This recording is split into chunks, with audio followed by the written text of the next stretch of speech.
Test 1, 2, 3, 4. This is a test of the YouTube.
Hi, Pam.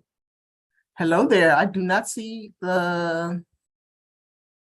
I don't see my picture. I don't see my. I see you. Well, I want to see me too.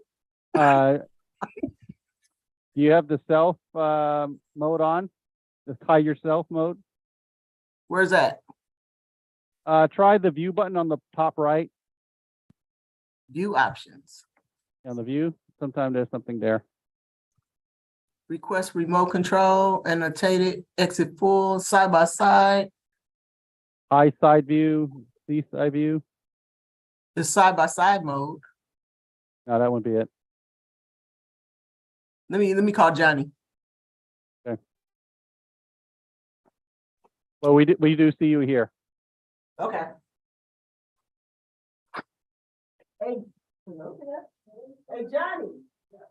I need help.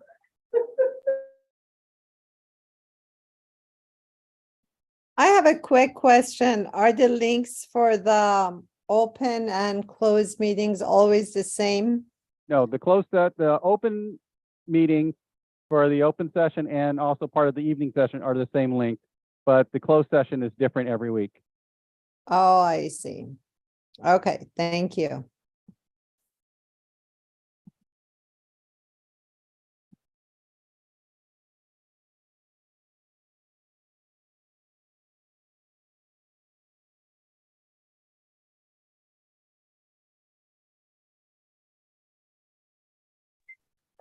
Okay.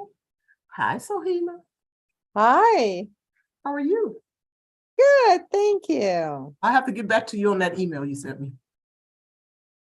Hi. Oh, yes. Hi, it's Shannon. Does Dave's audio work here? We hear Yes. you. Well, good. Okay. Okay, I'm gonna turn off for a minute.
It is now 4:30.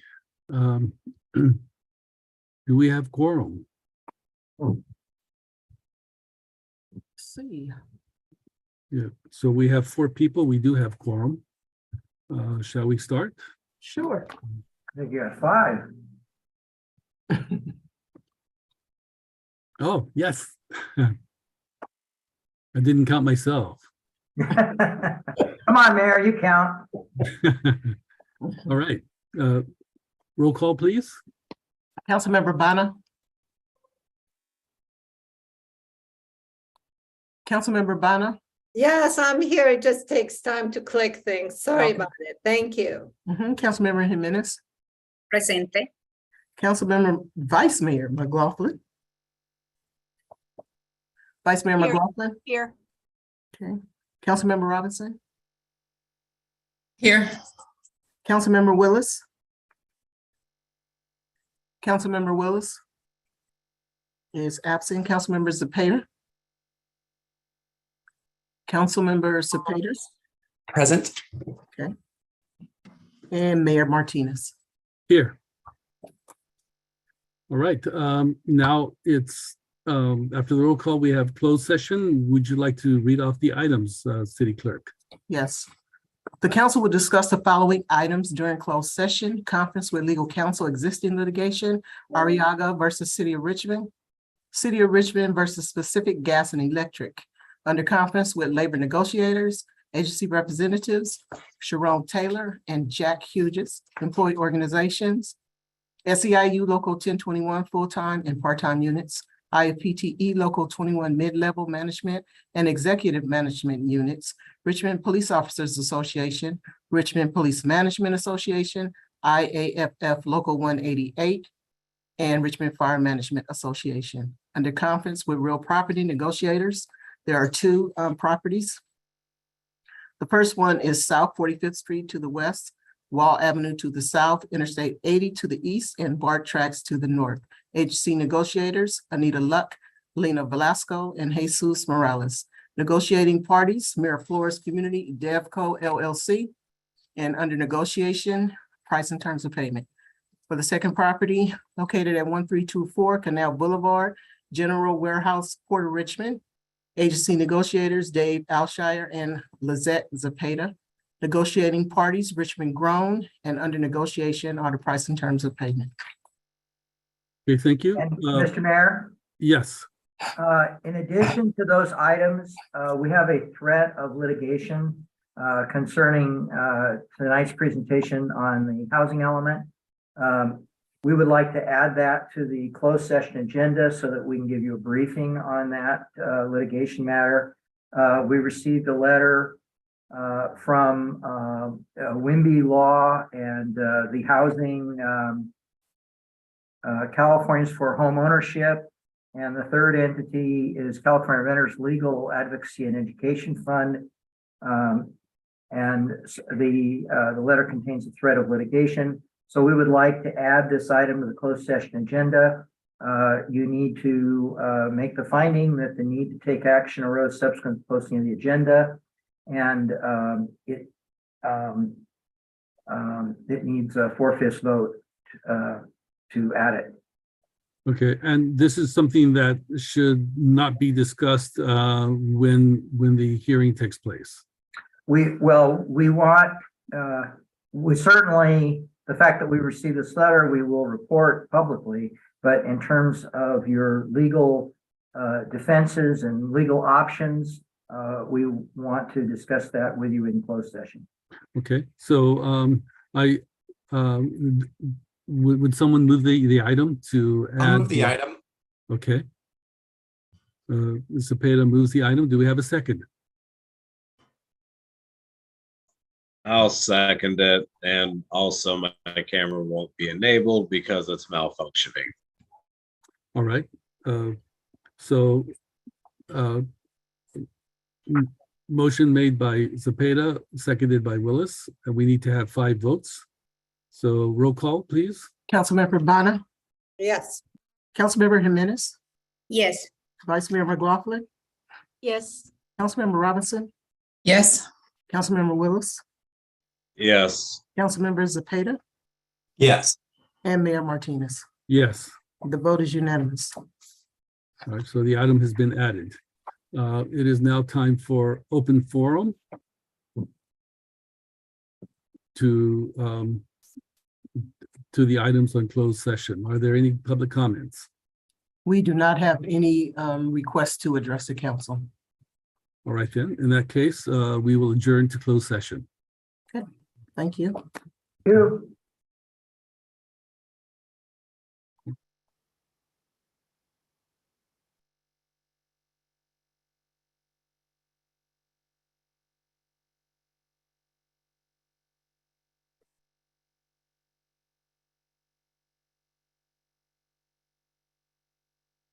So we're leaving and joining. Is that the?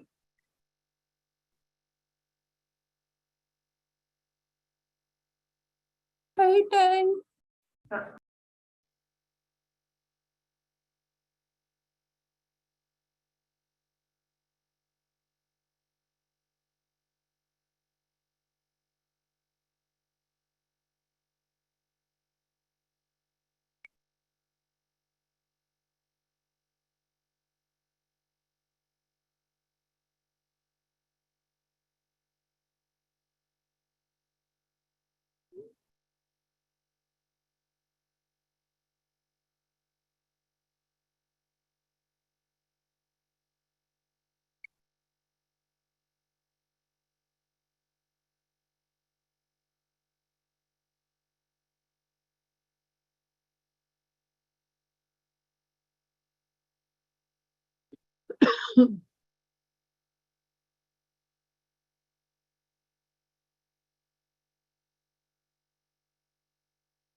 Hello, this is Richard from KCRT Television. We're in charge of the webinar.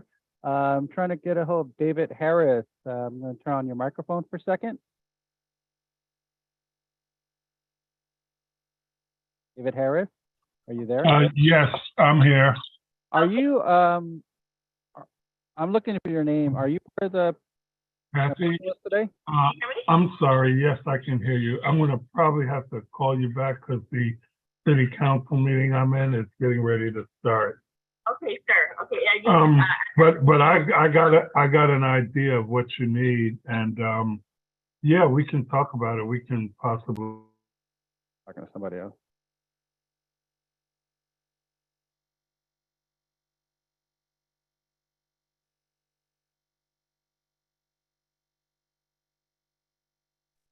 I'm sorry. No problem. No problem. Are you part of the panelists today? Yes. Which item? The The topic? community crisis response program. Oh, okay.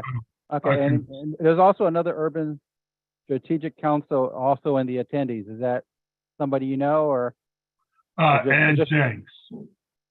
Okay, so most likely the other person on here too. Yeah, she's on. We've both just been waiting.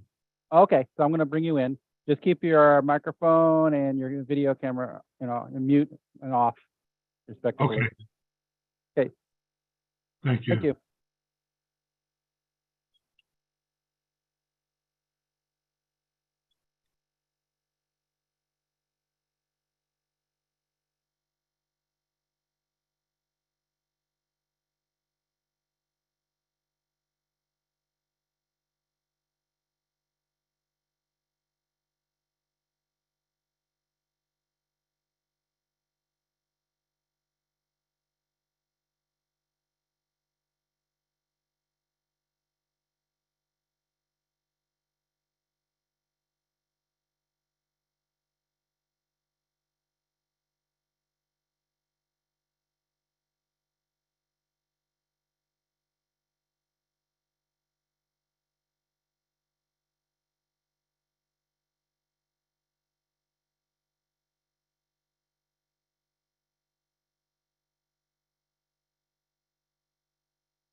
Hi, this is Richard from KCRT Television. We are operating the webinar. We are trying to bring in some people in as panelists.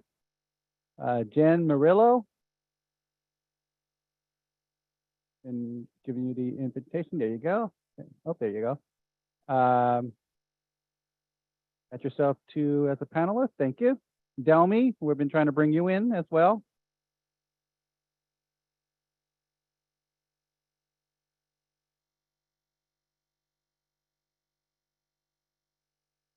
Deputy Fire Marshal Munson.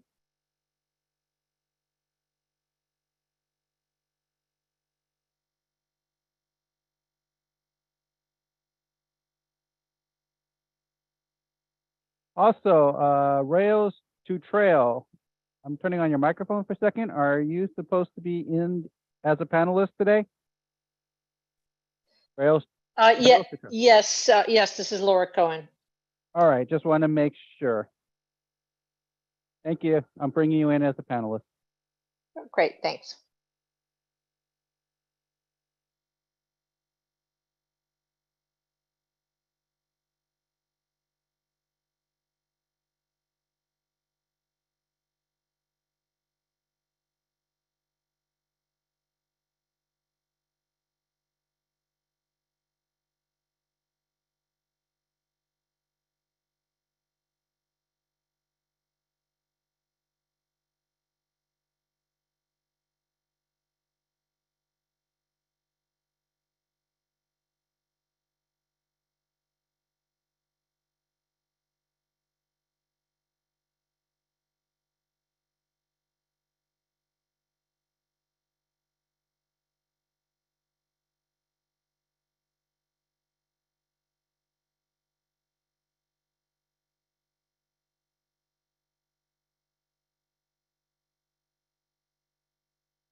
Hi again, this is Richard from KCRT Television.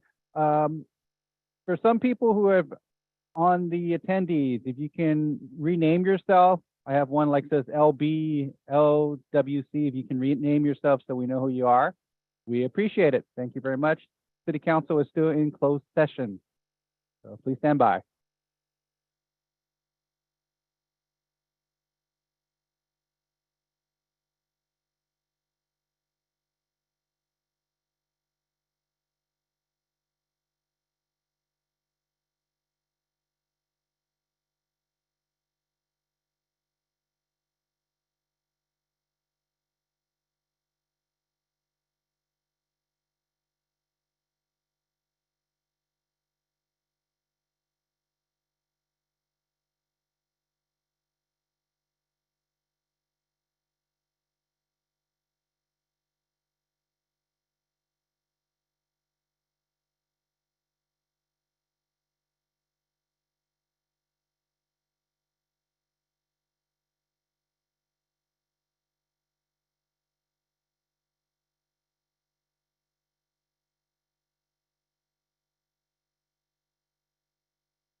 Okay, I see that we have a quorum.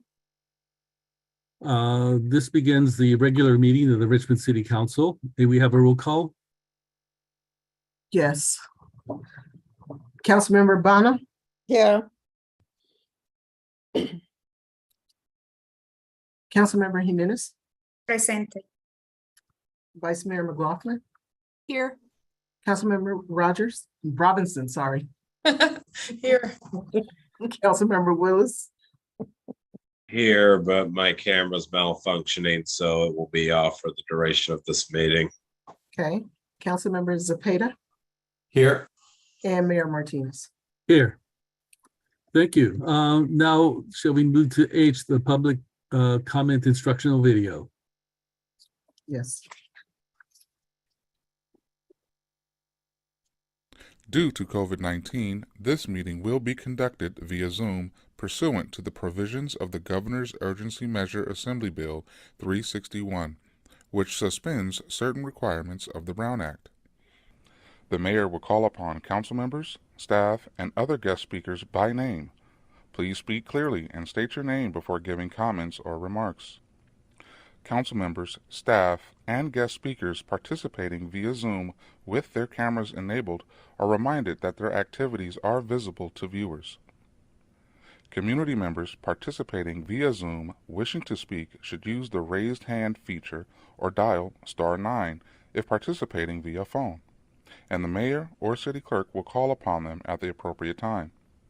Community members will have up to 2 minutes to speak, 3 minutes for public hearings. After the speaker's time expires, staff will lower their hand and mute their mic.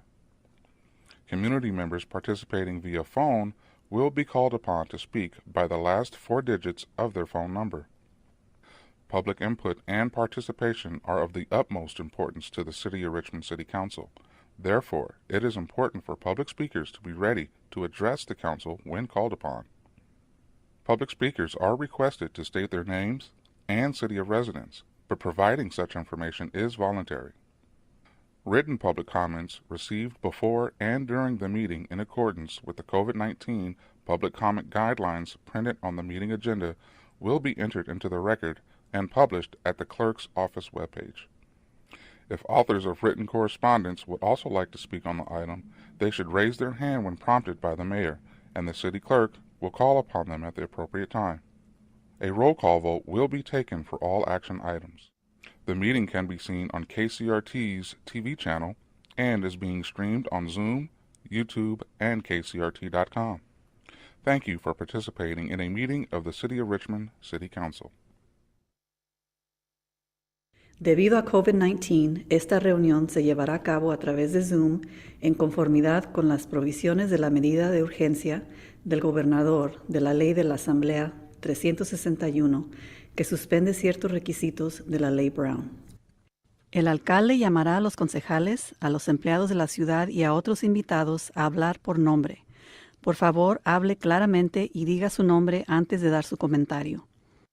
Se recuerda a los concejales, empleados de la ciudad y otros invitados participando a través de Zoom con sus cámaras encendidas que sus actividades son visibles al público.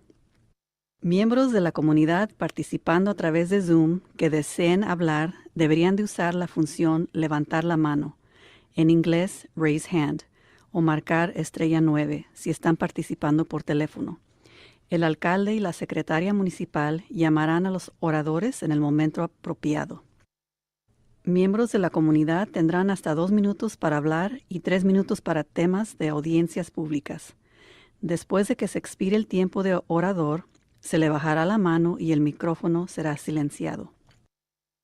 Miembros de la comunidad participando por teléfono serán llamados para su turno usando los últimos 4 dígitos de su número de teléfono.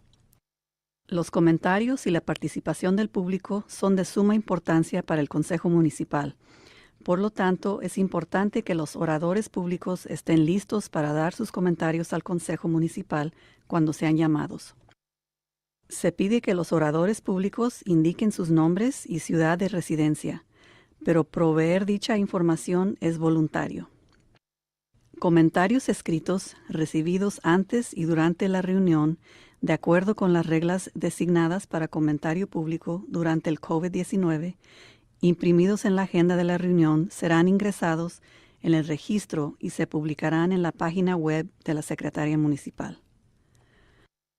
Si los autores de la correspondencia escrita también desean hablar sobre el tema, deberían levantar la mano cuando sea pedido por el alcalde, y la Secretaría Municipal los llamará en el momento apropiado. Se realizará una votación nominal para todos los puntos de acción. La reunión se podrá ver en el canal de televisión de KCRT y también se transmitirá en Zoom, YouTube y kcrt.com. Gracias por participar en una reunión de Consejo Municipal de la ciudad de Richmond.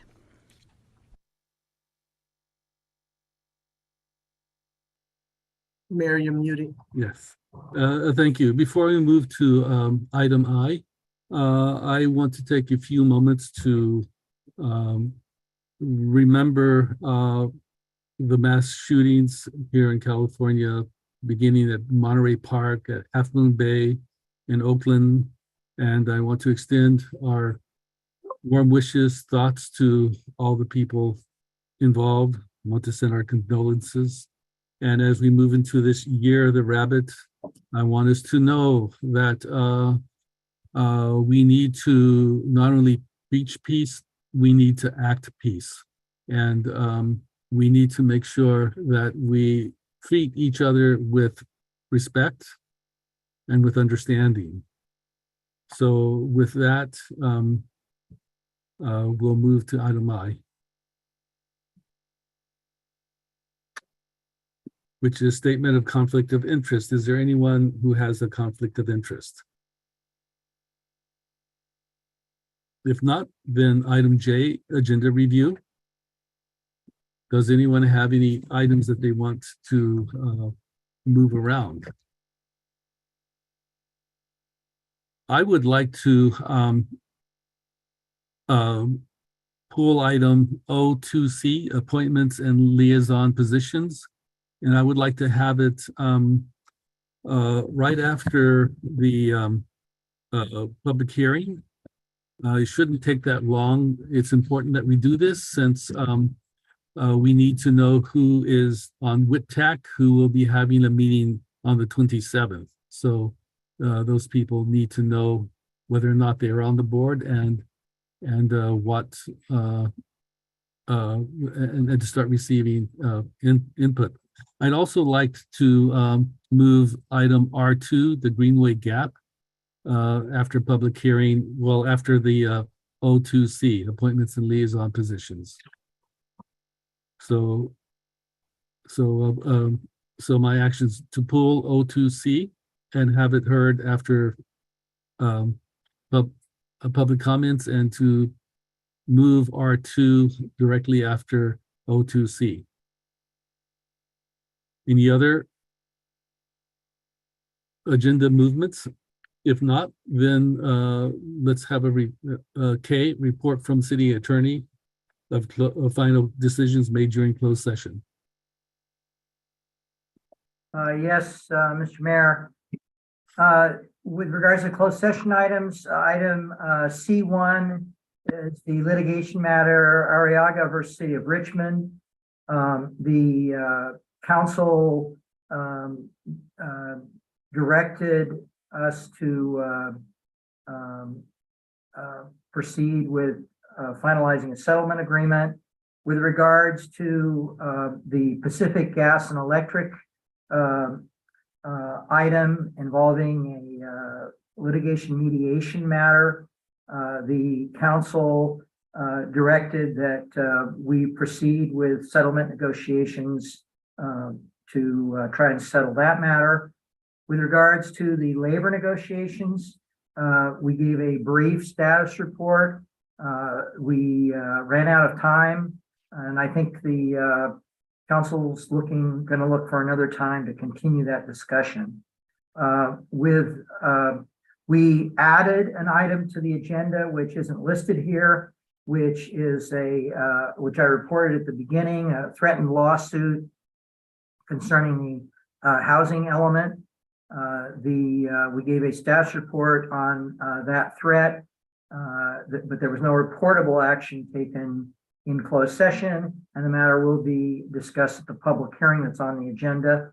There were two other items which are under C3, which is real property negotiations. One involving the Miraflores project, the other involving the Richmond Grown lease agreement. Neither of those were discussed for the reason that we ran out of time. So that's my closed session report, Mr. Mayor. Thank you.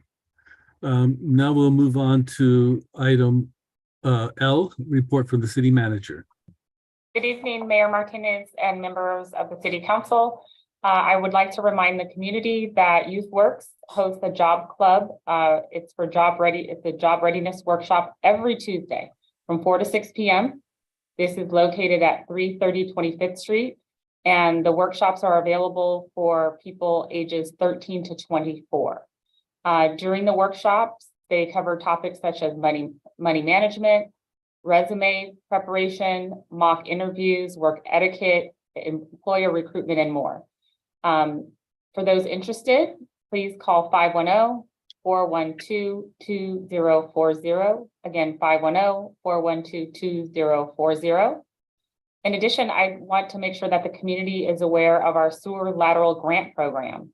The city's Water Resource Recovery Division administers the sewer lateral grant program. The program reimburses eligible homeowners in the Richmond Municipal Sewer District Number 1 for some of the costs to replace their sewer laterals.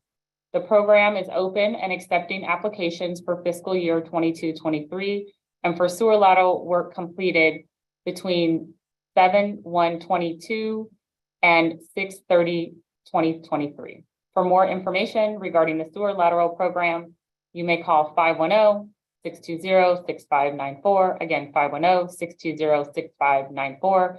And these are items that can also be found in the city manager's weekly report. Thank you so much. Thank you. I'd like to remind the public that if they have any comments on the report from the city manager or the next report, or even from the consent calendar, you may make those comments at the public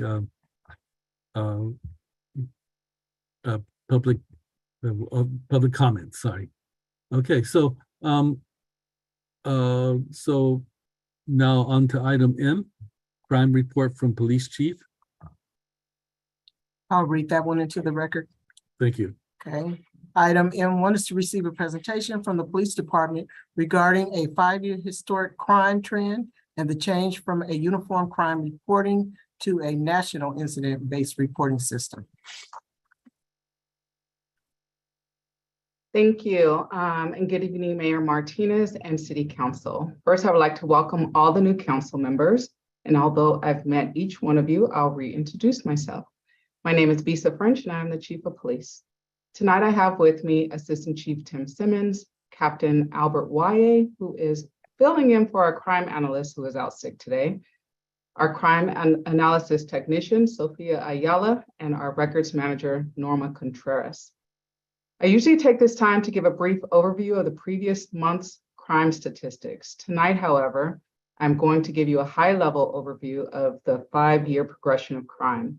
We will then explain our transition from UCR, or Uniform Crime Report, the way crime was previously reported to the Department of Justice, to the way we are currently reporting crime, which is through NIBRS, which is the National Incident-Based Reporting System. And I have a PowerPoint if someone can bring that up.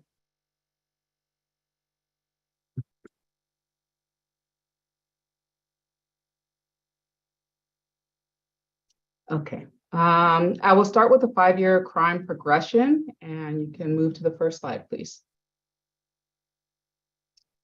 So this chart represents violent crimes in blue and property crimes in orange. And as you will see on the chart, crime has decreased slightly each year for the past 5 years.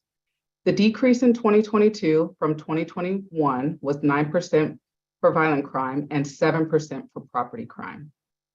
Next slide, please. This slide focuses on the decrease in violent crime over the past 5 years. And on average, There are 716 violent crimes are reported in the city of Richmond each year, and that includes crimes such as homicide, aggravated assaults, robberies, and sexual assaults. Next slide, please. This chart represents property crimes reported over the past 5 years. On average, there are 3,514 property crimes that are reported in Richmond each year, and this includes burglaries, thefts, stolen vehicles, and arsons. Next slide, please. This chart specifically shows homicides over the past 5 years. The 5-year average is 18, and we had exactly 18 in both 2021 and 2022. Next slide, please. This chart shows aggravated assaults over 5 years, and aggravated assaults includes things like shootings, assault with deadly weapon, assaults that result in great bodily injury. And on average, there are 319 aggravated assaults reported per year. Next slide.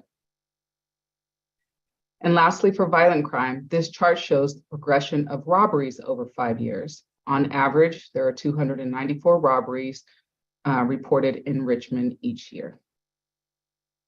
Next slide. We are now in the property crimes, and this shows burglaries over the past 5 years. On average, there are 1,184 burglaries are reported here in Richmond. Next slide. This chart shows the 5-year progression of thefts. On average, there are 1,354 thefts per year. Next slide. This chart shows the 5-year progression of vehicle thefts. On average, there's 1,077 vehicles are stolen every year in Richmond, which amounts to approximately 89 vehicles per month. Next slide. So the previous slide showed how crime ebbs and flows year after year, and even month over month. The next few slides provides the actual numbers of crimes for each year. If you look at the homicides, in the last 5 years, there were 3 years in which 18 homicides occurred. In 2019, we had a low of 17 homicides, and in 2020, there were 22 homicides. But again, on average, they're 18 per year. Aggravated assaults, there were a 5-year low of 229 last year in 2022, and there was a high of 396 in 2020. Robberies, there was a decrease in 2022, but only by 8 less robberies from 2021. We actually had an increase in reported rapes last year. There were 17 more rapes reported in 2022 than in 2021. And the final column takes all of those numbers into consideration, and there were 57 less violent crimes reported in 2022 compared to 2021. Next slide, please. This one's similar to the last slide, but it's an overview of the property crimes. There's been a steady decrease in burglaries over the past 5 years, with 23 less burglaries in 2022 compared to 2021. Thefts have some ebbs and flows, with a high in 2019 of 1,702 and a low in 2022 of 1,226. Vehicle thefts decreased in 2022 by 63 vehicles, and there were 4 less arsons last year compared to 2021. Overall, there were 213 less property crimes in 2022 than there were in 2021. So the good thing is that the data and statistics shows reductions in Part 1 crimes, which should not be taken lightly and should be celebrated.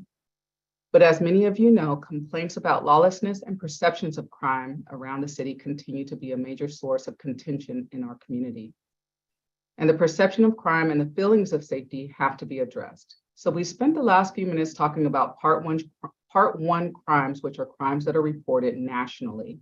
But those numbers do not fully reflect what's going on in our community, and it doesn't even reflect all of the crime that actually occurs in our city. So first, there are a few reasons why we may have seen reductions of reported crime.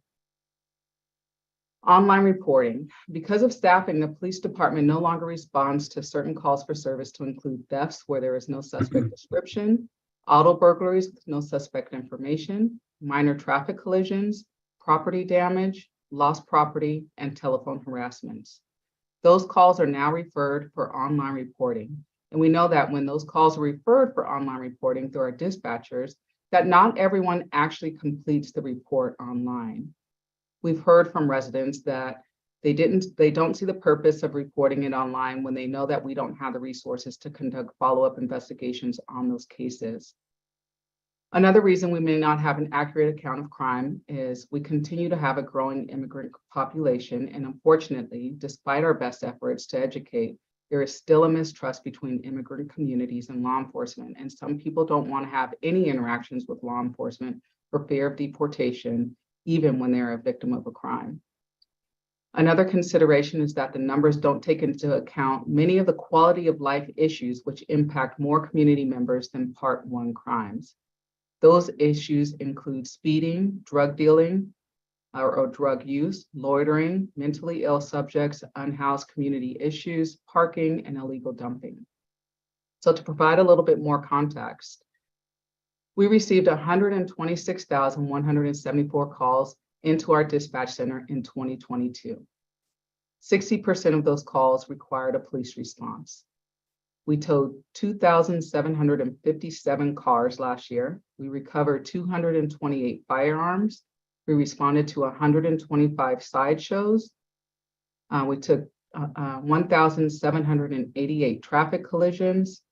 We responded to 1,621 mental health calls, and we made 148 DUI arrests. And I specifically mentioned the DUI arrests because driving under the influence is a major problem in our city.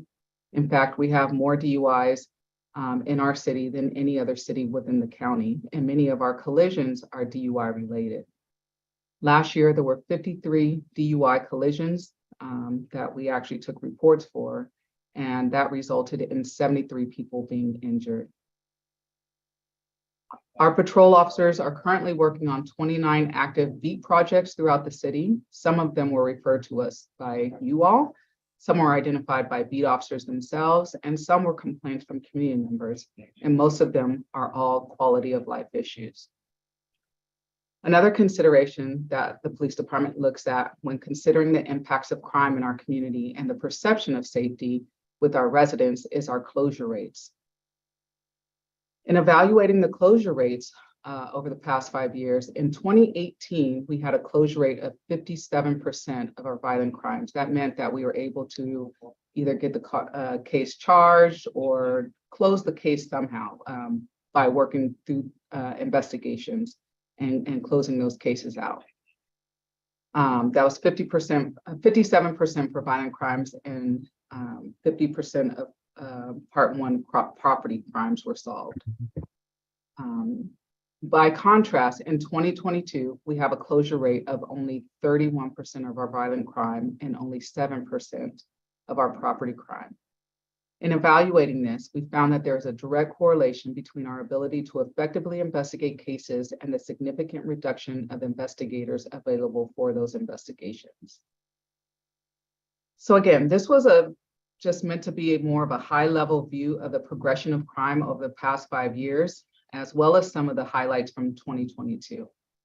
I'm now going to change gears to talk about our transition to the NIBRS reporting system from UCR.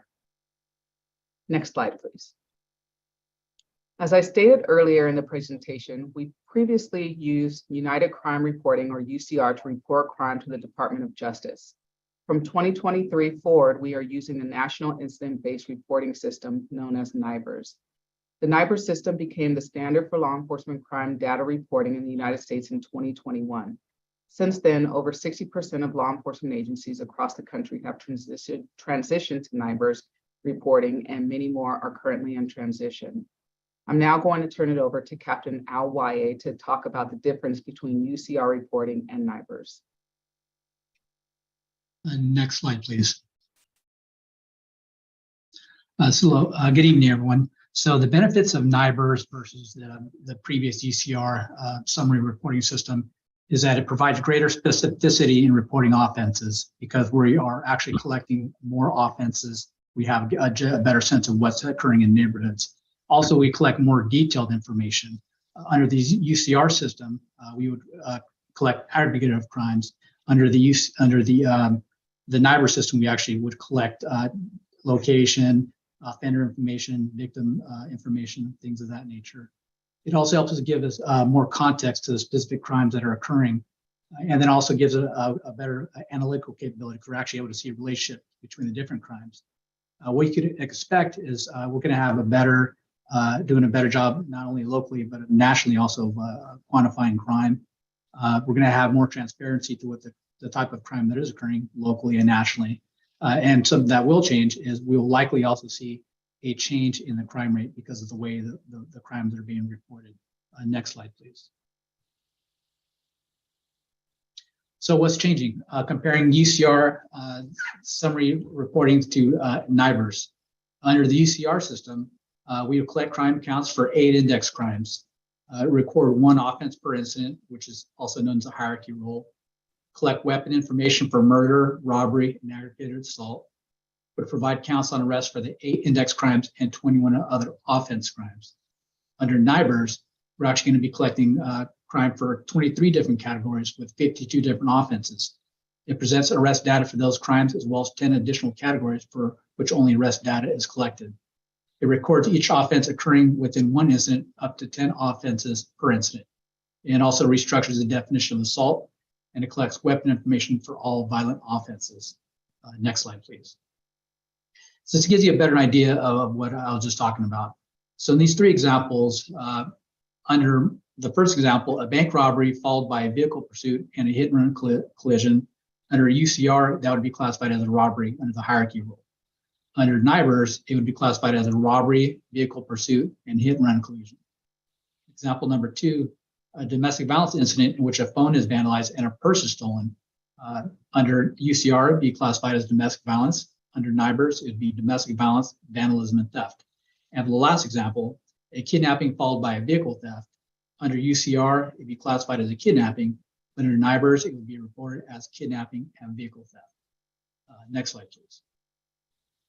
So when we compare our 2022 comparisons from UCR to the new NIBRs reporting requirement, in 2022, there were a total of over 3,400 index crimes citywide reported under the UCR system. When we translated that to the NIBRs reporting requirement, it increased by 32% to 4,600 crimes. So under homicide, there's no change. Under criminal sexual assault, a 39% increase. Under robbery, a 9% increase. Aggravated assault, 279% increase. Burglary, excluding auto, 58% decrease. Larceny theft, 62% increase. Vehicle theft, 2% increase. Arson, 3% increase, for a total of index crime total of a 32% increase. Next Hold slide, on please. 1 second, Captain Wye. So I just wanted to explain briefly the aggravated assault, why we see such a huge jump in that area. And that's because currently aggravated assaults do not include domestic violence, whereas with NIBRs, it does include domestic violence. And so that's why the number jumps so high. And then with burglaries, the 58% decrease is because it excludes auto burglaries when someone breaks into someone's car. And that's why that number decreased. Next slide, please. So these charts, the next couple slides will give you an idea of what violent crimes looks like from 2021 to 2022 in a month comparison. So this is the violent crime graph. You can see the UCR reporting at the bottom and the NIBRs reporting on top, and the difference between the 2 reporting requirements and how the crime increases. Next slide. This will be the same for property crime. UCR reporting is at the bottom, and the NIBRs reporting is the graph on the top.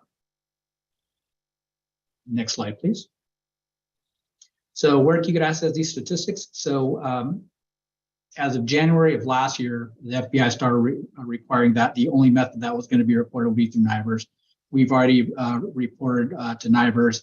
Once we finish with our report, we'll be able to post online on our police department website.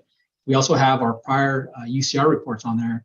And if you want more information on the FBI website, they'll actually be converting the NIBR reports that they receive back to UCR reports, so you can get a long-term, like 10-year comparison to crime. So the transition, although it's happening gradually, it's not going to be that immediate where you won't be able to compare previous years to current years, at least in the next few years, until the UCRs will pretty much fall off and they'll be primarily NIBR reporting.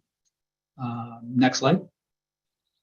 So if you want more information, either contact us at the police department. We have a crime analysis unit where you can look for more information online at our crime analysis website, or also for the DOJ website. Next slide, please. And if you can't reach one of us, here is our crime analysis email link. You can email either Haley Needham, which is our crime analyst, or Sophia Ayala, who's our crime analysis technician. And I'll turn it back over to the chief.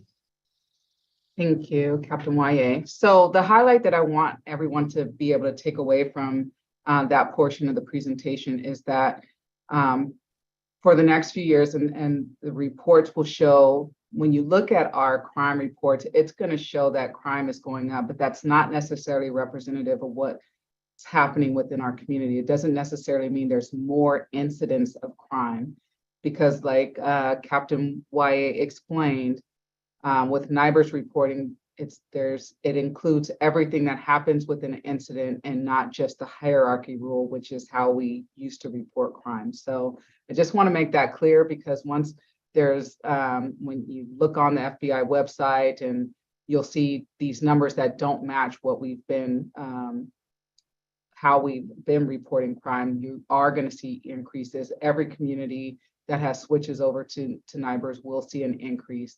And this is not something that we're just arbitrarily wanting to do. This is something that the FBI's,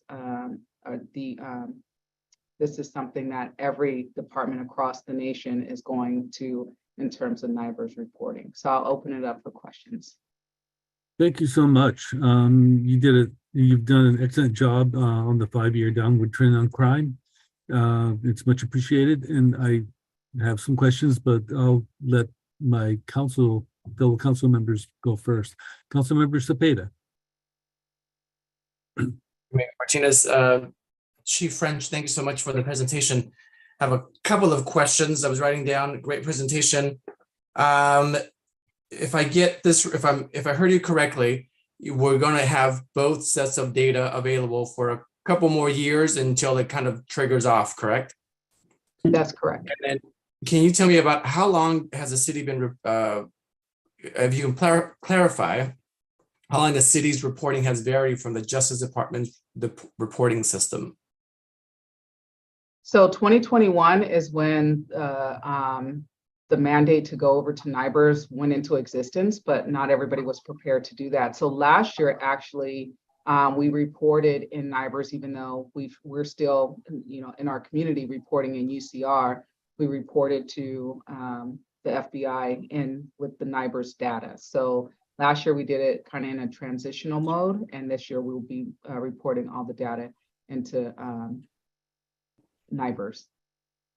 Thank you. And then is it fair to say that the presentation you gave, it's because you said it's crimes reported, but it's more of what actually was reported, because there's not just the crimes, because it sounds like not everything gets reported. So if it's not reported, it's not being put into the system. Right. Under UCR, they use a hierarchy rule. So if you have a rape and a murder, we only reported the murder in there. We didn't report the rape portion of it. So in NIBRs, they record the rape and the murder, or any other crime that occurs, up to 10 crimes within that incident. Thank you. And then you mentioned, I wasn't able to grab the mental health number, but there's the mental health calls that you mentioned. I think there was about 3,000 something. Were those coming in through the 911 or through 211? So we get mental health calls in both ways. So the traditional way, which is through our dispatch center, whether it be 911 or our non-emergency number. And then we also get mental health calls in through 211 or the mobile crisis that are asking us to respond to a mental health call. And are the data from 211, is that portrayed in this report? No, there's no way for me at this point to separate out how many calls we've actually received from 211. I'm trying to figure out if there's a way that we can start capturing that information, but at this point, we're not. Thank you. And then my last question here, the Matrix Consulting Group that covers the dispatch as well as CRP. Do you know when we're getting that analysis from them? That's something that the matrix report is something that was requested by City Council, not by my department. So I'm not in charge of that. Oh, all right. Thank you so much. That is it. Thank you so much, Mayor Martinez. Thank you. So then the matrix report would come from staff. Is that correct?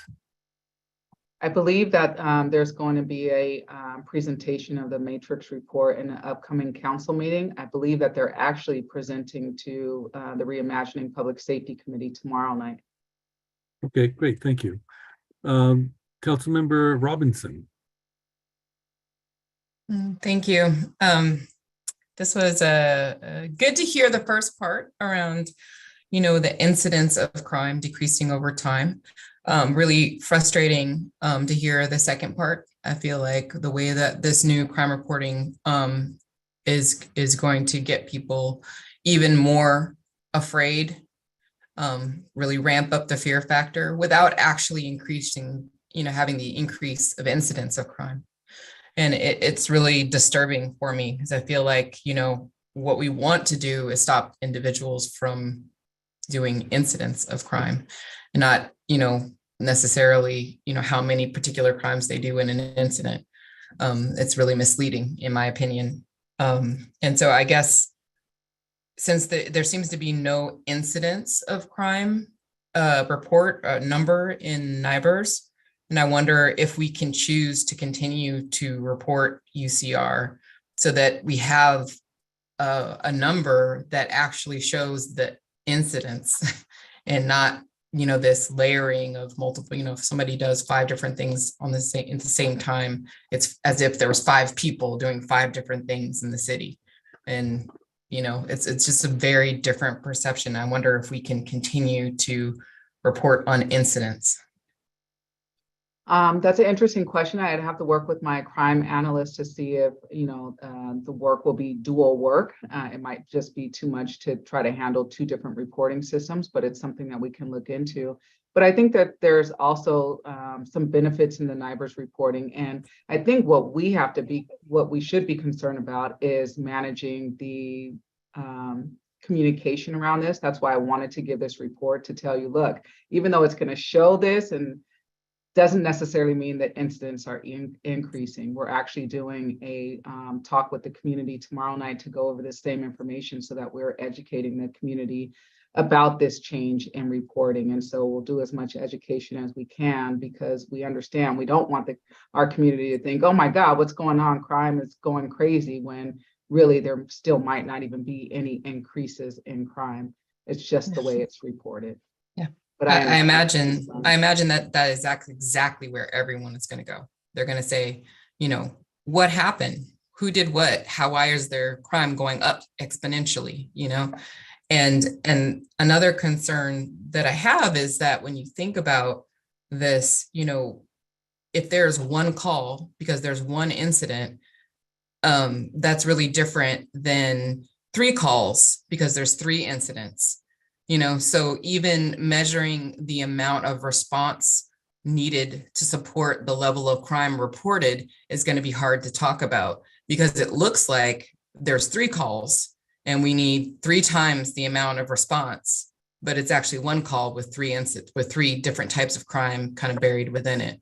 And I feel like that's another point of not only talking about that the incidence crime is going up, but in terms of the need in terms of response, we also have to talk about that. And I wonder if you thought about that, communicating like how these increase in numbers relates to response, the need of response, the level of response.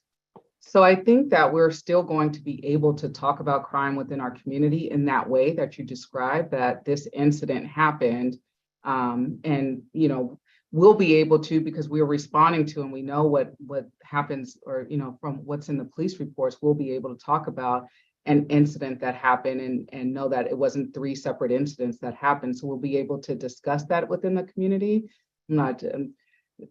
These stats are very difficult to explain and talk about, but what I'm trying to say is, I think the picture that we give currently, like to neighborhood council meetings, and when I talk about stats here, will kind of remain the same. It's not going to be significantly different. The reporting to the FBI and the national report. So sometimes you'll hear people say, well, your stats say one thing, but the stats on the FBI website say something else. I think that's where it's going to be different. And Captain Waye or Assistant Chief Simmons, correct me if I'm wrong in that. Yeah, no, you're absolutely correct, Chief. And that's actually one of the issues that we're facing right now is we report to community and UCR, but to the DOJ, it's reported under NIBRS, and there's drastic differences, and it draws questions about why are there those differences. And it's important to understand that law enforcement has been reporting under UCR since 1929. And this is an effort by not only law enforcement, but communities to be more transparent in the crime that's occurring in their communities by reporting everything that's occurring, not just the major offense. It gives law enforcement more ideas of what's occurring. It also gives policymakers a better idea of how to move around resources as well, too. And I'll just add to what Captain Wyatt just said. It also gives a lot of our community advocates that work with our crime victims ways to prepare and how to provide services for our victims when they realize that when one particular crime is occurring, that there might be other subsequent crimes that occurred to that same individual.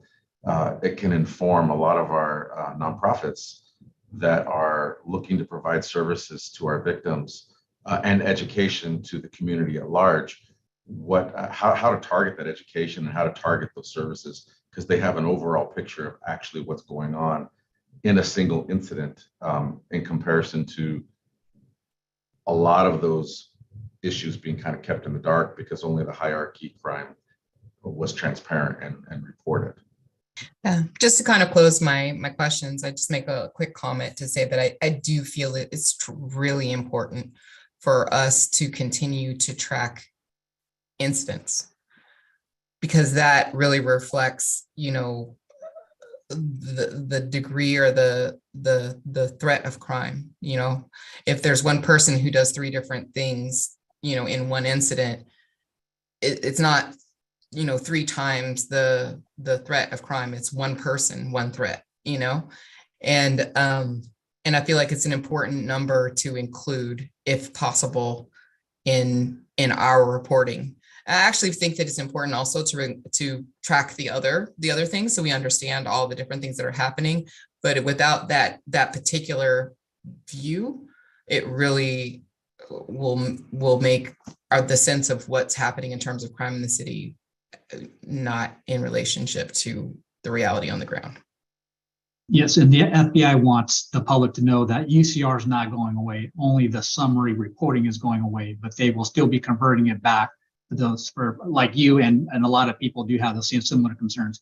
They want to know that what crime is occurring over time, and it's not going to be a complete shutdown from one system reporting to the other, but there will be a transition. So those will be available. They'll still be converting them back to UCR. Thank you. Councilmember Sahela, Donna. Thank you, Mayor Martinez. I appreciate it. Thank you very much, Chief French, and also thank you, Captain Waye, who has been in close contact with our community, and Captain Simmons. I appreciate all the work you do and also the great report you had. I have some brief questions. For example, how does the number of incidents or crime rate in Richmond compare with neighboring cities or Contra Costa overall? So I know that I'm actually this week in a county chiefs retreat. And when I was talking to some of the other chiefs about my report tonight, I know San Pablo crime has decreased and crime is trending down just like it is here in Richmond. Some of the other chiefs said that they haven't completed all of their crime stats for the last year.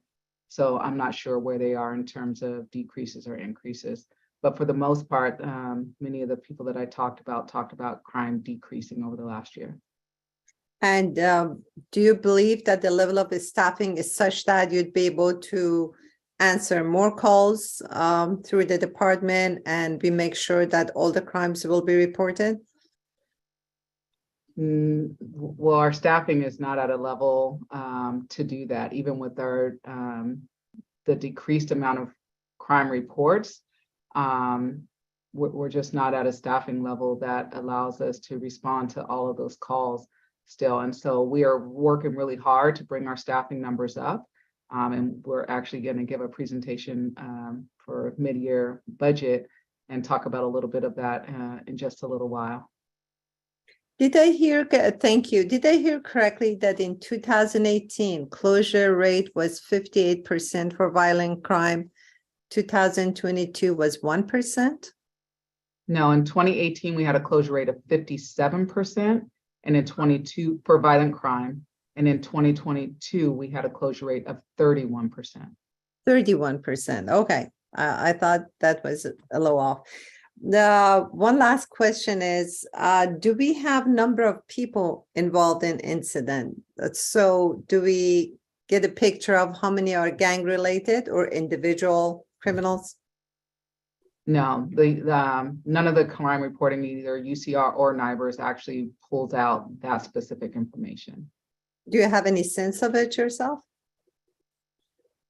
I'll see if Captain YA or he's in charge of our investigative unit. So under UCR, I'm sorry, under NIBRS, there will be more suspect and victim information that actually more than is provided now. Right now, there is none provided. So it will definitely give us more sense of whether they're on drugs, on alcohol, things of that nature, whether they're related to other crimes like sex trafficking, computer crimes, things that we're not really reporting now. So it will provide us more analytical capabilities to get a better sense of what kind of crime is occurring. My question is related to gang crime, like number of people involved in a crime. No, it would not. It's not reporting gang affiliation. Do you have any sense of it, of how gang related the crimes are? Not off the top of my head, no. Sorry. Yeah, not off the top of our head. So historically, we've been able to track some of the gang shootings and stuff like that because we had a gang unit. We no longer have a gang unit. And so our general crimes, homicide unit, we know when a crime, is, or if a homicide, we believe a homicide is gang related, we note that, of course, in the investigation. But we would have to pull those individual reports to see how many to get a sense to give to you. Thank you very much. I appreciate the information. You're welcome. Thank you. Now, Councilmember Jimenez. Yeah, thank you, Chief French, for the presentation. I think I share the same concerns that Councilmember Robinson had shared. I think, as you say, is a good way. It's time to celebrate that even with all these narrative about we are going to be the Wild West because the city council 2 years ago decided to take 11 vacancies from the police department and move it to other issues. Crime continues to be less. And crimes decreasing 9% and property crime is 7%. So I think when we talked and you mentioned perception of crime, right? And I think it's also a work that we need to do in terms of educating the community. And I think the RPD needs to take that role seriously to really educate the people and to really make sure that data is showing in a way that shows the reality of the situation and not become anecdotal. So I think we want data-driven comments about what is really happening in the city of Richmond. So we can, based on that, continue the work on public safety. In 2007, homicides and gun homicide were 43, and now it has been so. And in 2000, and I mentioned 2007 because it was when the city decided to create the Office of Neighborhood Safety. So it's a clear correlation about having other alternatives to violence that are helping to really get this trend in decreasing violence. You mentioned also that we have 5 years in where steadily we had been seeing decrease, and it wasn't. It was before the council in 2020 decided to take out 11 vacancies in the police. So 2018, so I think like we need to recognize that the city of Richmond has been leading into what we call reimagining, or the community called reimagining public safety, and it's working. And it's working in a way that we are supporting more of that. Like we are hoping that the community crisis response program is up and running. So it takes more of that, some of that calls that right now the police need to answer, so you can also focus on what the police is doing, which is the investigate and bumping up the closure rate as it was before. So I think like we also need to recognize that the problem of not having a force is also that is a national trend. So other cities are also dealing with the lack of qualified people going into the police. The city council approved an MOU with the Richmond Police Association officer in supporting that, and with a 20% COLA increase. And so I think like I am hoping that all of this is helping to retain and hire a good force. So I will be looking at like how many vacancies you have in the other report and how that hiring is going. But I think like my thing is that overall, as you say, crime is down. It's coming down. It's not the Wild West because we took 11 vacancies from the police. And what we are doing is trying to put more boots on the ground. Like example is of Office of Neighborhood Safety and Community Crisis Response Program that we hope that help with kind of like with this trend, as in 2007 were 43 gun homicides, and now is like average of 18, I believe. So what I'm hoping is that we work together to really create a narrative and a perception of crime that is not just like we are the Wild West, and the city council is not supporting the police department here. But on the other hand is to say, yes, we have a good force, and we are not only adding we are adding other things that will help to enhance public safety. So thank you. Thank you, Councilmember Jimenez. Councilmember McLaughlin. Yes, thank you to all my colleagues for all your comments. I think they are very valuable. I wanted to make a comment that kind of gives a little bit more information that might be somewhat of an answer to Councilmember Banna's question. the ONS has a program called the Peace Fellowship Program, which works directly with those who RPD has identified as shooters.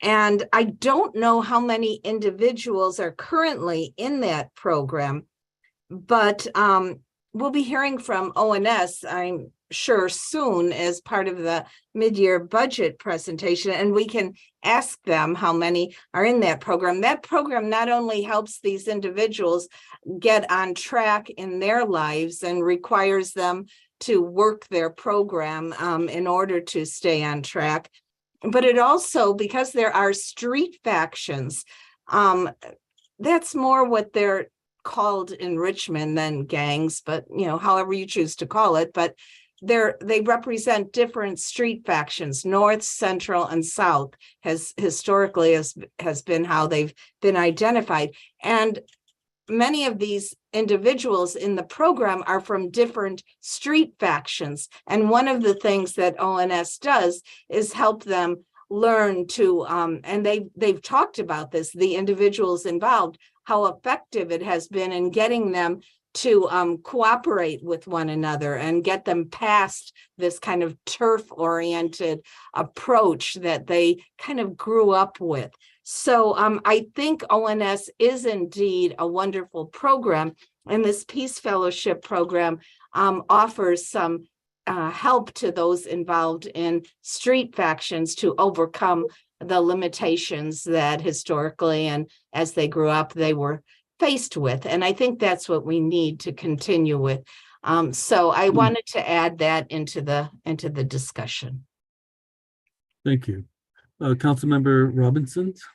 Oh, I'm sorry, excuse me. You've already spoken once, and Councilmember Jimenez has already spoken once, and I would like to have the public comment, the public have a chance to speak before we carry on. So I hope that's okay. But I did want to ask a couple of questions. One of them is about break-in, auto break-ins. You said that they're taken out. How are they reported now that they're no longer have a category of their own? I'm sorry. In NIBRS, they're reported under theft, not that they're just reported differently. They're still reported, but they're reported under theft. Okay, and there's no breakdown in types of thefts? I mean, a car is different from a phone. Yes, their larceny and theft is broken down as pickpocketing, purse snatching, shoplifting, theft from building, theft from coin-operated machine and device, theft from motor vehicle, theft of motor vehicle parts, all other larceny. Okay, thank you. I have more questions, but I would like to go to public comment, and then after public comment, council members will have a chance to continue the conversation. Mr. Mayor, just a point of Yes. order real quick. Yes. If I remember correctly, I remember you stating that public comment would come after the crime report. And with that, I'm sorry. yeah. I don't. Oh, that's right. This is. I'm sorry. Thank you for that clarification. This is not a item in which we speak to Councilmember Willis. Thank you so much for that correction. So I stand corrected. Councilmember Robinson, please. So just kind of a quick follow-up question, and that is, I do feel like the public education process is going to be really important. And I wonder if Chief French, if you or others on your team would be willing to come back to council and share with us your community education plan and the progress of that plan as you can do this transition. Yes, so we're actually having a meeting tomorrow, a community meeting tomorrow on Zoom to talk about these changes, as I stated before. And what I can do is my report is the 4th Tuesday of every month, and I can update you at that point. And I'm also, I do have a PIO position that's been open for quite some time. And so I'm looking to hire into that position, and hopefully that will give me some help in terms of our outreach to the community. Super appreciate that. And I just want a quick other comment is that, when I was reading the budget report they're going to do later, there's 63 vacancies that we're still looking to fill. That would do a lot to helping with being able to close cases and being able to respond to cases and everything. So, yeah, I feel like there's more on the way, and community education is really key and filling those vacancies. Thank you. Thank you. Councilmember Jimenez. Yeah, I just had a question, and I think I agree with Councilmember Robinson about community education plan, just to see it and come back you guys with that. And also, like, if it's possible to continue using the old system at least for 2 years to compare, so that can go to in the community education plan, so the community is able to see really how that is in the transition and compare as compare. So we are, I don't know, just jumping from one thing to another, and then have this kind of like anxiety about, oh my God, crime is going up while is not in that. So that would be great. But my question is about, I remember last year there was a huge, big discussion about use of force. And one of the conversations that I have with you was about, like, well, the use of force, we have kind of like, you are using kind of like the system, the new system that you are having with the use of force. That one incident is, and then, but you had to report in each incident how many use of force were used. And you were saying, but actually it's not like that. We just is one incident. So now, comparing to that, the use of force seems that we had been doing it in a way that the DOJ wants us to report crime. So has that changed? And my other question about the use of force is that you are using policing strategies LLC to do some analysis, and we want to make sure, like, the Community Police Review Commission is commissioning the investigator to do their own analysis, because they want to have that independence of doing their own analysis. And we would like that the data compiled by Policing Strategy LLC can be shared with the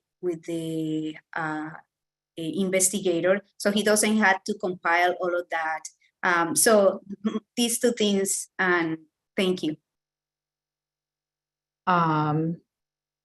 So the policing strategies, this has been an issue that we've discussed, and I've discussed with CPRC and the data. We've provided the exact same data to the CPRC investigator as we did to Policing Strategies, which is the company that we contracted with to evaluate our uses of force. So what I understand that you're wanting now is the data that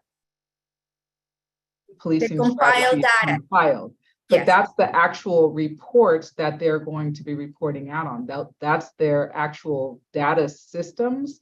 So there's no, if they're given the information that they would give you from their compiled data is their analysis. So the CPRC investigator couldn't come up with different analysis because he's getting the analysis from Policing Strategies. No, so but before that is the road, like, before you doing the analysis, you had to, like, compile the data, and then after that, compile the data, you can do the analysis. So it's not. I don't know how they. I don't know. Okay, so I think, like, maybe offline thing that we will have to work it out for that, because this is what, like, the investigator is talking to me and talking to the members of the Community Police Review Commission, that it will take so long for him just only before doing the analysis to compile the data. And if urban strategies for, like, in order for them to do the analysis, they will need to compile the data. So sharing that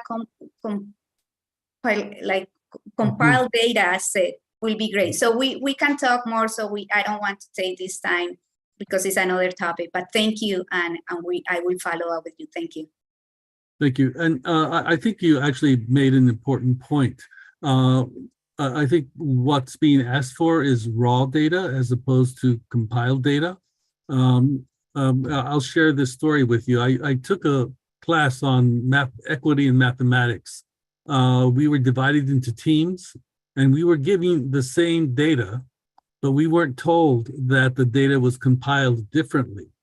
And we were asked to come up with a curriculum based on the data that we got. And when we came up with totally different curriculums, we were basically looking at each other and saying, what do you know about education?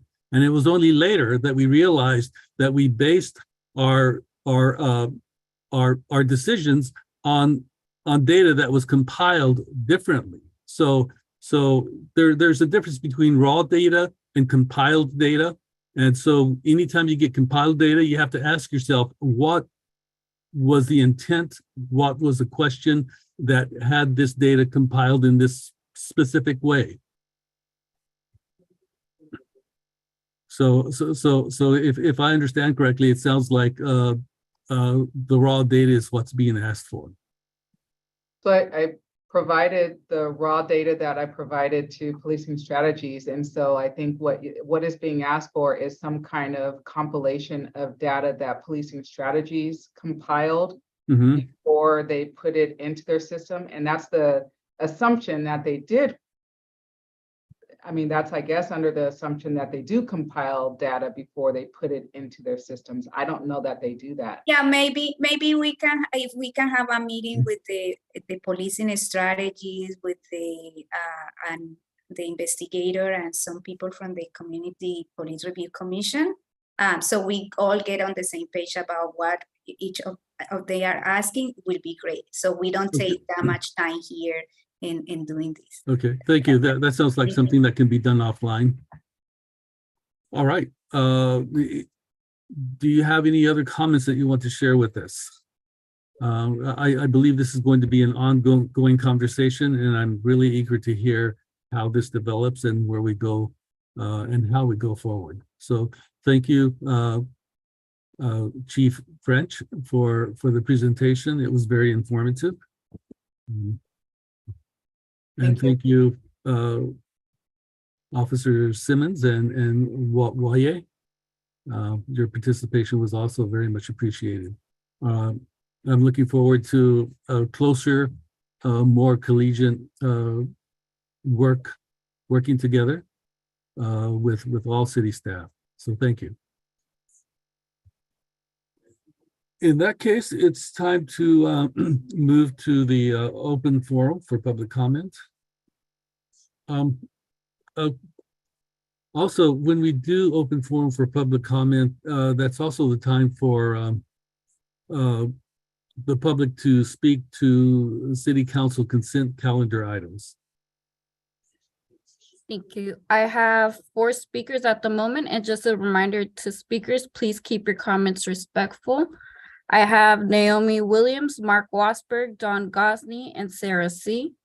Naomi Williams, you'll have 2 minutes to speak. You can go ahead and start.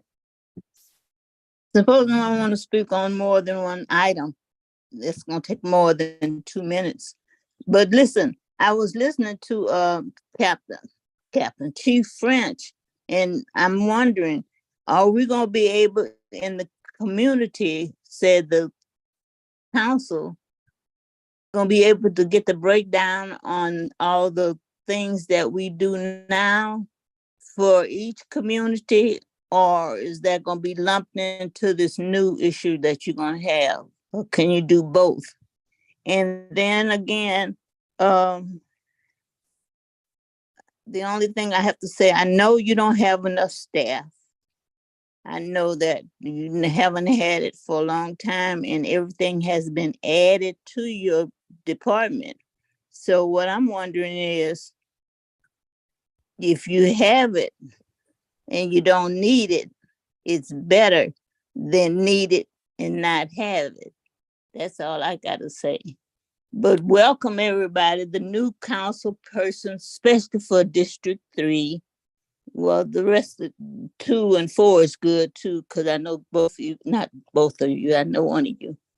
And I'm just excited about how things are going to go. Are they going to go the way they've been going, or are there going to be people speaking on their own beliefs and not all others? So that's about all. Thank you. Thank you. Next speaker is Mark Wasberg. Mark, you'll have 2 minutes to speak. You can go ahead and start. Well, under California law, they have term limits. Only the governor, the governor and the mayor can only serve 2 terms. And now you put McLaughlin as vice mayor. Now, if something should happen to Aguado, then McLaughlin's going to be mayor, which is totally illegal. And when she was mayor, and I quote, "I'm going to run the city council the way I want to run it." That's what she said. That was her quote, and that's what she did. Only a dictator would do something like that. That's why she can't not be vice mayor and she cannot be mayor, because there's going to be lawsuits flying.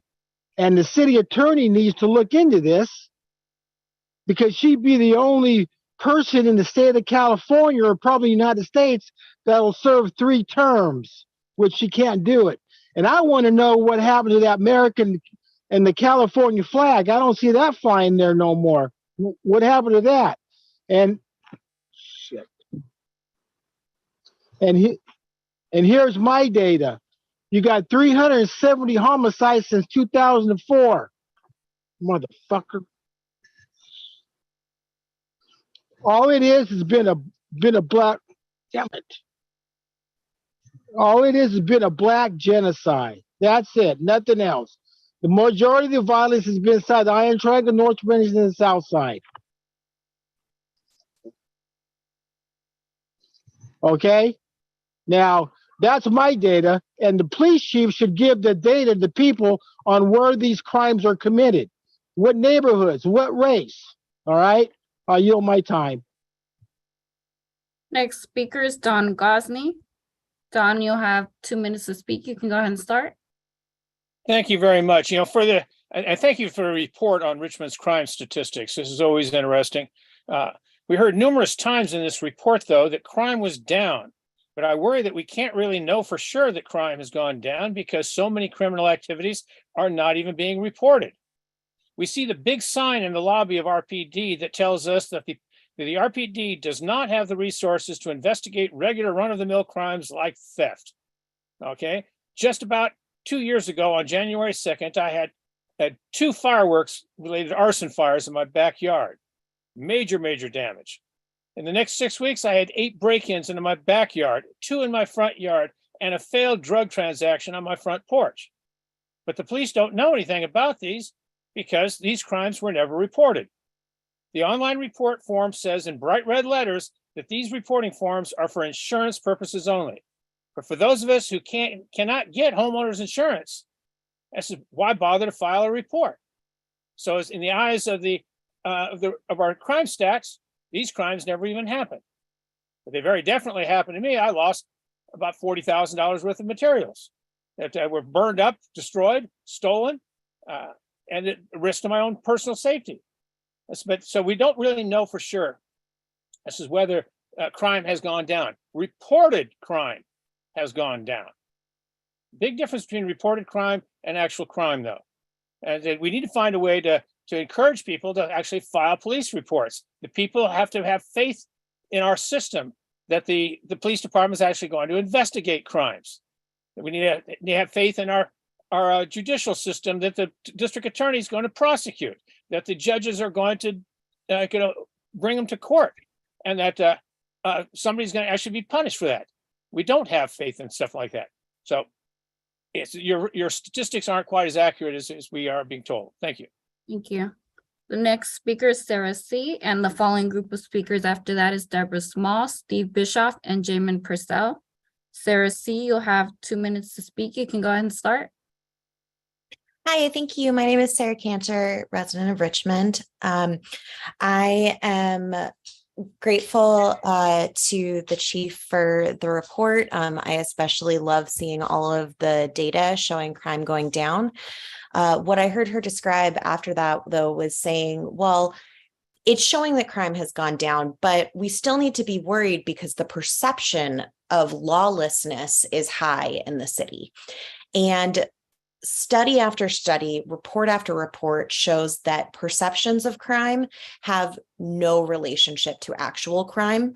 The perceptions of crime are related to media coverage of crime and how much the media is talking about crime. And we know that nationwide, media has been ramping up their talk of crime since 2020, when there was a small blip nationwide due to the pandemic.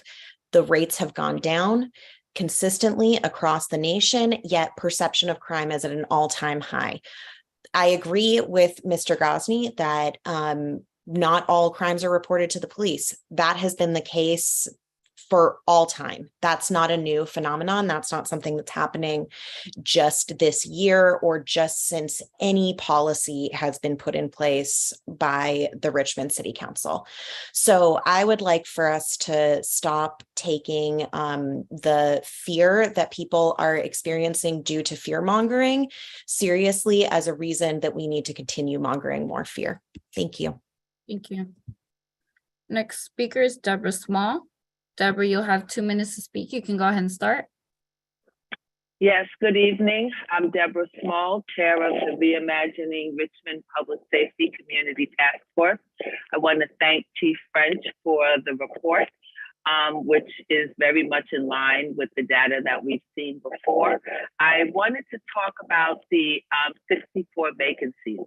I know that the department has hired a consulting firm to help them to fill the vacancies, but there wasn't much in the report about what success, if any, that consulting firm is having in making working for the RPD more attractive to potential recruits. And then my other comment has nothing to do with public safety. It has to do with these actual meetings and the agenda reports. This week's agenda packet was over 1,000 pages. I think it would be useful when it's put together if there could be some kind of a table of content that just lays out the scope of pages that specific documents cover so that people don't have to scroll through 1,012 pages to find the particular report that they want to review and maybe comment on. And I yield my time. Thank you. Next speaker is Steve Bischoff. Steve, you'll have 2 minutes to speak. You can go ahead and start. All right. Can you hear me all right? Yes. Okay, great. Okay, Mr. Mayor, City Council, and Chief, one of the things I'd like to know in these statistics is if somebody calls or makes a computer report, does that count as the same as something that might have been investigated? I mean, if what counts in the statistics, I guess, is part of my problem there. And I yield the rest of my time. Thank you. Next speaker is Jamin Purcell. Jamin, you'll have 2 minutes to speak. You can go ahead and start. Yes, I would like to say thank you for just starting the conversation with having to look at these new statistics. I would say that I really do agree with Councilmember Robinson's concern about whether we are going to be reporting them in a way that is going to be consistent with showing the actual amount of crime versus a singular incident having multiple crimes tied to it. We have had a lot of discourse around the perception that crime is increasing when we have seen a steady decline. And rather than trying to, and I'm concerned that this new reporting system will, rather than trying to make people feel more safe and more informed about the crime, instead make them feel more afraid and try to target and create policies around targeting of people and particular crimes, which generally affect people who are experiencing hardship and are in situations of surviving rather than necessarily opportunistic crime. So there's some concern around that, and I think that should be addressed. So I feel like some knowledge about what having both of those data sets being presented to us would be very helpful, so we can have a context as we are transitioning over to this new system. As well, I am very grateful that we are looking at different ways to tackle our crime through our reimagining of public safety, because as we are seeing, it is proving effective, because over the last 3 years, since the 2020, I believe it was 2021 budget, we saw the continued decrease in crime. Even though we had a hardship with officers, we are seeing our crime prevention strategies are proving to be effective, and the way we're approaching crime is proving to be effective. So I do hope we can. Time has expired and there are no more speakers. Thank you so much. I did move 2 items up after public comment. But in retrospect, I think we should do the city council consent calendar before we do those 2 items. And the consent calendar would not contain O2C, which would be heard right after the consent calendar is approved. Okay, Mayor, point of order. Yes. You pulled item O2C and you stated that you wanted it after the public hearing. I did. You mean public comment? Or? Yes, I meant public comment. Okay. And I meant public comment for both items, for O2C and also for R2. Okay. So my apologies for wrong terminology. Okay, so we're on the consent calendar, and that excludes item O2C when it's approved. Okay, so do I hear a motion? I move the consent calendar. I move the item. Okay, a second? Second. Okay, moved by Councilmember Jimenez, seconded by Councilmember Cepeda. May we have a roll call? Yes, Councilmember Bana, Yes. Councilmember Jimenez, Yes. Vice Mayor McLaughlin, Yes. Councilmember Robinson, Yes. excuse me, Councilmember Willis. Councilmember Willis, your vote? Okay, he's absent. Councilmember Cepeda Yes. and Mayor Martinez. Yes. The motion passes with Councilmember Willis absent.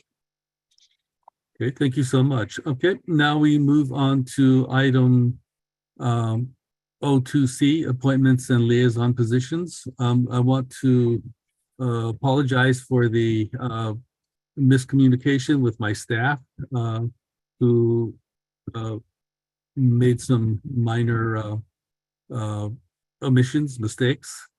And so these are the changes that I have made. And for Historic Preservation Commission, we did have Willis, but we're moving Bana, Councilmember Bana, to Historic Preservation Commission. And the Human Rights and Human Relations Commission, which was held by Bana in the original, will be held by Willis. So there was a trade between the two on those 2 liaison positions.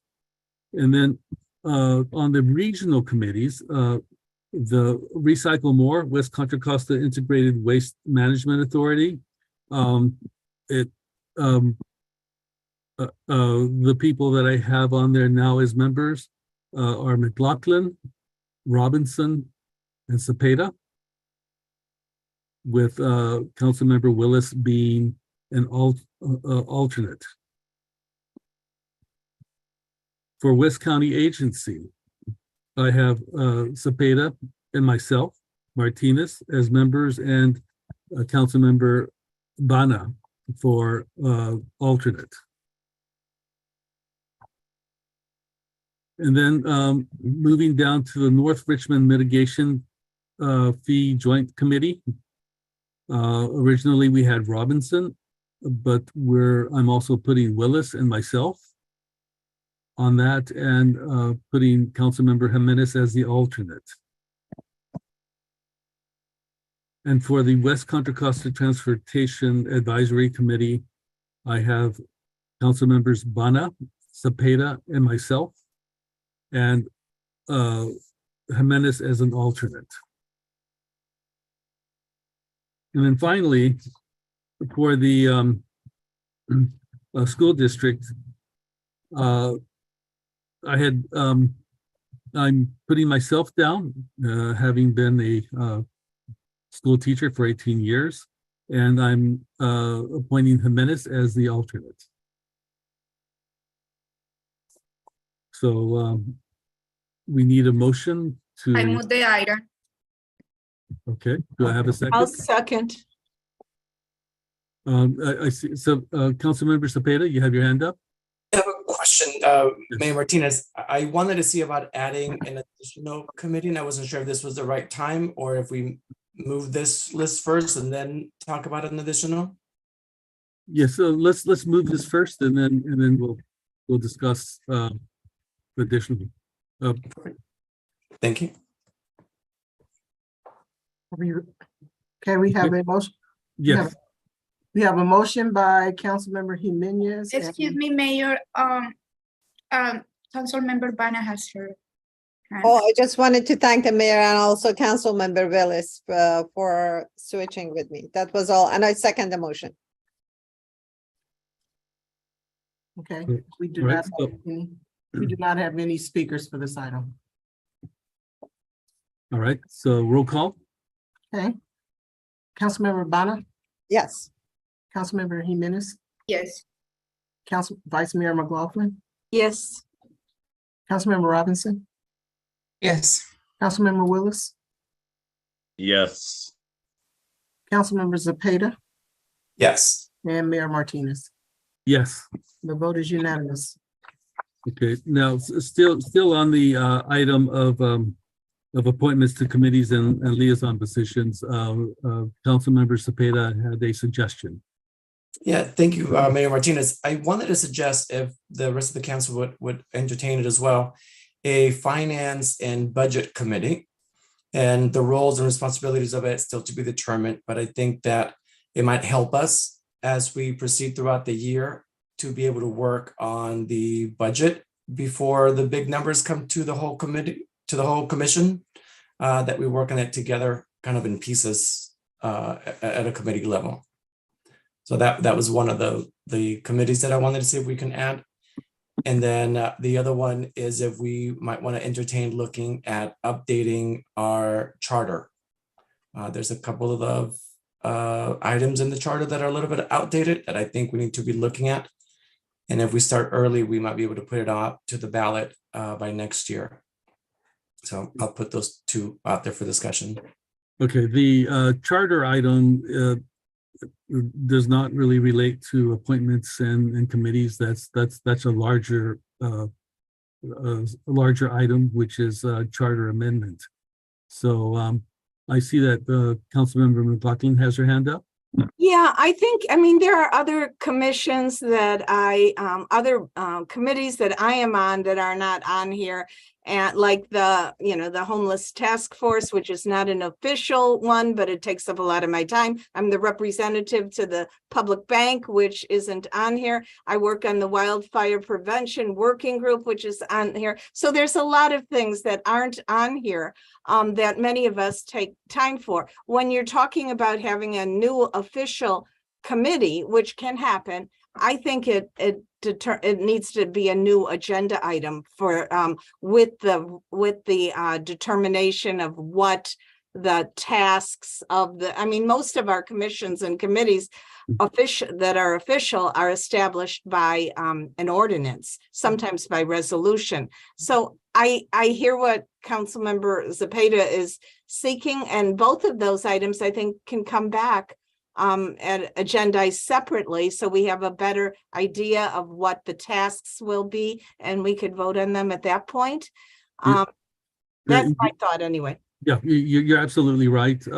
We had both of those committees before, and the way they got on to the agenda was through a council vote. So, and it was the council vote that took them off. So if you wanted to revisit and reappoint, we will have to have a council agenda item to do so. Does that answer your question, Councilmember Cepeda? It does. Thank you. I'll go ahead and create an agenda item for those two. Okay, great. Thank you so much. Thank you, Vice Mayor McLaughlin. Of course, thank you. All right, now we're moving on to agenda item R2 about the Greenway Gap. City Clerk? Yes, item R2 is to receive a presentation and adopt a resolution adopting the Richmond Greenway Gap Closure Study.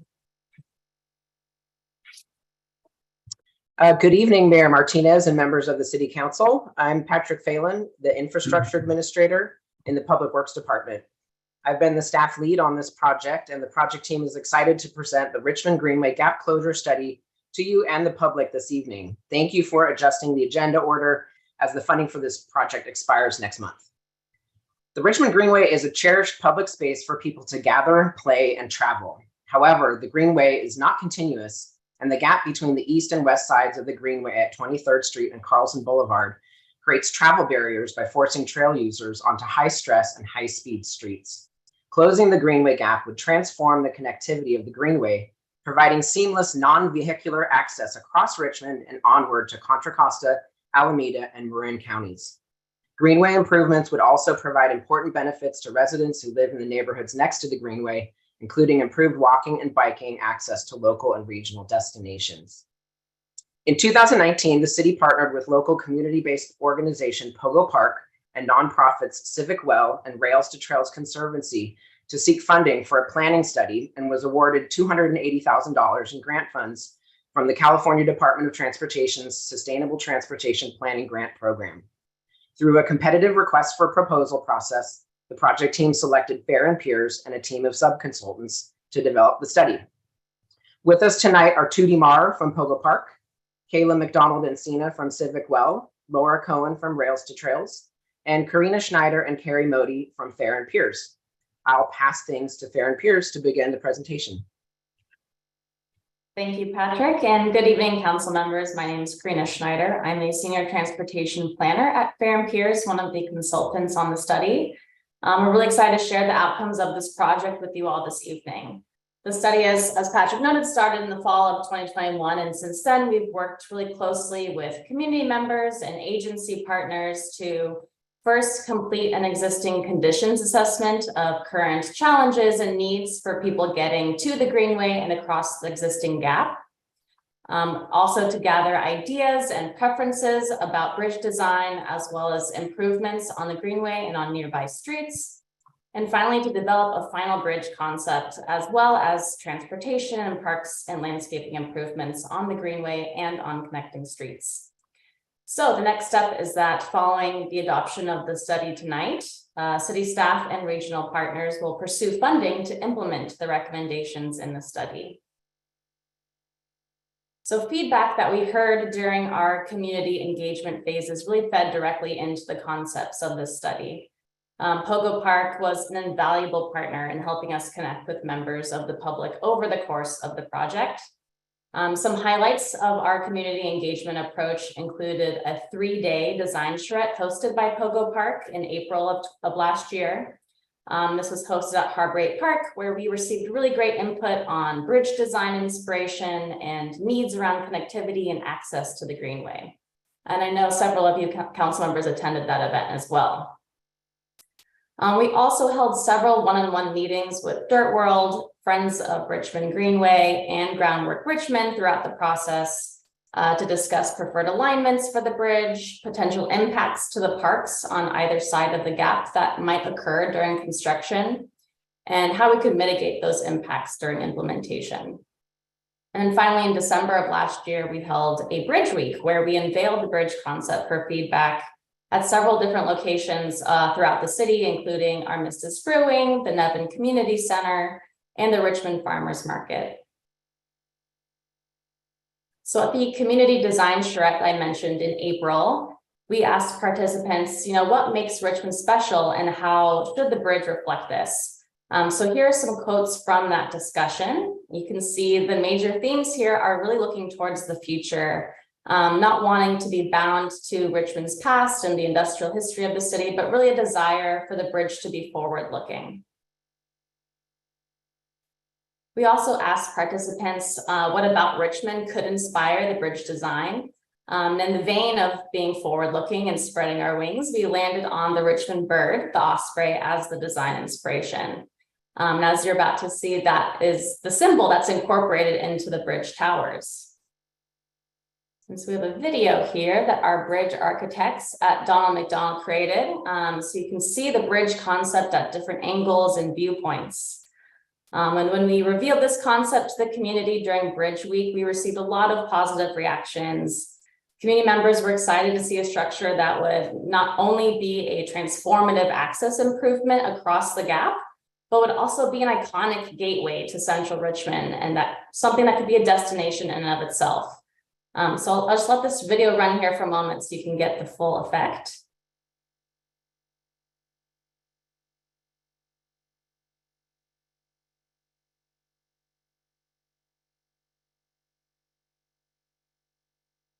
So again, this is all conceptual. The colors of the bridge and specific materials would all be figured out during the implementation stage.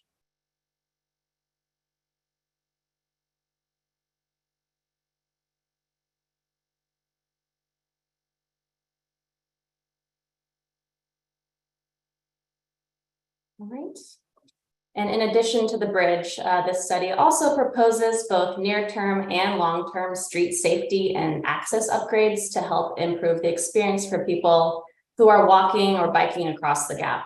And these changes would also serve to improve safety for people driving in the area. So in the near term, so before the bridge is built, our recommendations include repurposing a couple of the vehicle travel lanes on 23rd Street and Carlson Boulevard. So those are the two streets in between the gap. As well as some parking lanes on Bissell Avenue, just between 23rd and 24th Street, to install protected bike lanes. And these improvements would follow the routing that most bicyclists currently take to get from one side of the gap to the other. We'd also recommend installing a protected intersection at Ohio Avenue and 23rd Street near the west side of the gap, which is essentially providing dedicated protected space for bicyclists who are going through that intersection. So again, these improvements are really critical in making that trip from one side of the gap to the other feel, more comfortable, as we'd be reducing vehicle speeds to more closely match the actual speed limit, and by creating more space between vehicles and more vulnerable pedestrians and bicyclists. In the long term, we'd recommend installing street trees and landscaping, along with more permanent installations of two-way protected bike lanes on 23rd Street and on Carlson Boulevard. We'd also like to see a raised painted intersection at the Greenway crossing at 20th Street. So that's just west of Dirt World on the left side of the screen there. This would serve as a really nice gateway to the Greenway, and it could be an opportunity to bring in some local artists. And then along the Greenway, particularly on the east side of the gap, we would recommend installing new amenities like benches, drinking fountains, emergency call boxes, and enhanced lighting to make the experience of walking or biking along the trail more pleasant. All right, so to implement the recommendations in the study, city staff will work with regional partners to pursue funding for both construction of improvements as well as for ongoing maintenance. Most of the community members we spoke with do support seeing a beautiful, iconic bridge structure, which is going to cost a pretty penny. So we're currently estimating between $30 to $40 million to construct the bridge. And while this is a pretty hefty cost, we think this is the right time to be going after a really big grand vision, given the really strong funding landscape that we have at the federal level right now with the Infrastructure Investment and Jobs Act. However, if we're not able to secure funding within the next 5 years or so, we recommend revisiting the design and see if we could pursue a lower cost version of the bridge. And then during implementation, the city would also continue to collaborate with Dirt World on final design and ways to mitigate negative impacts to the park during construction.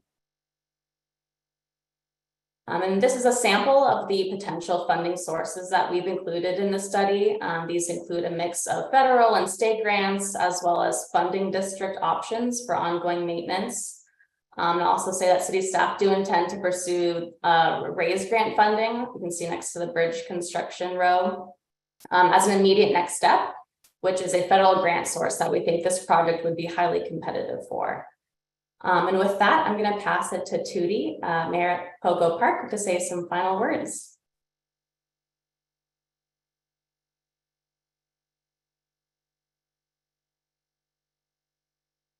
Let's see, is Tootie on the line here? You're muted, Patrick.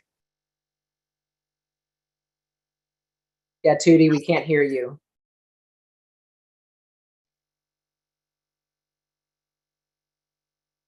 No. All right. All right, so then with that, I think we'll take questions from the council members.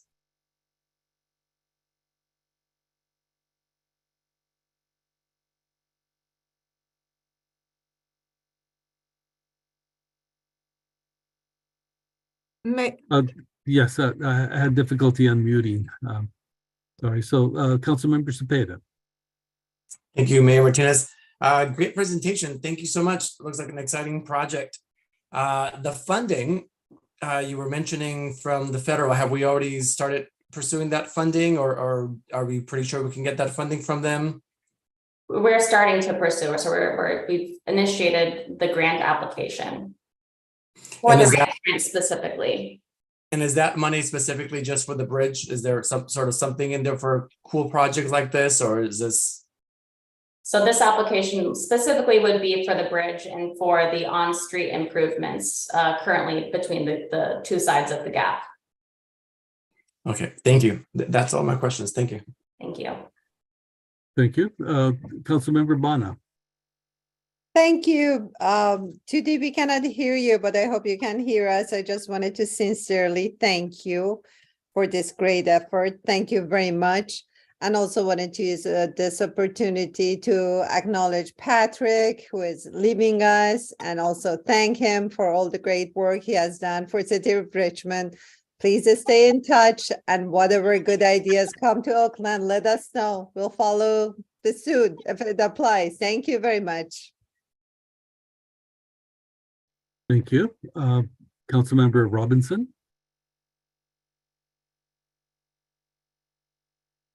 Yeah, so one of the questions I had was answered. I was hoping that the related street improvement projects were also included in the grant application, because some of them are really excellent, like really needed improvements. And I also wonder if there are any sources of existing funding that could address some of those things, because they're not big expense items. And I wonder if you can speak to that. And then, but I want to stop my talking altogether and then I'll have you answer. But I also have to just take a moment to say thank you to Patrick Phelan for all of his amazing work. He is the very example of the kind of city staff that we would love to keep here in Richmond. He's just, just excellent work for all the years that I worked with him. And it's going to be a real sore loss for the city having him move over to a different city. So thank you, Patrick. I will miss you, sorely miss you. And if you could answer that question, that would be great. I think the funding question might be better handled by our public works director or the city manager. I know that back in November, we brought an implementation strategy for a bunch of traffic safety improvements throughout the city. I think the things we're talking about here in the study could kind of go along and with that same package of potential improvements that would then need to be prioritized, against all of the other requests from the public.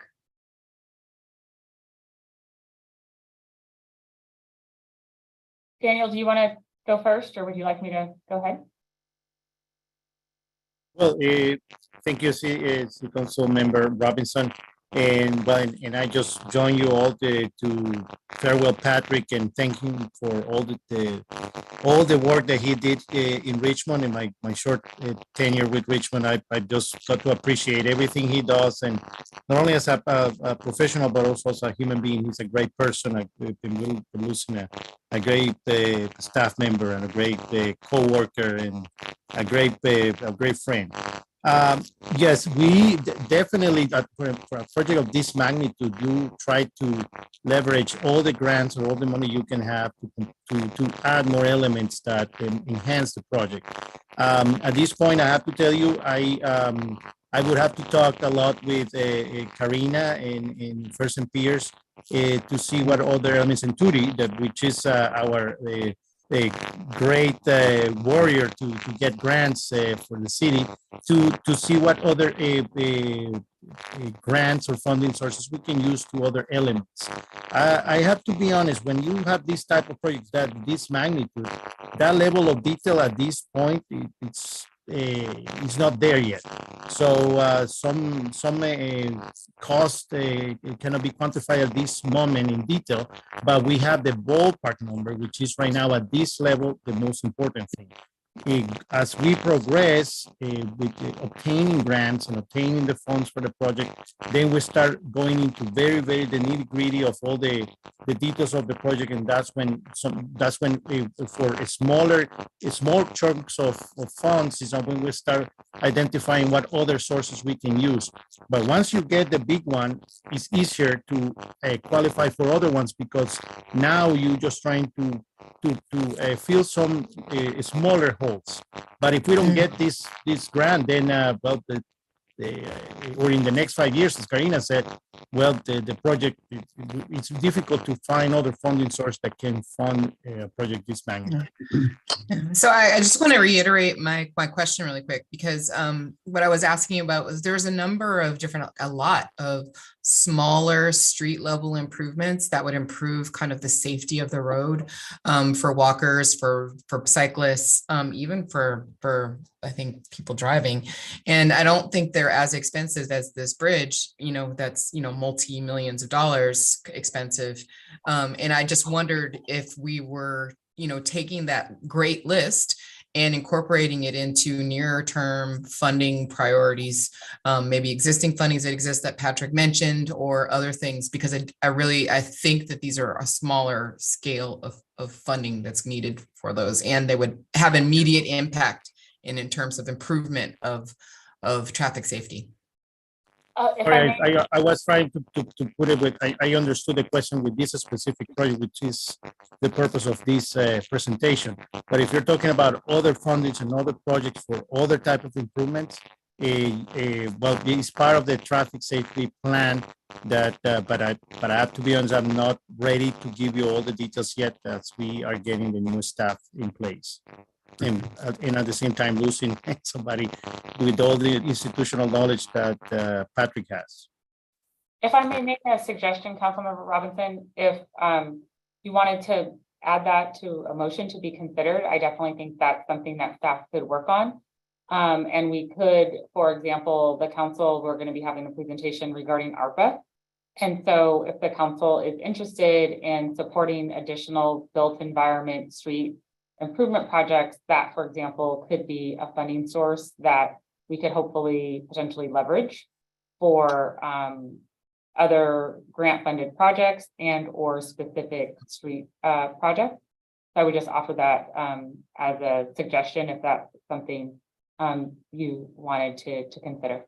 Yeah, I really appreciate that. I'm totally new at this, so I don't know when and how to do these things. Right. So I think we're all learning, right? Like this is like we have 3 new council members and we have lots of new staff people. And so I think, at least from my position as city manager, I want to try to be as transparent as possible, and really acknowledge, like, I was driving around today and I was texting Daniel pictures of things that I saw that needed to be fixed and repaired, and like where we have train tracks and we don't have arms that come down to warn people, and I hear the train blowing, and Daniel's like, I think you're over here on Hoffman. I'm like, no, I'm over here.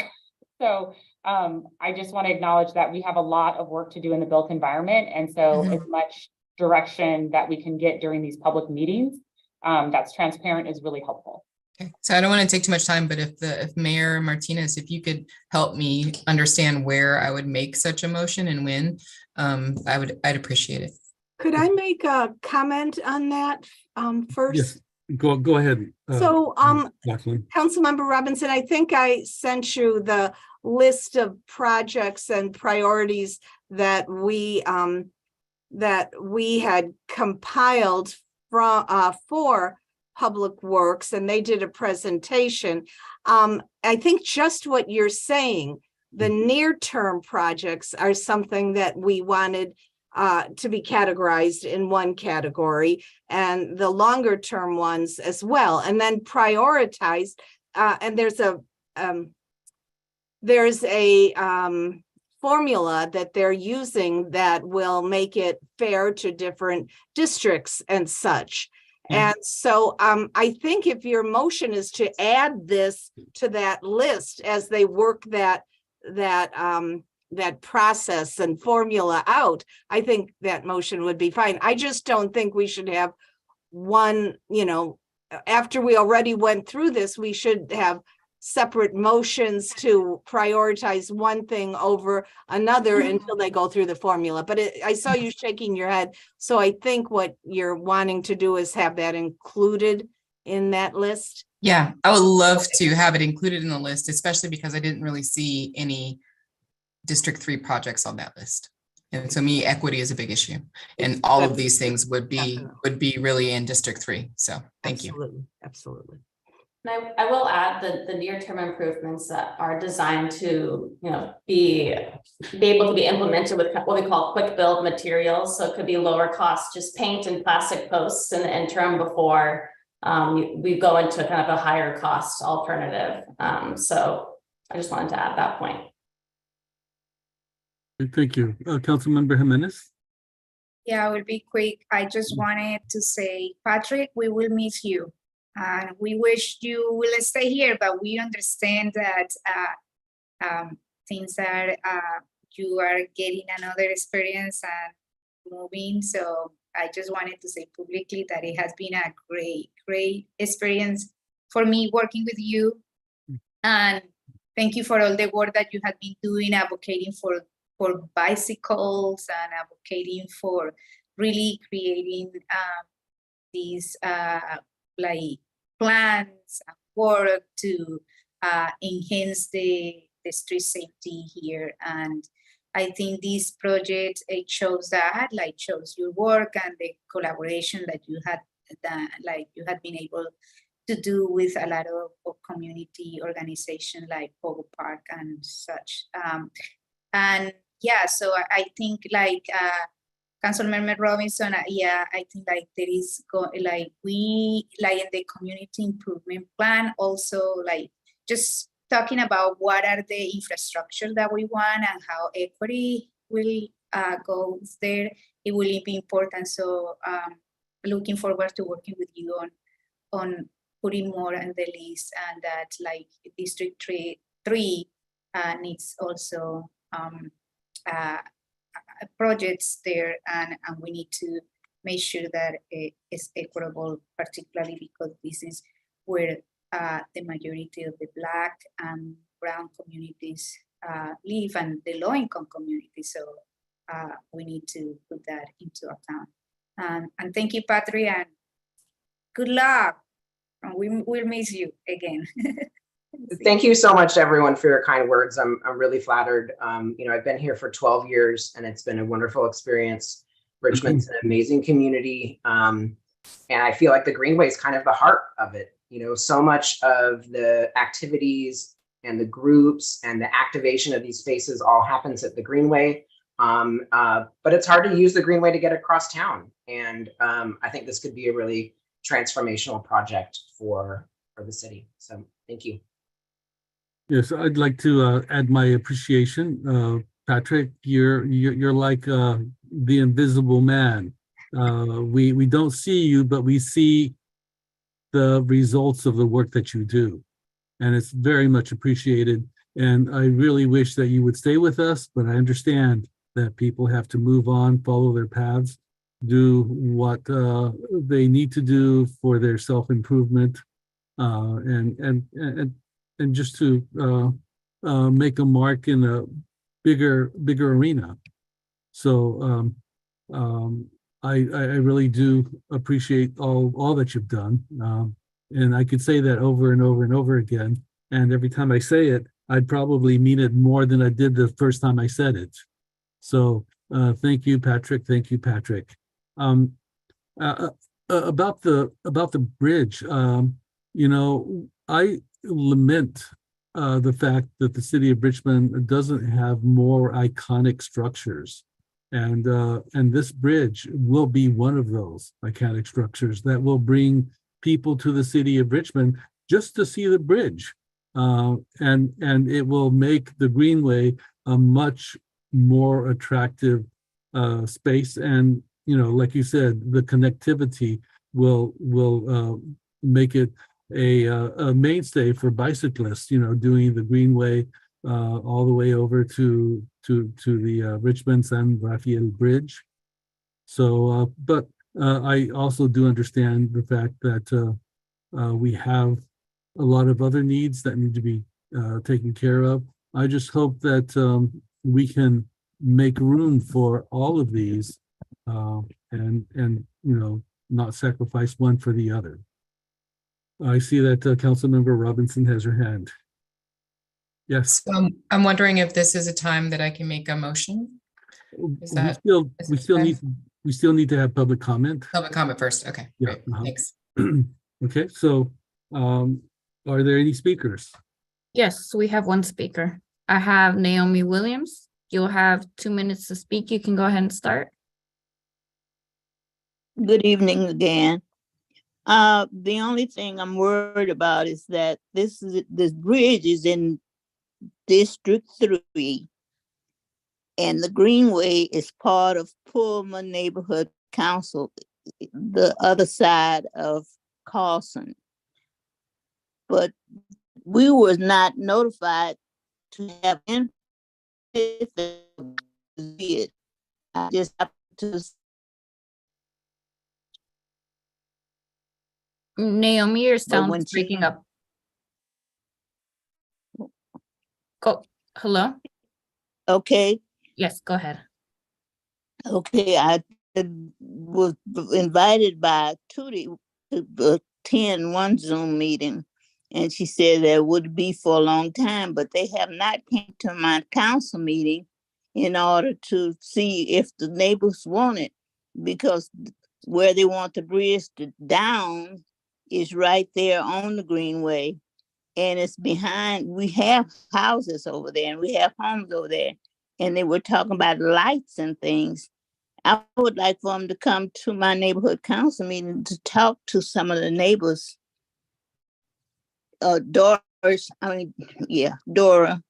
would like for you to come there because you're part of District. No, you're not part of District 3. You are District 3 for the council. So we could talk and see what the neighbors feel about this bridge that's going to put the butt of the bird that's on the bridge, the back of him over in Pullman. There's a lot of things that need to be filled out, and we haven't had the chance to look at the design or anything. We saw it on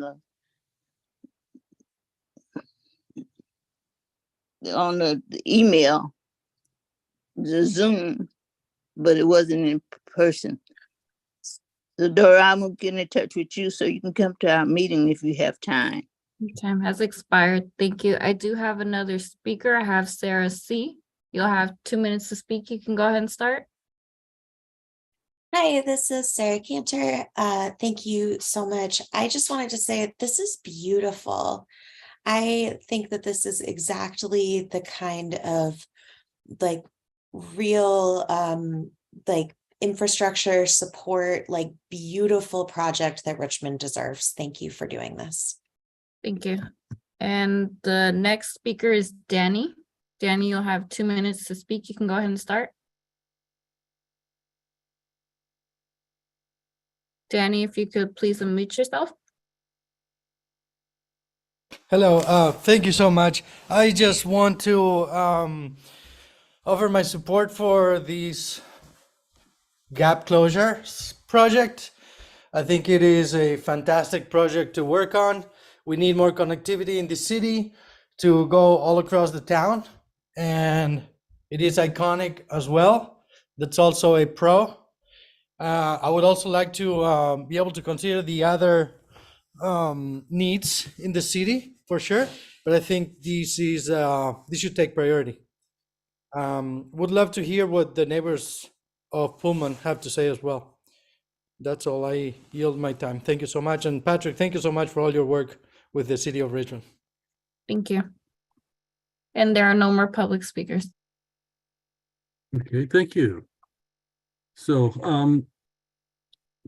the recommended action is to receive a presentation and adopt a resolution adopting the Richmond Greenway Gap Closure Study. So that would be the motion, and I understand that there is an addition that would like to be made. Doria, could you restate the amendment you would like to add? Yeah, I would like to add an amendment to take the list of additional traffic improvement measures that are recommended as a part of the bridge study, and include them in the existing list of traffic improvement, traffic safety. I'm not sure what the name of the list is. That's currently that we currently have and is being prioritized for near term funding. Okay, thank you. City Clerk, did you get that down? Could you repeat the motion that we will be voting on? I did not get all of it. Okay. Can you repeat that? Councilmember Robinson. Maybe Councilmember McLaughlin, what is the name of the existing list? So it's the list of street safety improvements. Street safety improvements. So my amendment is to add the list of street safety improvements that was included as a part of the bridge study, to include them in the existing list of street safety improvements so they can be considered for nearer term funding for prioritization in nearer term funding. I have a quick question, Mr. Mayor, if I may. Yes, go ahead. We have to tie these two together because I'm sure the amendment Councilmember Robinson is talking about will be done. And seems like it is under consideration, but do we have to combine the two together? We don't have to, but that was the motion. The motion was to do so. I second that. So we have a motion and a second. Okay, there was a motion by Councilmember Robinson, second by Councilmember Jimenez. Is that correct? That is correct. Okay. Shall we take a roll call? Councilmember Bonner, No. Councilmember Jimenez, Yes. Councilmember Robinson, Yes. Councilmember Willis, Yes. Councilmember Zepeda, Yes. Vice Mayor McLaughlin, Yes. and Mayor Martinez. Yes. The motion passes with Councilmember Bonner voting no. Thank you. I'm sorry, was it the motion? I thought it was the amendment we were voting on. I would like to vote yes on the actual motion. Okay. Thank you. I was confused. Okay. Yeah. No, the motion was for the amended Greenway project study. So the motion was to adopt the resolution with the amendment. Yes. Yes. Okay. Okay, so please correct my vote to yes. Thank you. Okay. Okay, so now we go to the budget session. Yes, item P1 is to receive budget presentations from the city manager and the police and fire departments. Good evening, Mayor Martinez and members of the City Council, Shasta Curl, Richmond City Manager. This evening, we are continuing our budget presentations for mid-year under the auspices of also under providing context for all of the council to ensure everyone is on the same page. So just for the benefit of the public, last week, we commenced with our council orientation, and the first department that provided an update and an overview of their department was the Public Works Department. And so this evening, you'll hear from Public Safety, from both the Police Department and the Fire Department. Our goal is to come back to you again at the February 7th meeting, and then have a draft of mid-year at February 21st with adoption of mid-year by February 28th. We also received a request pertaining to how the numbers were laid out. And so you're going to see an added column to demonstrate what the 6-month projections are that we would have expected for the 6 periods thus far in the fiscal year. So that's from June 30th through, July 1st through December 31st of 2022, what those expenditures would have been for the 6-month mark and what our actuals are versus budgeted. And just wanted to remind folks that these numbers are estimates. They're not actuals until we close out the books and receive and finalize our what's called our ACFR. So just wanted to provide that context and turn it over to Chief French. Thank you. Good evening again, Mayor Martinez and council members. I have a brief overview of the police department for the mid-year budget. I have with me tonight Assistant Chief Tim Simmons, as well as our senior accountant, Stephen Linderman, to assist me.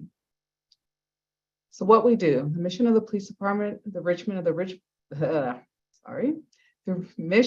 Richmond Police Department is to prevent crime and maintain order. We work in partnership with our diverse community to help solve neighborhood problems, address root causes of crime, and improve the quality of life in Richmond. We strive to perform in a manner that promotes public trust, confidence, and a sense of safety and security. The police department has 3 bureaus: admin, patrol, and investigations. Additionally, there are several functions that work out of the chief's office to include crime prevention and our crime prevention manager, who you all know as Michelle Milam. In addition to the crime prevention duties, Michelle plays a significant role in working with the unhoused community. We also have the Office of Professional Accountability, which investigates complaints, and our senior accountant. Our administrative bureau handles most of our support functions to include hiring, training, records, jail, dispatch, and IT. Our patrol bureau operates as a 5-team system and covers the 9 beats across the city 24 hours a day, 7 days a week. Beat officers respond to calls for service and emergencies and works on quality of life issues, as I discussed in my previous presentation. Something that was necessary for us to do this year was to redeploy our traffic unit due to staffing. Our traffic unit traffic officers are now assigned to teams, and they handle traffic-related issues when they are not responding to calls for service. Traffic officers also assist with parades and special events and work on traffic safety grants. And finally, we have our investigations bureau. This bureau is currently a very small, but it is broken down into 3 units: homicide, general crimes, and domestic and sexual violence unit. Next slide, please. What we did in the first half of the fiscal year. Besides answering calls for service, our main focus has been on recruiting and retention of our employees. We partnered with HR to develop a comprehensive recruiting strategy to address the 63 vacant positions within the police department. We had another department reorganization based on the current reality of staffing. Again, we redeployed our traffic unit, but we also developed opportunities for our officers to gain training and experience by creating collateral duties. We now have intelligence officers, and while all of our officers are intelligent, this specific team works on developing leads or intelligence into people who are committing crimes. We also have our MHET program, a program that used to be a standalone program in which an officer and a clinician rode together. And basically the MHET officer have the additional responsibilities to do follow-up with people who have experienced mental health crises, and they work with the clinicians to try to find ways to keep the individual from going back into crisis. And we're also looking at creative ways to work with our regional law enforcement partners to address sideshow issues. Another focus in the first half of the fiscal year has been on department wellness. Over the last few years, we lost a significant number of staff for various reasons. I wanted to find a way to stop the great people that we have from taking their talents to other places. I felt one way to do this was to invest in the people that we have. We are in the process of contracting with psychological services to provide mental health support for our officers. We're implementing an app that provides additional mental health assistance by the way of meditation and articles and connections to the psychological service clinicians. And you all recently also approved the purchase of a sleeping trailer to provide staff that are working long shifts a place to rest before driving home. And we're also updating our fitness to equipment so that our staff can stay physically fit. Next slide, please. What we plan to do. Our goal is to hire all the vacant positions by the end of this year. I know it's a lofty goal, but my personnel and training unit are on a mission, and they are thinking of innovative ideas to bring people in the door. And they're actually off to a great start. So far this year, we've hired 7 new police officers and 2 professional staff. We have 5 people that are in the police academy and another 5 officers in training. And we're wrapping up backgrounds on parking enforcement officers, record specialists, and dispatchers. We are also working on some reconfigurations around the department. Many times when major crimes occur, we have to bring in victims and witnesses to the police department to get interviewed. The area that we've been using is really cold and uninviting. We identified an area where people will hopefully feel more comfortable while they wait, where officers can speak with victims in a more private area, and where officers can get some work done while waiting with the witnesses and victims. The area will also be conducive for children because we often have to wait for extended periods of time for children and family services to respond to pick up children that are in our care. Additionally, we remain in a location that was supposed to be temporary, but we've been here since 2008. We haven't done many upgrades because, again, this was supposed to be a temporary police department. So we're currently working on updating some of the work areas to include changing out old dirty carpeting and fixing broken equipment in our locker room and work areas. We will continue to work with urban strategies and other city staff and community organizations to transition mental health and other low-level calls for service to other service providers. And of course, we continue to strategize and work on ways to further reduce crime and address quality of life issues. Next slide, please.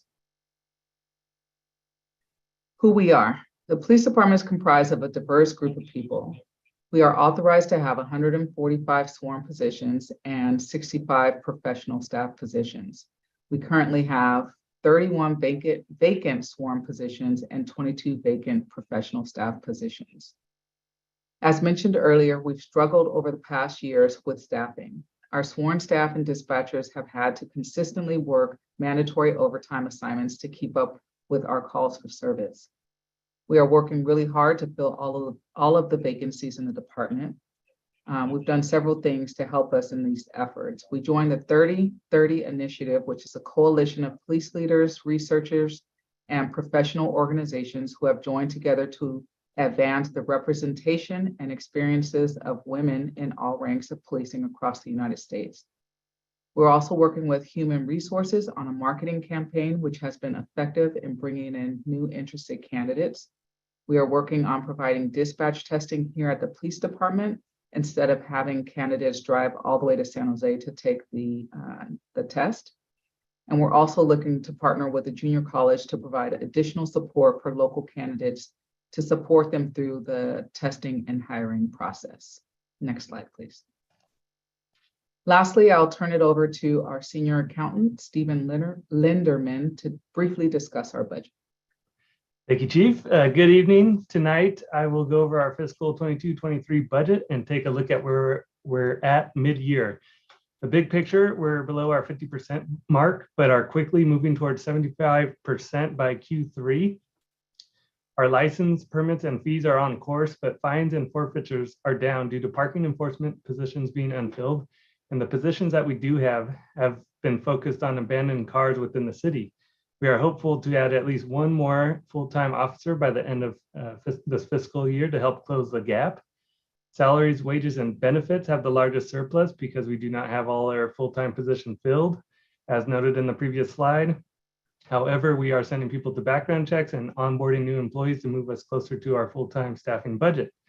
The expense strings will quickly catch up by Q3 as we continue to receive invoices from our vendors for services performed just prior to the holidays. And with that, I'll hand it back to Mayor Martinez. Thank you. All right. Our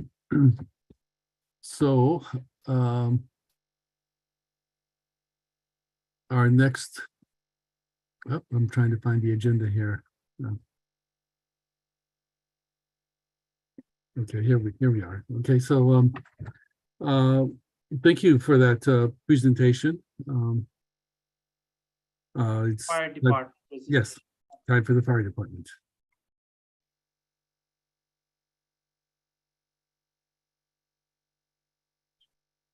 And presenting that. Mayor Martinez, I was trying to ask a clarifying question, if I may. Do you want police to answer questions now, or go ahead and proceed to fire and ask all questions at the end, whatever the pleasure of you or the council? Well, okay, well, let's do questions for the police now. Okay, so I see Councilmember Willis's hand up. Thank you, Mr. Mayor, and thank you, Chief French, for the presentation earlier today and just now as well. I guess my question is, because I remember sometime last year or in the midst of our talking about staffing level issues in the police department, one of the things that you mentioned was that the officers were going to be strictly for patrol and that traffic safety wasn't going to be just kind of muted, essentially. And now I'm wondering, now that you're starting the traffic safety portion of the department again, what exactly does that entail? Would you be able to describe like what's the roles, responsibilities, or what has traffic safety done so far since being reinstated?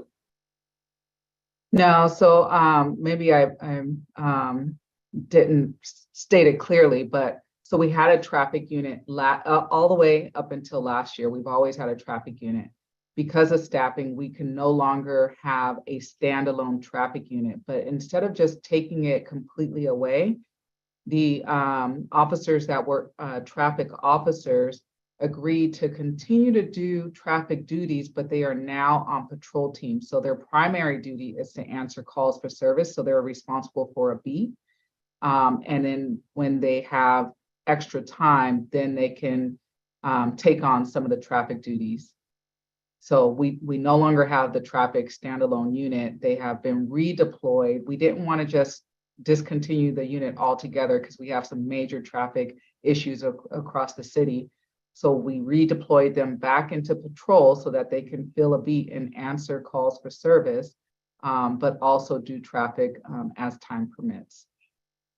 They also help with special events and stuff like that because there's still a need. We'll still have parades and those types of things. We didn't want them to lose the training and experience that they have on motorcycles. So that's why we just wanted to redeploy them back into patrol. Okay, and or Captain Simmons, were you about to say something too? Yeah, I just wanted to add also that the traffic unit, the redeployed unit, is also still managing and working Office of Traffic Safety grants. So the state provides a pretty significant grant that gets managed through the traffic unit for DUI saturation and other roadway safety campaigns that the redeployed traffic unit will work on an overtime basis, and not overtime that comes out of our budget, the city's budget, but overtime that gets reimbursed through the grant. So that's another big item that traffic unit continues to work on as well. Okay. Additionally, they handled traffic collisions that occur when they're working. So if there's a major traffic collision, they have the expertise to respond and handle those collisions.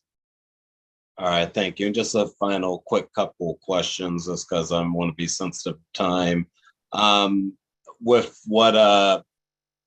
so since you've started having some folks do traffic safety when they can, I guess the question I'm trying to ask is, in reality, how much time are officers able to spend on traffic safety versus responding to other service calls? Like general ballpark, if you don't have the exact figure. The answer is very minimal time, unfortunately.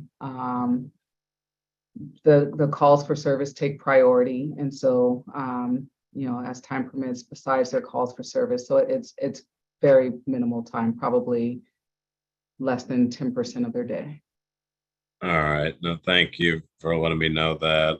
Just trying to get a good picture of exactly like what's the implementation looking like as you were presenting.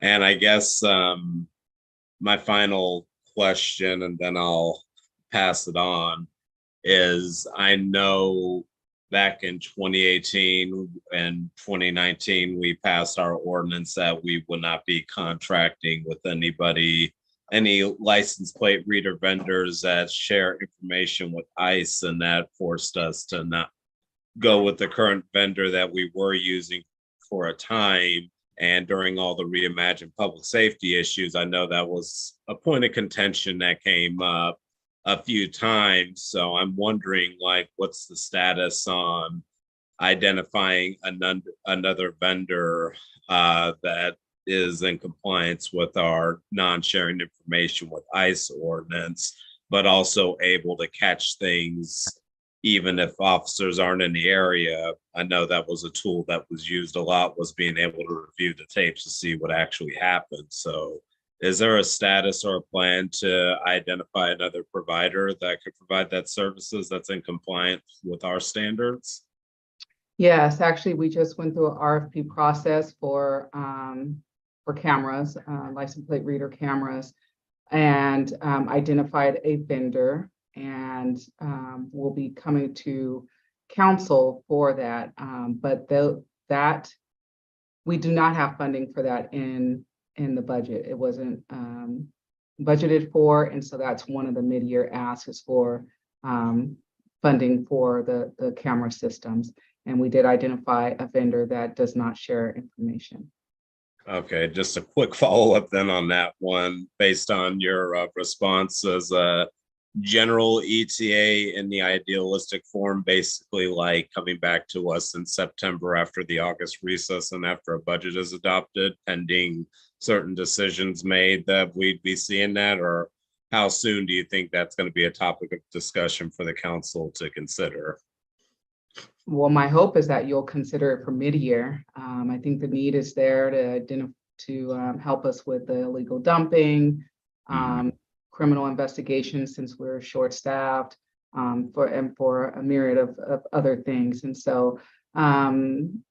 Linderman, do you have an idea of when we might be bringing this to council in the next month? Like you said, if it's it was submitted with mid-year, so if that all goes through, then we should be moving through contract phase around March. Okay, good. That gives me a general timeline. Thank you for answering my questions. I appreciate y'all. And yeah, I'll pass it on. Thank you again. Thank you. Thank you so much for your questions. Next, Councilmember Robinson. Thank you for this presentation. I really liked looking through all of this yesterday and the day before. Just wanted to say off the bat that I really appreciate the wellness initiatives. I think that it's really important in especially stressful workplaces. So, really excited to see that in your presentation. And then my question had to do with the types of vacant sworn positions. You're saying that 31 of the vacancies are sworn officers. And I wonder if any of those, I think Council Member Willis was saying that there were beat officers, but I did just want to make sure I asked if any of them were going to be in investigations, like helping to solve crimes, especially considering, that 31% closure rate. Absolutely. So what happens is once we are able to staff up, hire new officers, mainly those officers go into patrol because they need to get the foundation to respond to calls for service. But that will allow us to pull officers that have a little bit more tenure into our investigations units, and so that we can build up some of the units that we've lost in the last couple of years. So once we bring on new officers, then we will again have a traffic unit, a standalone traffic unit. We'll have additional detectives in our investigations bureau, and we'll be hopefully bringing on some other teams that we had to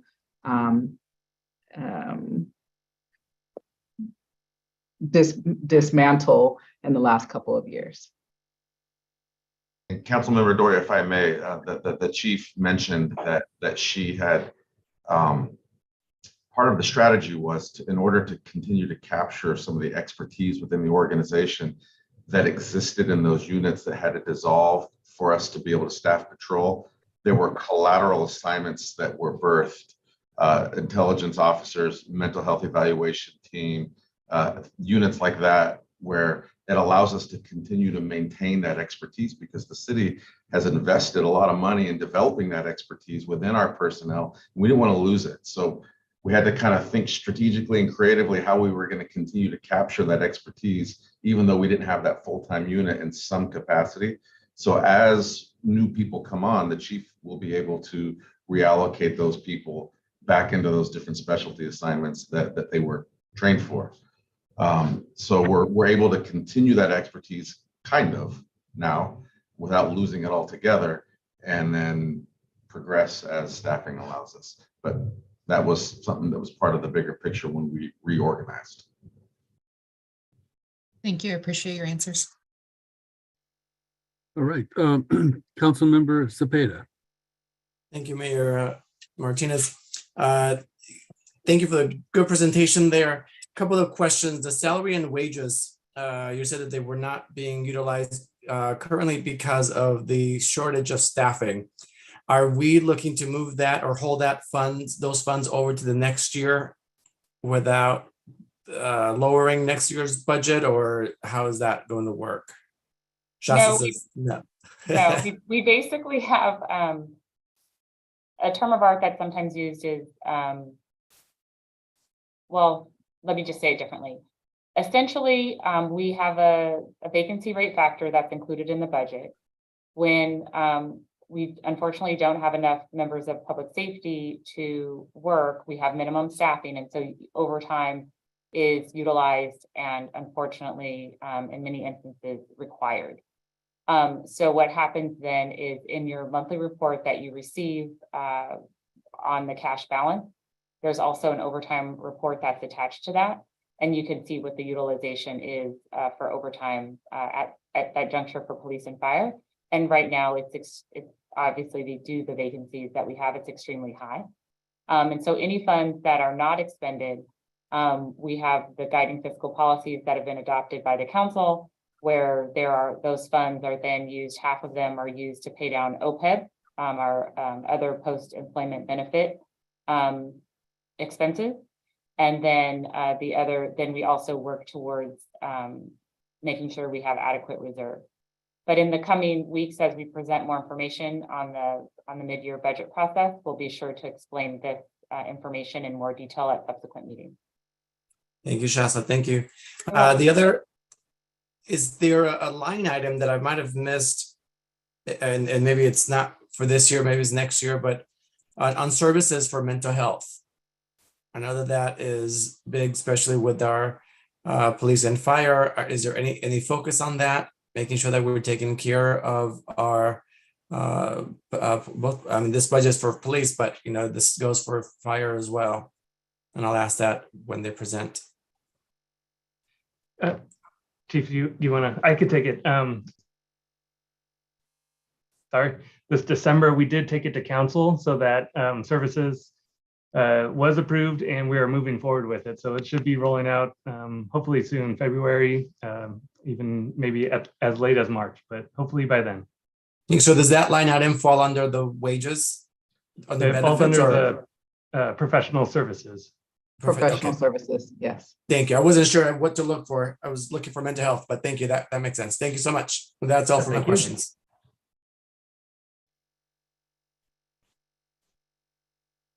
Thank you. Councilmember Jimenez.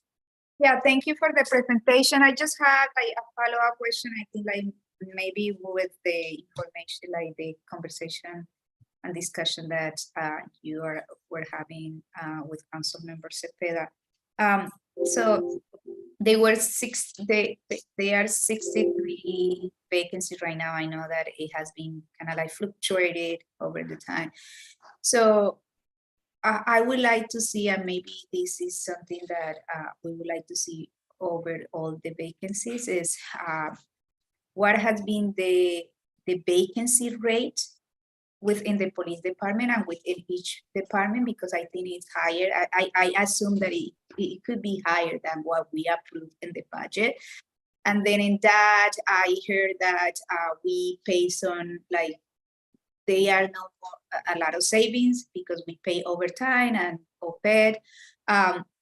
But I would like to see the breakout of like each department, like this, the potential services or the overtime, and like how we had been using the money that we are not paying salaries, and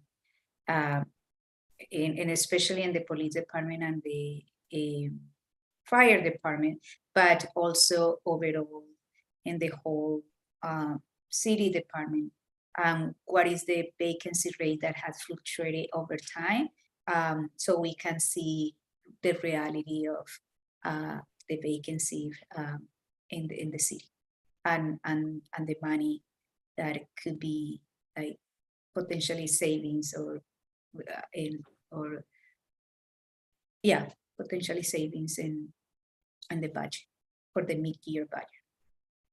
So I don't know if I can go ahead. Friends knows about kind of like the vacancy in your budget, how much that money has been used, or is there for savings.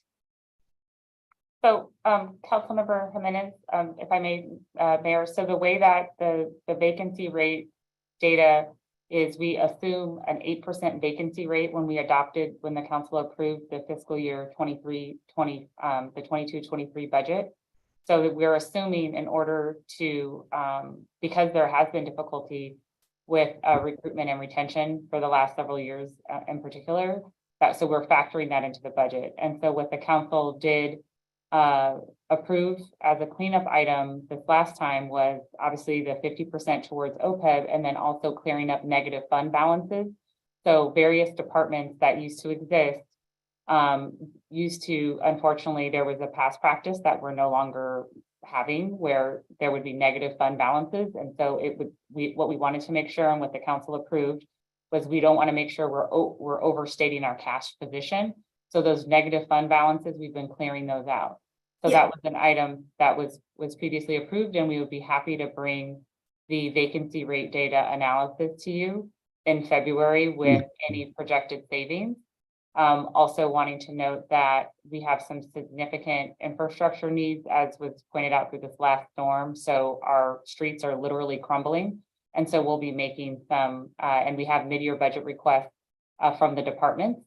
So those will be presented to council as well, so you can get a sense of what the needs are of the city. But my question is not assuming that we have an 8% vacancy, but actually what has been the actual vacancy rates. Understood. I said we can bring that information to council as part of the mid-year budget, and we have been trying to. HR has been tracking that more recently. Historically, the vacancy rate data is not something that was tracked, but utilizing that 8% vacancy rate factor enables us to try to have a better budget process. Because what we don't want to do is assume that vacancies are going to be zero right? Then we have a large vacancy rate, and then we're unfortunately not investing in our infrastructure. So we're trying to get better at being transparent, and we'll continue to do so. Yeah, no, I think I appreciate that. And I think like the vacancy factor is important. I just want to make sure that we are also getting the core data, the hard data, because we are assuming 8%, but actually it's different. So I would like to see, and I think like the council and the community would like to see the actual number. And then with that, what had been the actual savings, so we can really know what is happening. Because sometimes in the community say, well, we have 100 and something vacancies. Oh, that means such and such as savings. And actually it's not, because you are saying, well, we pay overtime, we pay OPEX. So how we are going to give that response to community? Yes, we can certainly do that. And we'll also be coming back with the workforce analysis that's required by the state audit, that we have to look at every position. So that's also another effort that is underway that the council has approved. Thank you. I also want to just say, I misspoke. I said 63 vacant positions. It's 53 vacant positions, not 63.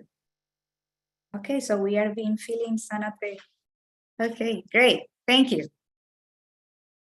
Thank you so much. Councilmember Cepeda, you have more questions?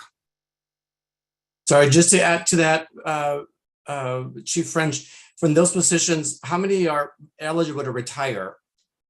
Because I'm assuming as we're hiring, some of them are also leaving us, mostly because of retirement. Do we know what we have to expect in 2023, 2024?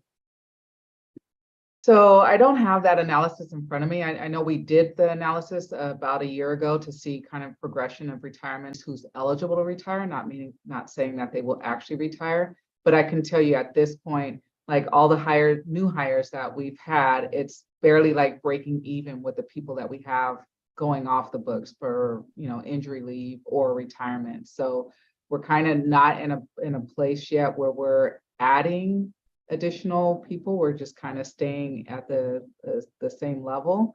But I can look at our previous analysis of the potential retirements and get that to you. I think it says we're just kind of leveling out. Does that mean that we're sort of not filling out some of these other positions that have been vacant for a while?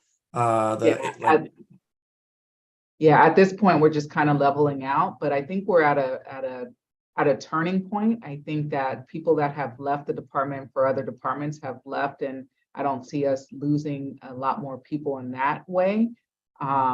We do have some retirements probably this year, but I see that later on in the year. So I see that the people that we're actually doing backgrounds on, I just actually got a stack of backgrounds to go through just today. So it looks like we'll be, hopefully hiring additional police officers, and not just police officers, additional staff, because we obviously have a lot of professional positions open too. So I think we're at a point where we're going to be actually growing and getting back to where we should be, as opposed to just replacing people that are leaving.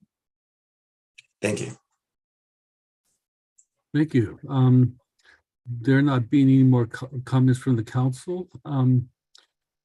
Should we do public comment on police at this point before moving on to the fire? I'm asking for direction here. We have one speaker for police. Do we want to wait and finish fire and then just take all the speakers at once?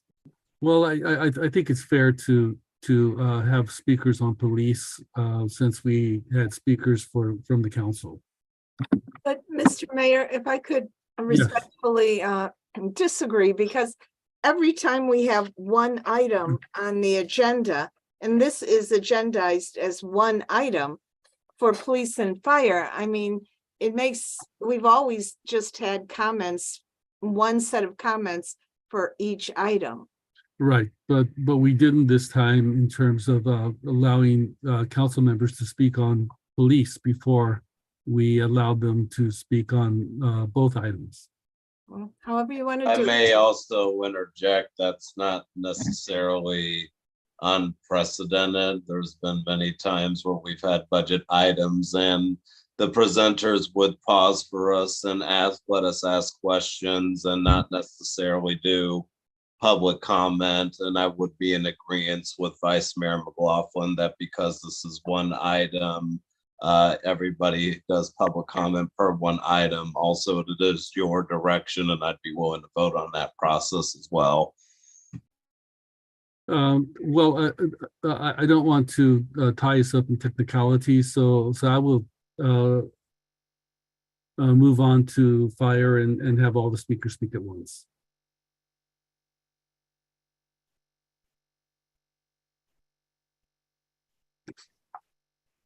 Good evening, council members and mayor. Thank you for having me this evening. And thank you, Councilmember McLaughlin Willis. And I will be having our Deputy Fire Chief, Aaron Osorio, assist as needed.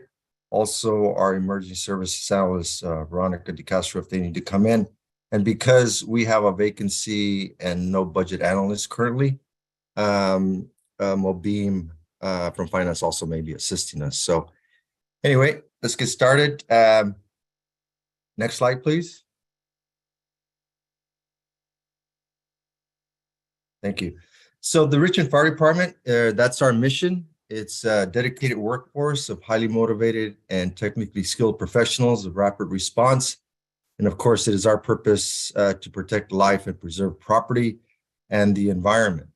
One of the things that I will say here that's not listed, but that I've said before, is that the Richmond firefighters are professional firefighters that I personally am very proud of, because my experience in the fire service is that not every fire department provides the hometown attentiveness that the Richmond firefighters do. And so I just want to bring that to your attention, because it's something that I will continually say, because it's not like that everywhere in the fire service. Next slide, please. And this is what we do.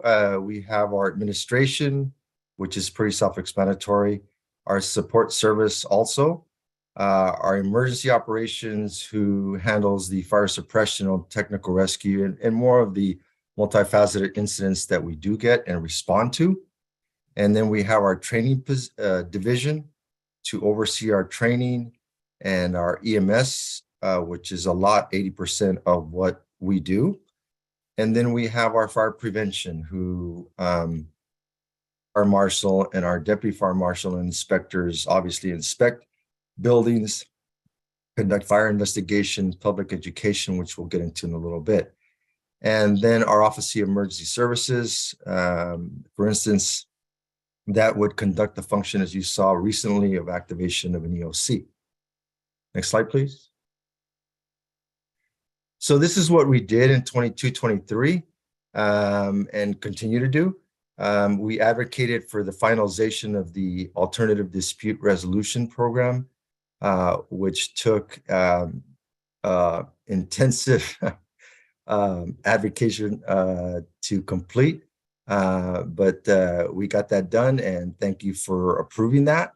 And we worked together with labor to do that, and of course the city. We established our return to work training and updated our Richmond Fire Department policy manual to reflect these changes. It is something that was long overdue, but we now have a policy in place to be able to deal with our return to work, our modified duty personnel, which wasn't in place in the past. We've also completed our acting positions lists. We completed our engineer back in 2021. And then we completed our battalion chief, our fire captain, and our engineer this past year. And so we're very proud of that, because that assists us in having these positions filled. Because of our vacancy rate, we're able to do this in an effective manner now. And then we, of course, successfully interviewed 96 candidates from over 400 firefighter trainee applicants, narrowed that down to 20, which were interviewed eventually by me. And then we've narrowed that down, and those are the individuals that are going to move forward to hopefully become firefighters in the city of Richmond.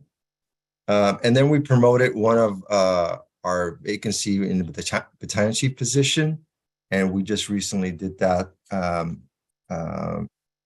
to fill that position. Next slide, please.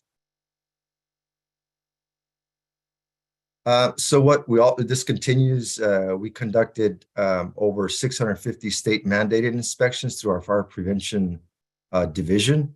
And we presented also fire and life safety classes to elementary schools, which included the first grade, fourth graders. And this is something that our fire inspectors and our fire marshal were able to do. And it's something that we're really happy that we're able to do that, because this is something that's important for our community and our young individuals to be able to start this fire safety education at an early age. And then we partnered with the Red Cross to install smoke detectors. That program is continually still going on, where you go online on the fire department website to sign up for that. Our personnel will go out and install them. And then the fire department, together with the police department, of course, every year we provided toys and food to over 500 families for the holiday season. And I just want to also take this opportunity at this time to say that, it is, I really also value the relationship between our fire safety partners or public safety partners, the police department. I feel that it's a great relationship that we have. And again, that's something that is not the norm, I think, across the country and at times where I used to work. So next slide, please. And what we plan to do is hopefully implement our ADR program.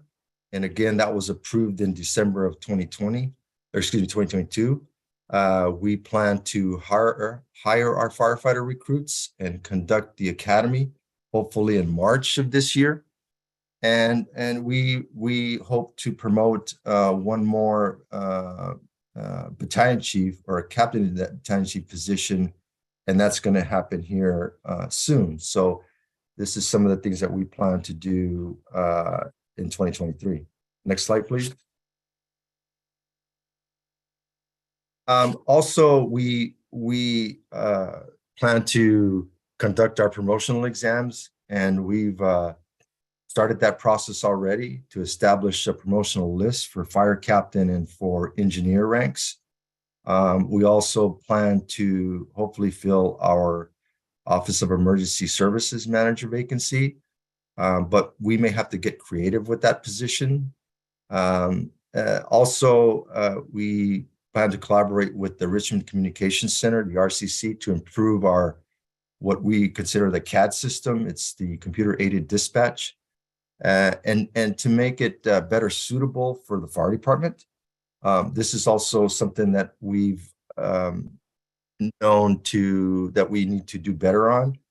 This is something that, being a fire chief here, that I inherited, but definitely look to correct that.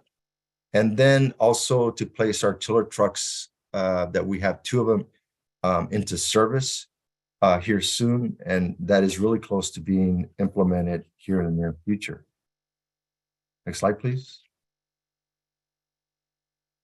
So the staffing that we have, the current approved positions is 94, vacant positions as of December 31st is 15.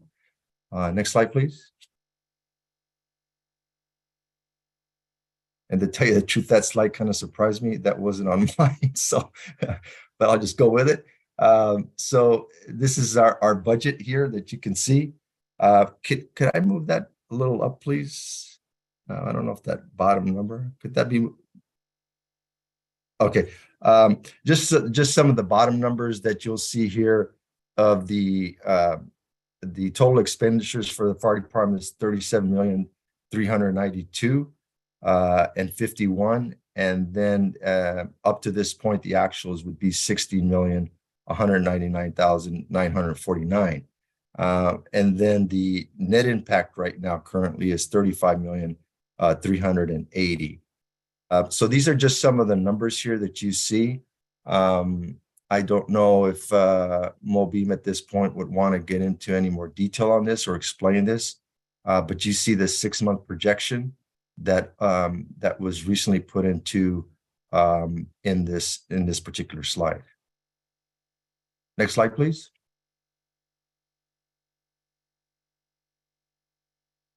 And that is a presentation. So again, thank you for your attention and the time to be able to make this presentation. Thank you.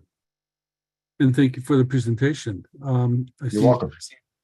See Councilmember Willis has his hand up. Go ahead. Yeah, thank you for the presentation as well. Did look great. But there was one thing that did come to mind, and this is more of a comment and a question, so take it as you will. But one of the main things that's kind of been brought up to my attention for the past couple of years is, in general, our hiring practice. I've heard feedback that some of the hiring practices have basically been going off of like how high somebody necessarily scores on a test, but it doesn't necessarily, not a person that reflects the community. Or if we do have members of the community that try to test to join our fire department, their test scores tend to be lower than outside of jurisdictions. And one of my hopes is that we're doing everything we can to take into considerations people's background, where they're coming from, if they're actually from the Richmond community, in terms of like how we're doing hiring. And another concern that's also been brought to my attention is the requirements to seek higher positions within the fire department. Once upon a time, you didn't necessarily need higher education to get in, and now there's more educational requirements that are being demanded of folks. And even just trying to get a regular degree, you're launching yourself into debt just to basically say that you're competent to society. So I'm just kind of bringing that up as like, I want to make sure that we're not creating barriers for people getting employment with our departments, especially if they're coming from the city of Richmond, where they've grown up and want to work and serve their community. And that's not necessarily an accusation towards you, Fire Chief. This is just kind of concern that's been bubbling up over the years. So I just wanted to share that as like what my vision for the fire department would be in terms of filling vacancies, but also at the same time, really just hope that you think about what our hiring practices is and who we're giving it a chance. Is it somebody coming from the actual Richmond community or from the general area? Or are we just looking outside to the best candidates on paper, but they don't really have a deep connection to the city that they're willing to serve?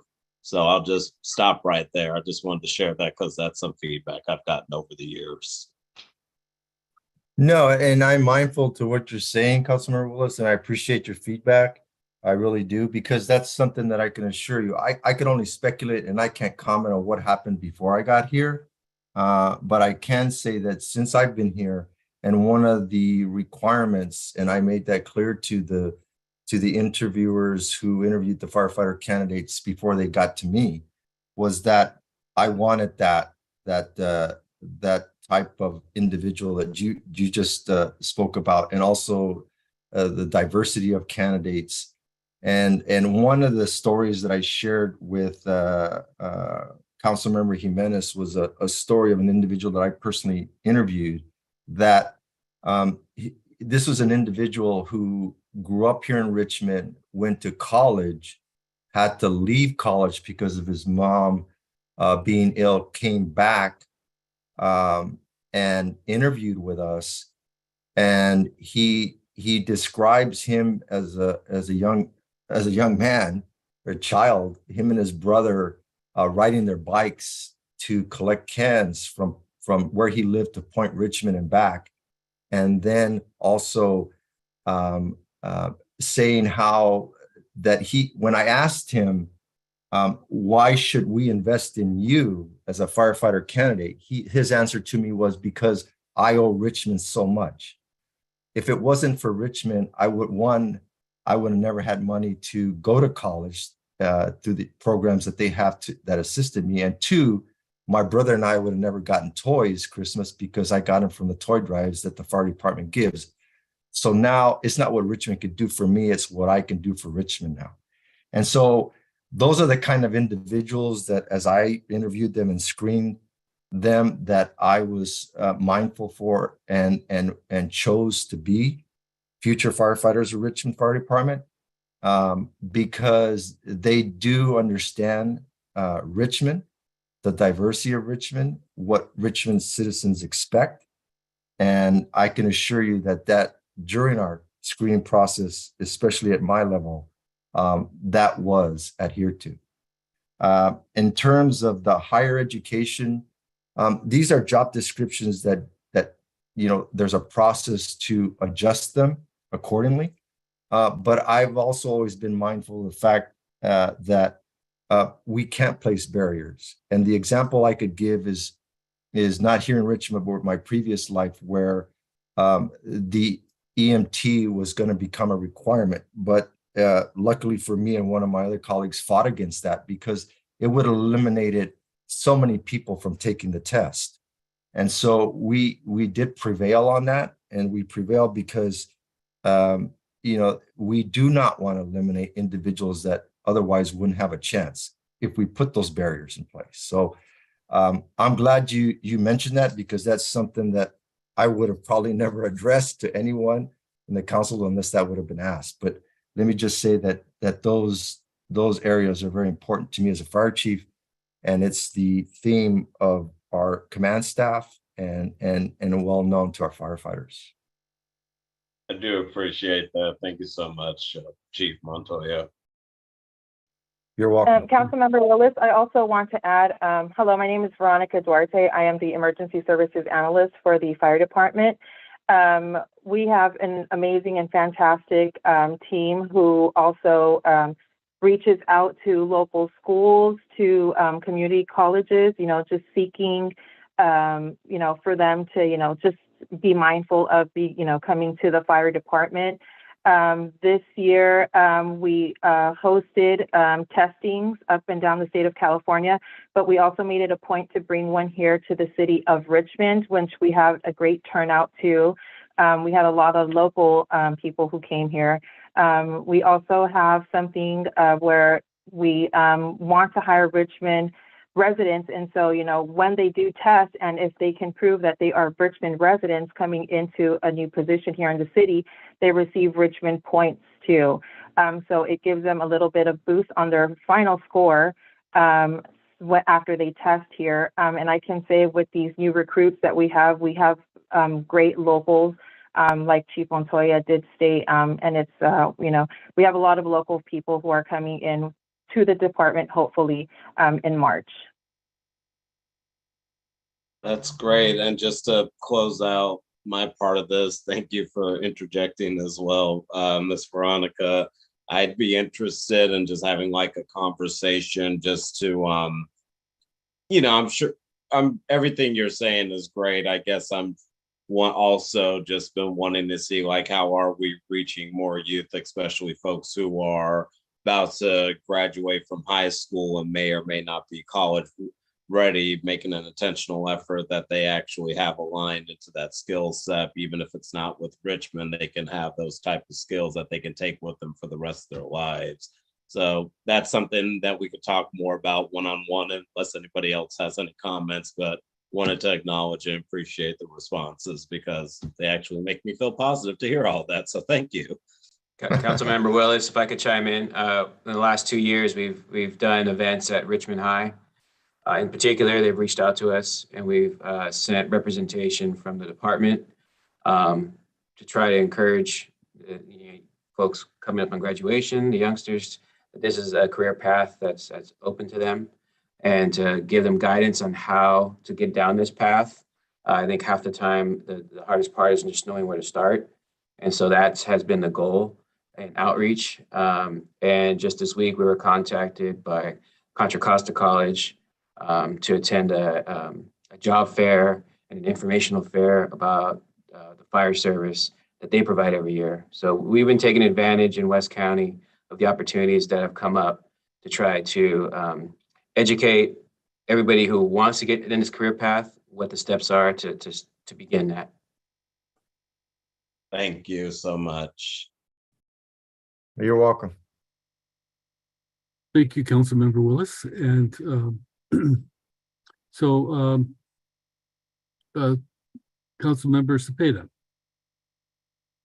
Thank you, Mayor Martinez. Thank you, Chief Montoya. Couple of questions I saw on there. Charges for services. Would you mind explaining what that line item is from the revenue?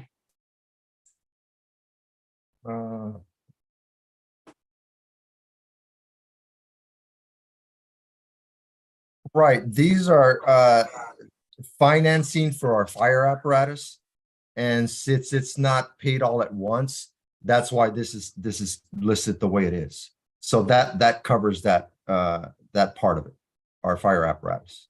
Thank you. And maybe also within that, when we spoke last, you had mentioned something about new technology for dispatch. Is that already budgeted? Oh, that will be coming to you in our mid-year budget presentation. The mid-year. Okay, thank you. And then a similar question that I asked to the police for mental health services. Is that something that we're also putting some money aside, make sure that we're helping out our men and women out there? Right now, those discussions are taking place, and so I can't answer that fully right now, but it's something that's definitely, the discussions are there. We're mindful of that, and it is important. However, like I said, right now, those discussions are taking place as we speak. Thank you so much. Thank you. You're welcome. You're welcome. All right, next, Councilmember Bana. Thank you, Mayor Martinez. Thank you very much, Chief Montoya. I just wanted to underline how much you serve the community, and the community really is thankful and grateful for all you do. I just wanted to say that when we were organizing a drill, our firefighters walked the neighborhood along with the community volunteers to pass out the flyers and inform the community about the drill. But just an example, whenever we reach out to them, they go an extra mile. So think about your community needs, reach out to them, they're there for you. My quick questions, one, are we going to hire more inspectors? I hope, because it's very much needed. And number two, will the department have the budget for enforcement? In the past, the department has been at the mercy of Public Works for enforcement. I hope that we allocate enough budget to the fire department to do it independently in a more efficient way. Code enforcement. Yes. The inspectors, we do plan, we've actually set up or taken advantage of classes that are being offered for potential inspectors in the future. And so they've signed up for those courses, which we are going to send them to. And then we do plan to hire more fire inspectors. And then we are going to have a fire inspector vacancy here soon, because one of them is retiring. And so, yes, the answer is yes. In terms of the enforcement component, is that right now we don't have that budgeted for, but we are also evaluating that, because we currently, and this goes to our new Public Works Director, it's a great partnership, and I think it's only going to get better. I'm so optimistic about that. And so, as you know, Councilmember Bana, when we conduct fuel mitigation projects wherever in the city, and like we did last year with Contra Costa County Crew 12, they're only going to do part of that. And so we as a fire department, we don't have the resources or skill set to do what's required, doing our part. And so I look at partnering more with our Public Works, and especially our Public Works Director being open to those discussions on how much we are going to depend on them. So hopefully we could, I'm optimistic we'll create that partnership, and hopefully I could talk him into, doing a lot that is needed. and I'm sure that that we will be able to do a lot better moving forward with our partnership with Public Works. Okay, thank you very much. You're welcome.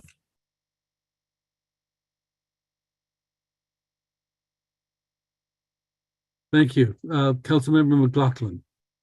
Yes, I just want to thank the chief for all his work on the wildfire prevention working group that I sit on along with the chief. It's been great working together, and I look forward to continuing to work together. We will be having an MOU that we'll be bringing to the council. Eventually, it's in the process of being created.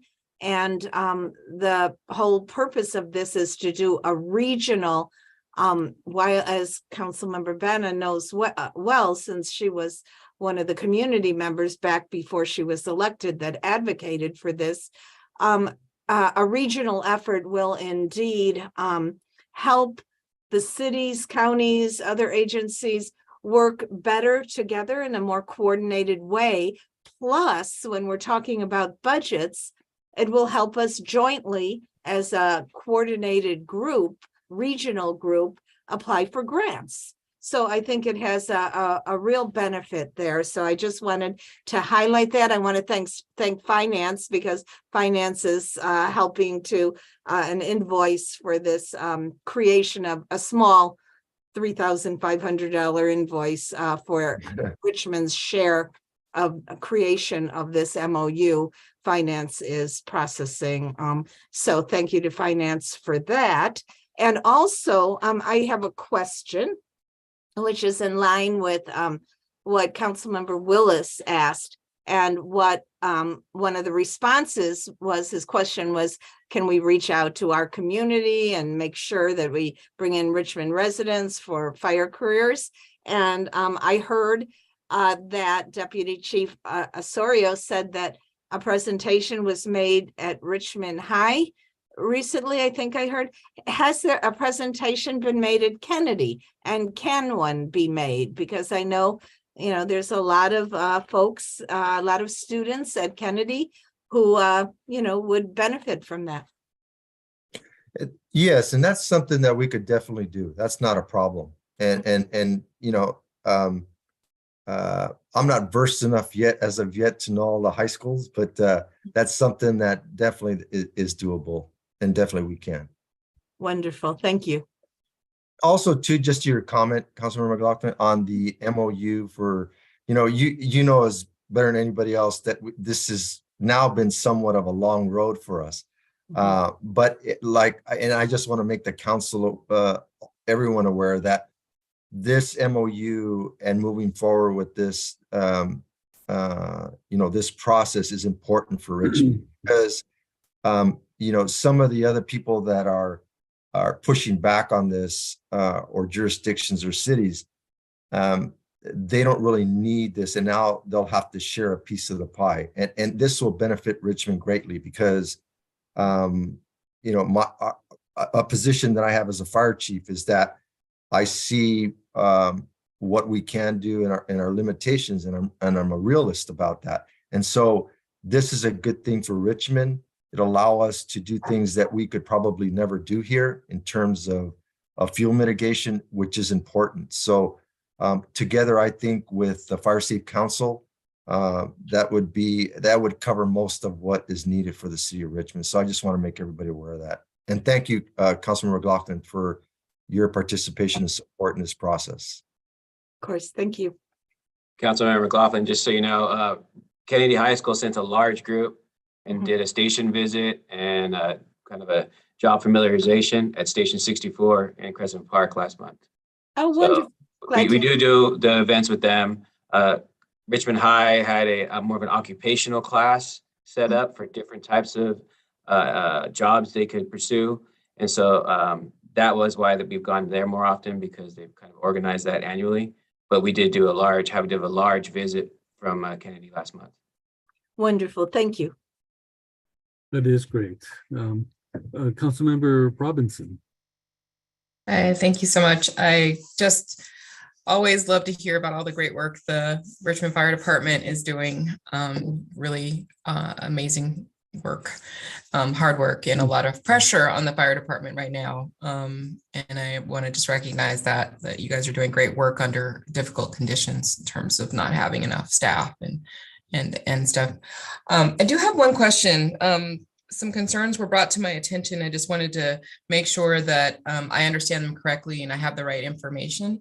So a concern about fire inspections and that they were kind of being done still just on paper, and then there was a data entry process. And I wonder, one, if that is that true, and two, if it is true, is there any funds kind of in the budget or any plans for budgeting to digitize fire inspections to help kind of streamline that process? No, to your first question, Councilmember Robinson, no, we don't do inspections on paper. That's something. So, in fact, I'm kind of weary that this is being recorded because we wouldn't want to ever do that. So, but we do our inspections. The only thing that I can say that slowed us down was when, the pandemic. Because we just couldn't go into businesses. I mean, that was just the way it was. So we're starting that process again. It is going to take us a little time to catch up. And this is where, like Councilmember Bonner had stated, if we are going to hire inspectors, because they are needed. And some of the things that are concerning to me is when when an incident does occur, and they do occur, that the first thing that if anything happens there, that's somebody unfortunately loses their life or something, the first thing that the investigators will do is pull the file to see when that building was last inspected. So that is concerning to me. Right now, we have somewhat of and I don't want to say excuse, but it's something that most departments are going through this struggle because of the pandemic. But at the same time, we have to do our due diligence to catch up, and we are. And so, in terms, of the budget, there's not that money here or with us currently to be able to, augment or digitalize our fire inspection process. So that's something that, you must have been reading fire journals to know that. But that's something that definitely we have to do in the near future, because it is something that will help us greatly in the future to be able to document our inspections.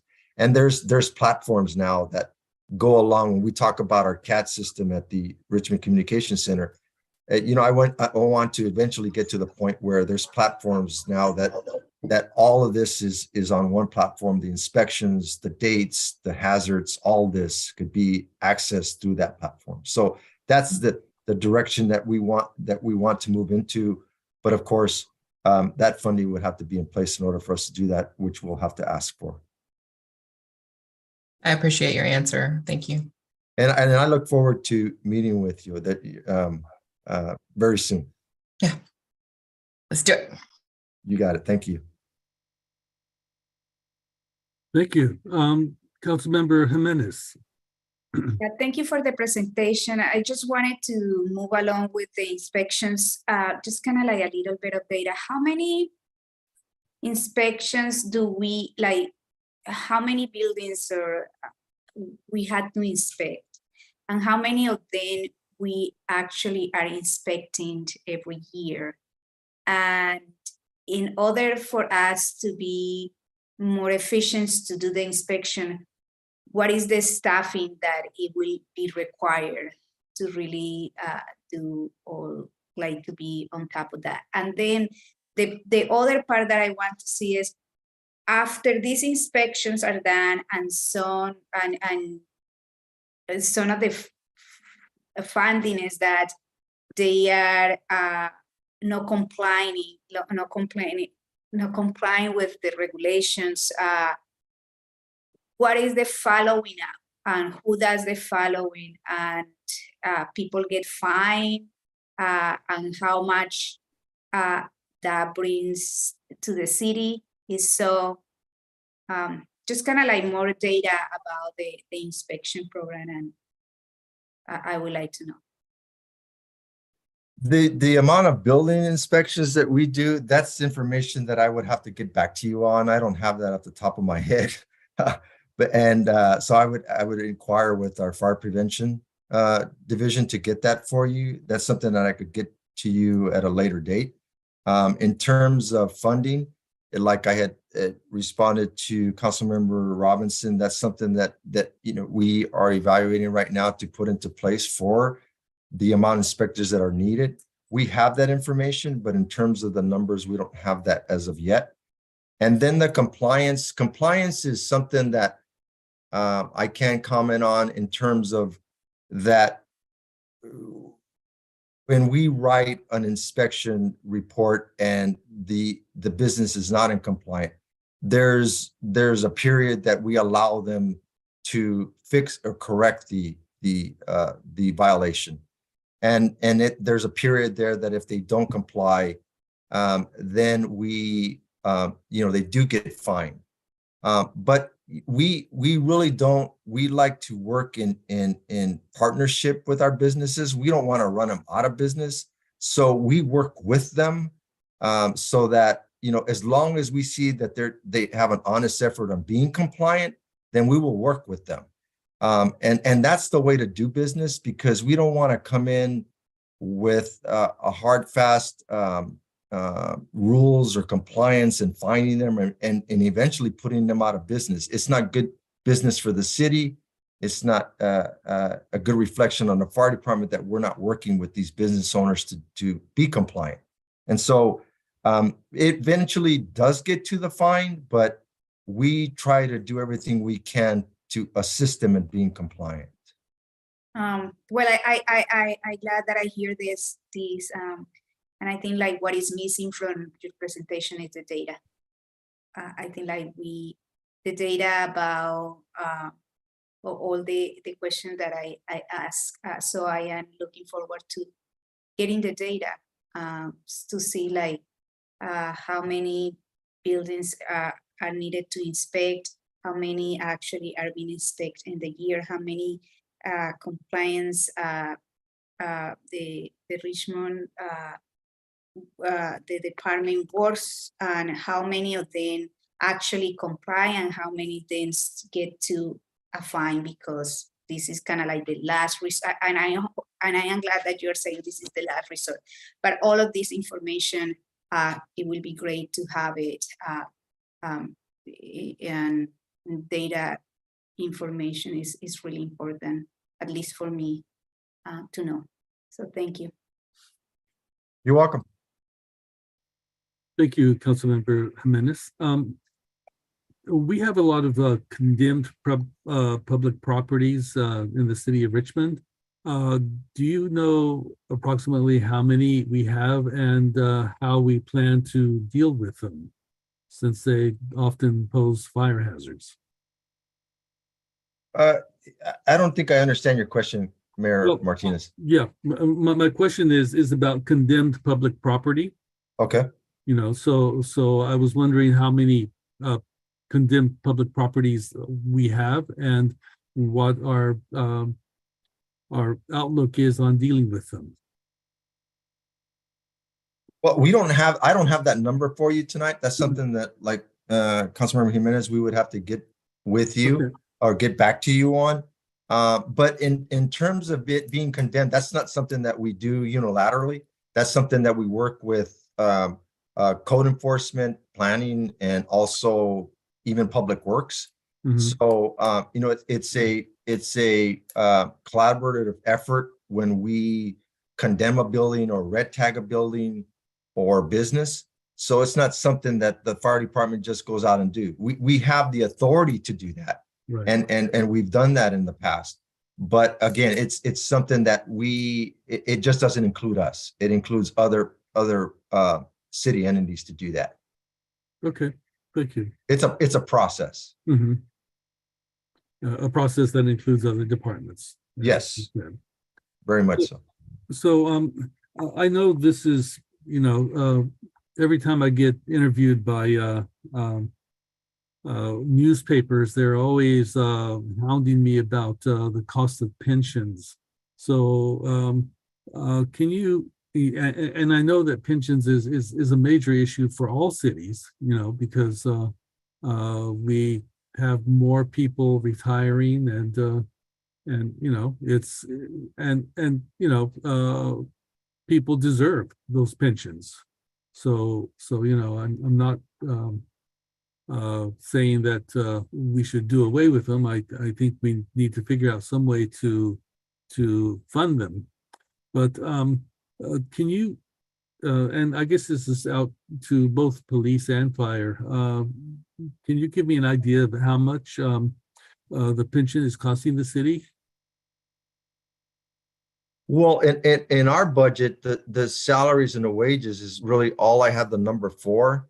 And that when I presented the budget slide, that was the salaries and wages for the fire department is the 18,574,000, and then the benefits would be well, the benefit isn't relevant, so it would be the salaries and wages is the only figure that I have.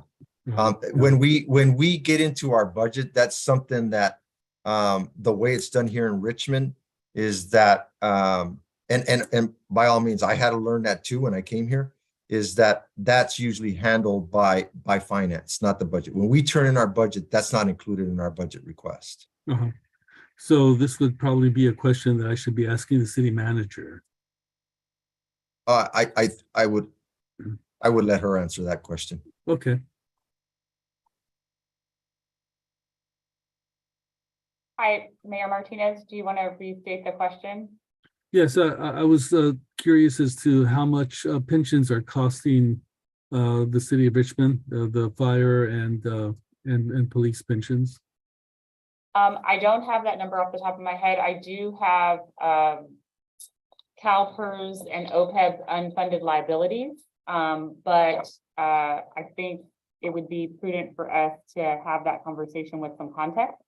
Yeah. So we can certainly get into those more of those details in February. That's okay.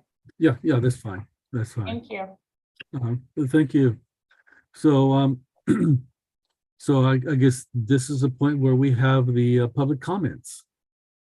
Okay, we do have one speaker. We have Lisa Johnson. Lisa, you'll have 2 minutes to speak. You can go ahead and start. Hi, good evening, council members and staff. Excuse me. I'd first like to extend my gratitude to both RPD and RFD for their responses to the destabilized hillside in Brickyard Cove and the time spent on the Emergency Operations Center, along with several other city staff across multiple city departments. So thank you. I know that RPD has been experiencing mandatory overtime orders that started in April of last year. I am also very cognizant of the fact that numerous officers from varying levels have been assigned mandatory overtime as part of the EOC activity out here. And I just want to again express our gratitude from both myself and the community. In response to Chief French's update, I am cautiously optimistic that we may be turning a corner in attracting and retaining quality officers. However, I worry about those new hires being effectively canceled out by retirements. As of late July, we had 19 sworn officers still eligible for retirement at the end of 2022. Thus, it would be good to receive an update on what that current number is through December 2023 and December 2024 to see how that is balancing out with new hires. During the staffing crisis over the past 2 years, Chief French and Acting Chief Tyrone had to reduce, combine, or eliminate many of our investigative units. The Criminal Violence Reduction Team, Intelligence Unit, and Narcotics units were all eliminated. The robbery and property theft investigative units were combined and staffed with fewer officers. The homicide unit was diminished, and the regulatory unit was transferred to code enforcement and was as of last year, had no active employees in it. So we are not ensuring that our alcohol, tobacco, and cannabis laws are enforced and appropriately applied. It would be valuable for the community to understand from Chief French what she thinks a target sworn officer vacancy number would be, where we could put officers back into some of those investigative units. Would she prioritize the existing investigative units, or would she restore some of the ones that were actually eliminated? Thank you very much for all of your service. Thank you. I have 2 more speakers. I have Deborah Small and Jamin Purcell. Deborah Small, you'll have 2 minutes to speak. You can go ahead and start. Yes, good evening. This is Deborah Small again, Chair of the Richmond Reimagining Public Safety Task Force. My questions go to Fire Chief Montoya. I wanted to ask about, I didn't see any numbers in the report that deal with fire responses to the health emergencies related to overdoses and suicides, which I believe are things that the fire department responds to. So my question is there any data available that you can provide to the city around how many of those calls you responded to in the last 2 years, broken down by overdoses and suicides and what the results were for both of those? And secondly, does the fire department charge residents for those services? And if so, what is your mechanism for collection? I yield my time. Thank you. Next speaker is Jamin Purcell. You'll have 2 minutes to speak. You can go ahead and start. Yes, I would like to thank both of the chiefs for their analysis and their presentation. My question would be to for the chief of police would be, are we doing an evaluation on the efficacy of the technologies that we are using, just to make sure that we are getting the most out of our budget? We do have budgetary constraints within the city. And while we are bringing up our force and we're bringing in these new candidates, it would be optimal to be able to make sure that we're using the best technology that is going to be bringing the best outcomes for being able to detect things such as our firearm detectors, which I know when I've looked to them in the past, the technology can also be misinterpreted if it is hearing fireworks, or if it's hearing back shots, or if it's hearing from cars, or any number of loud noises. And then as far as for the fire chief, I actually was going to ask the same question that Ms. Smalls was with regard to how we address our mental health response. So if I could also hear that, that would be great. And I will yield the rest of my time. Thank you. Thank you. And there are no more public speakers. Mr. Mayor, this is Mubin Qadir, the budget administrator. May I respond to one of the questions?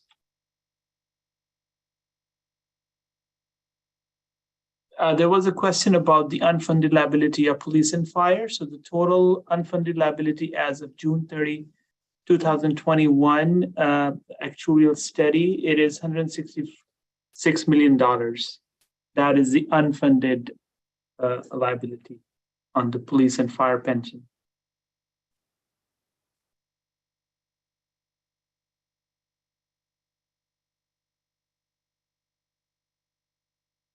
Mr. Mayor, you're muted. I know, I keep forgetting that. I mute myself so I don't interrupt people unknowingly. So that closes this item. So we're ready to move on to the public hearing. City Clerk, would you like to read it into the record? Yes, pursuant to public notification, it is time to hold a public hearing to adopt a resolution adopting the addendum to the Richmond General Plan 2030 Environmental Impact Report, adopting a general plan amendment to the repeal of the Richmond General Plan housing element, and adopting the housing element update for 2023 through 2031, 6-cycle planning period, PLN 22-130.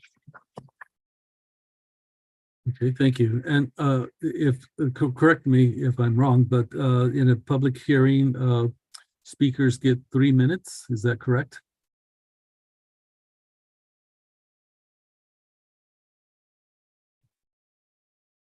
Well, I guess when it's time for speakers to speak, we'll clarify that. Staff report.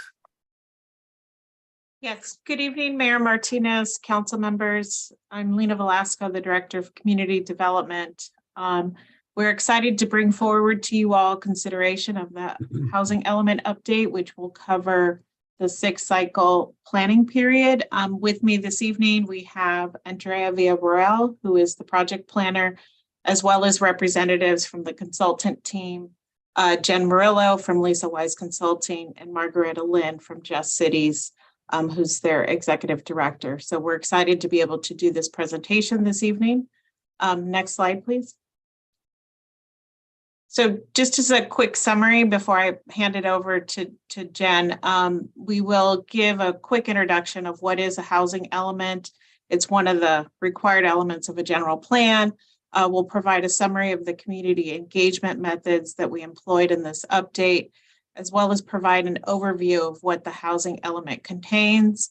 And then we'll also give a brief summary of upcoming general plan amendments that are also being triggered by the housing element update, and then just provide a summary of the recommendation as well as next steps for implementation of the housing element.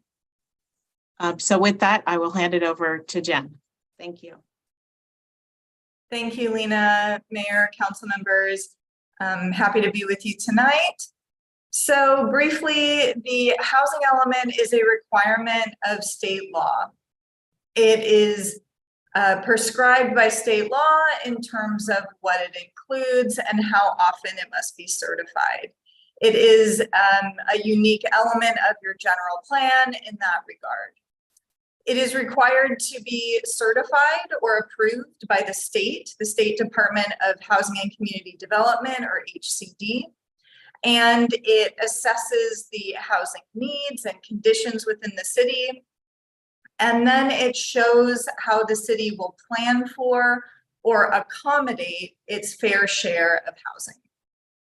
And importantly, it sets forth citywide goals, policies, and programs for the city to implement over the 8-year housing element period. And this housing element period will be 2023 to 2031. So state law identifies specific components that must be included in the housing element. Those are contained in the housing element before you tonight and include a review of programs in your current housing element, evaluating the effectiveness of those and potential for improvement. It includes a housing needs assessment that looks at demographic and housing trends and conditions. It identifies constraints to the production of housing. And it also includes a housing sites inventory. That's an identification of available land within the city suitable for housing. A new component of housing elements in this cycle is an analysis of fair housing.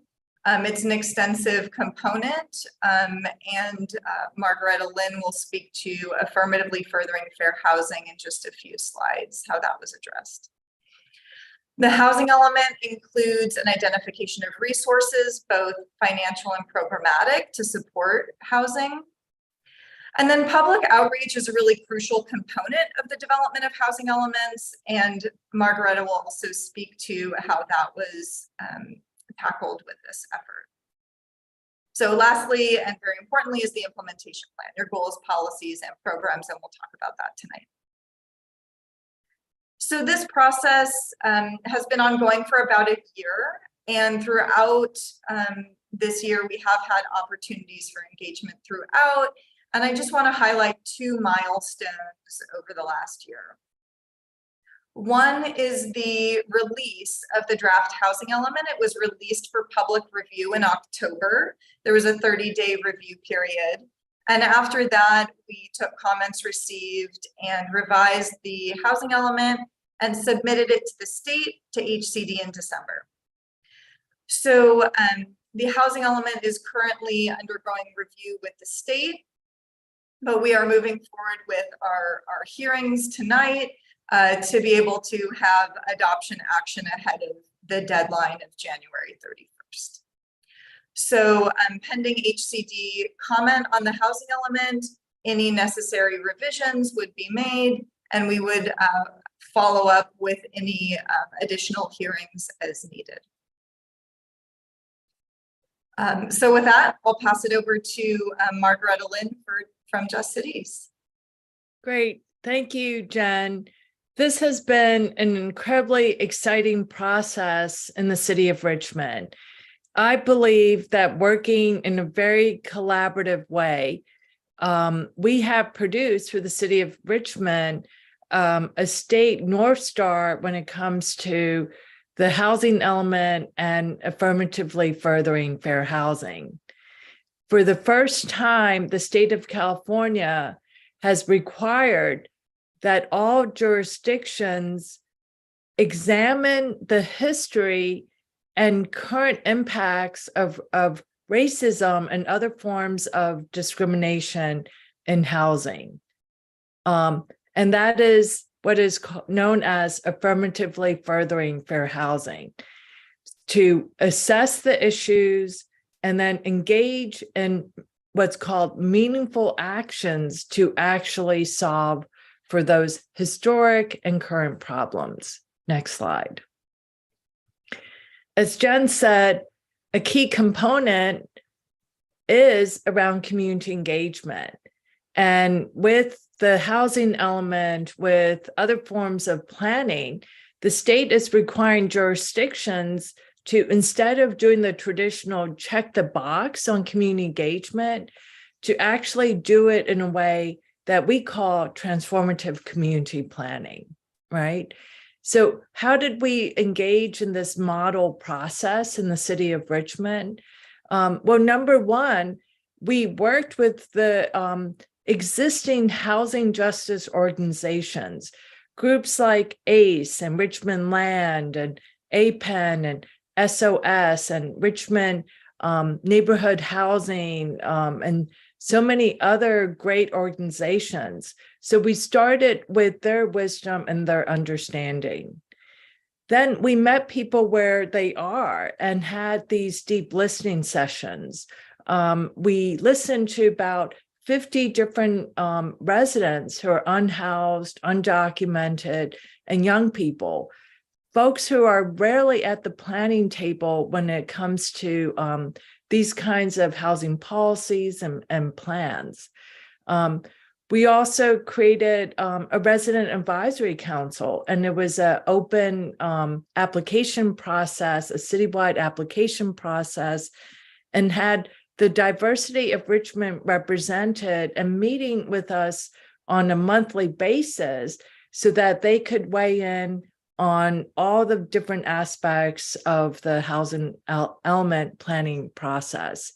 And then last, we went to where residents are.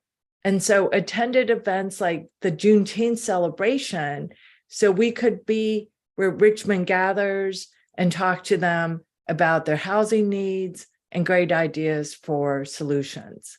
Next slide.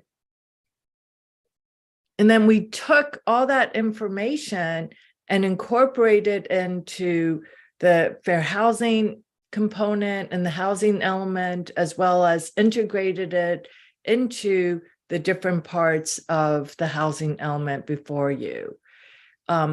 Three of the major issues that we heard from residents: number one, concerns about housing unaffordability. Yes, rents in Richmond might be cheaper than other parts of the Bay Area, but they are not affordable to a lot of longtime residents in Richmond.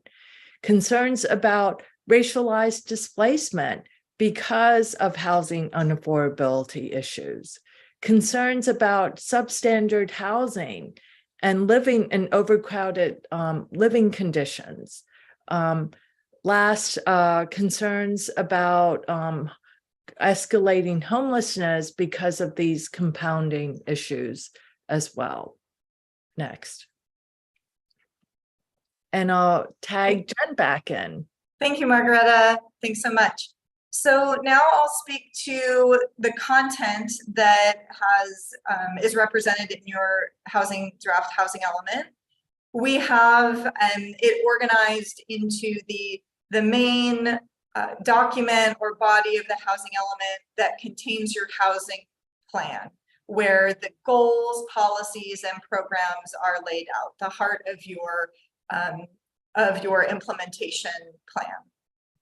That is supported by multiple appendices that contain the technical analysis, and the backup documentation as required by state law to support the development of that plan. And in the housing plan, there are 7 goals, and there are individual policies and programs contained within each goal to support the aim of achieving those goals.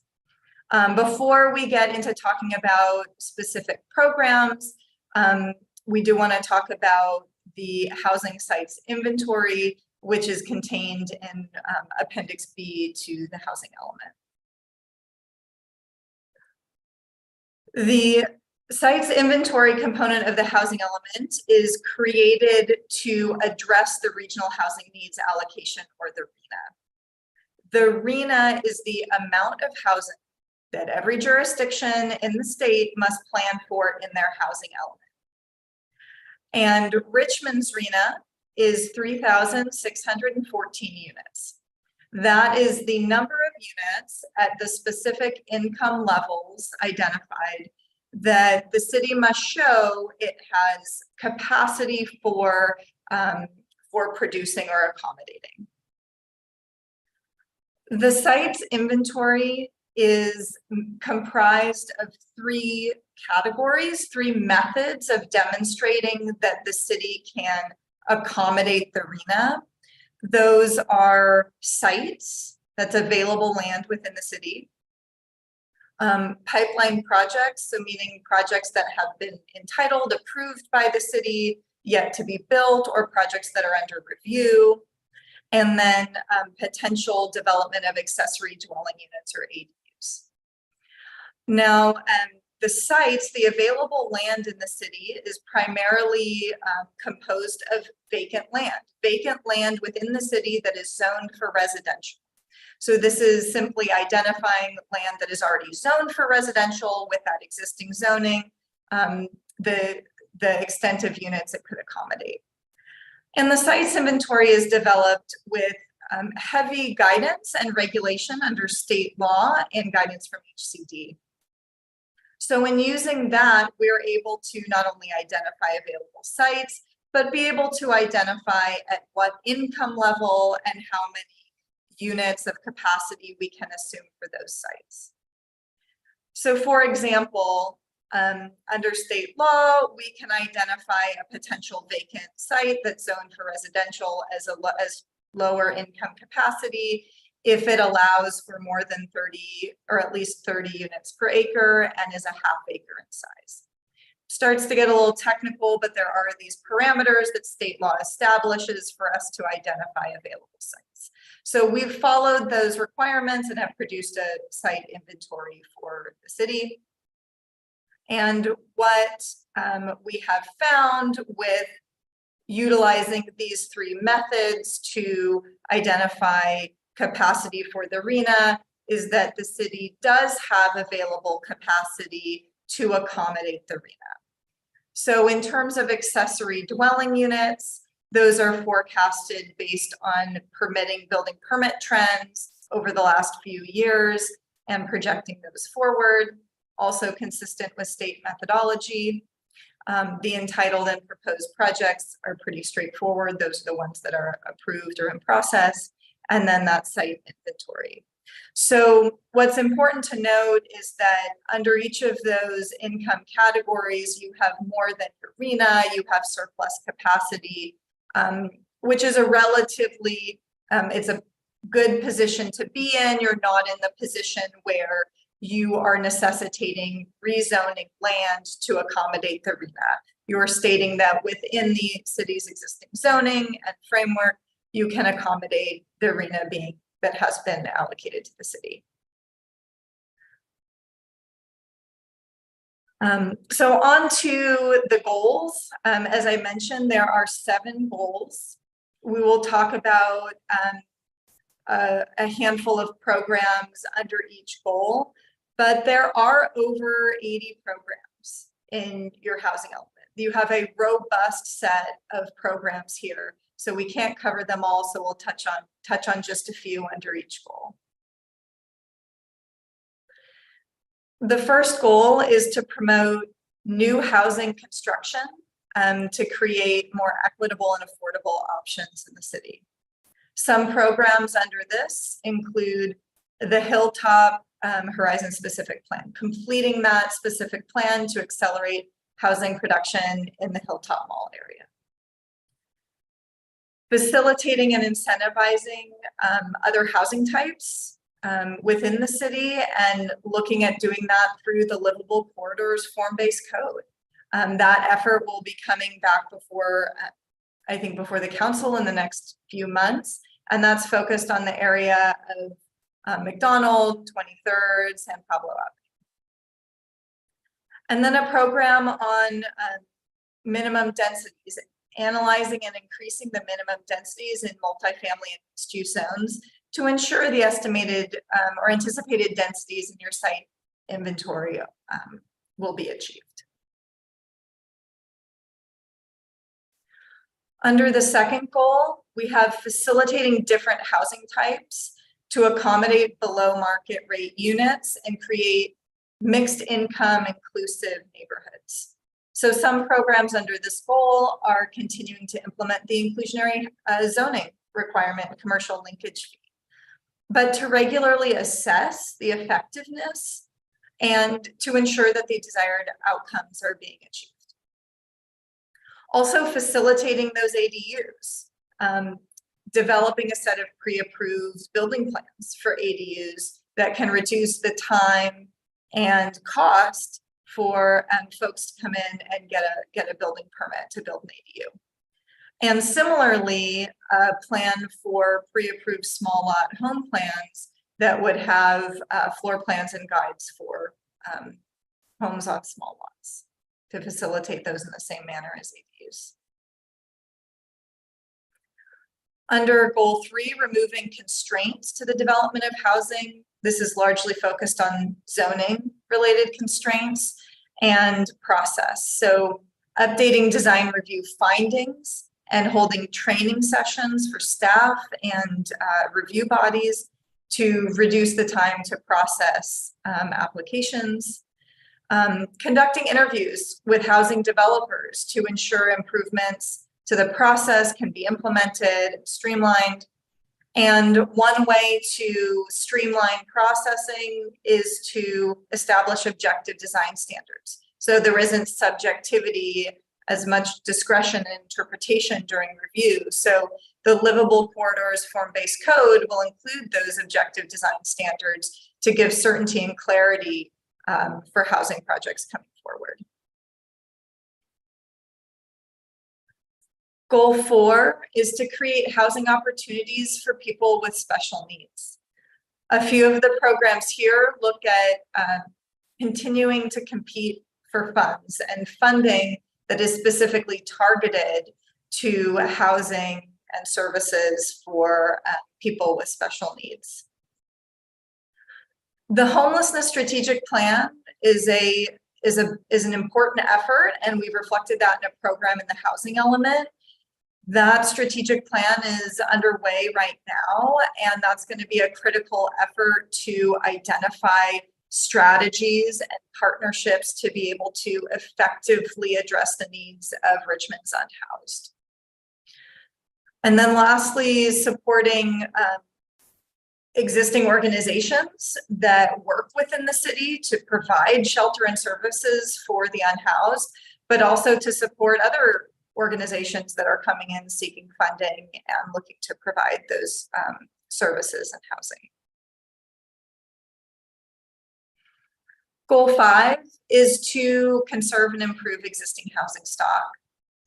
And so looking at a few programs here, we have holding a bilingual workshop on an annual basis to educate residents, landlords, property owners, and managers about housing issues and available resources, and being able to post those that information for on-demand viewing. Continuing to operate the city's residential rental inspection program, but evaluating the effectiveness and ways to enhance the program's effectiveness, particularly to address issues of non-compliance. And then a new program to develop an opportunity for lead abatement and asbestos in older housing, and doing that in coordination with the environmental justice element, which is another element in your general plan that you'll be seeing in the near future. And with that, for goal 6, I am going to turn it back over to Margaretta. Thank you, Jen.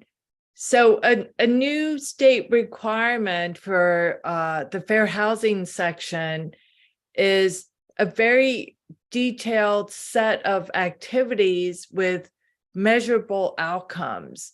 That's called our meaningful actions table. And that's on page 150 of Appendix F.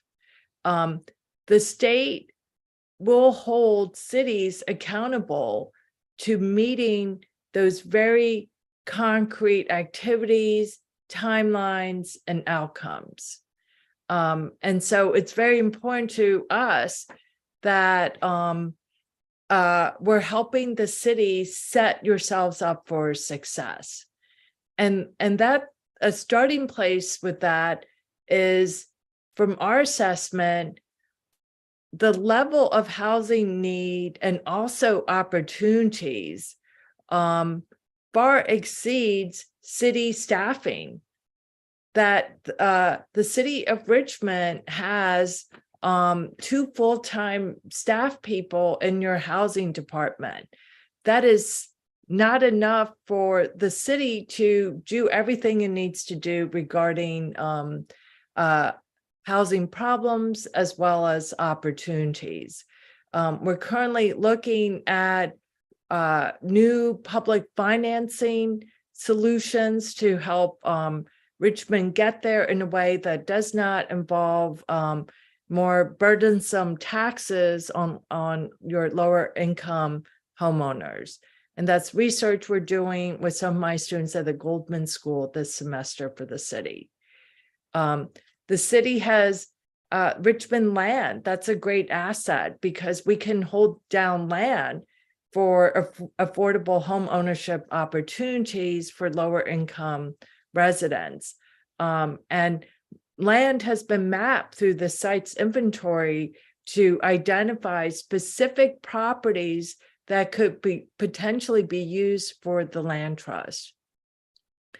As stated earlier, there's a need for increased resources so that when residents are in trouble, either tenants or homeowners, people know about existing resources as well as the ability to increase funding for these vital services.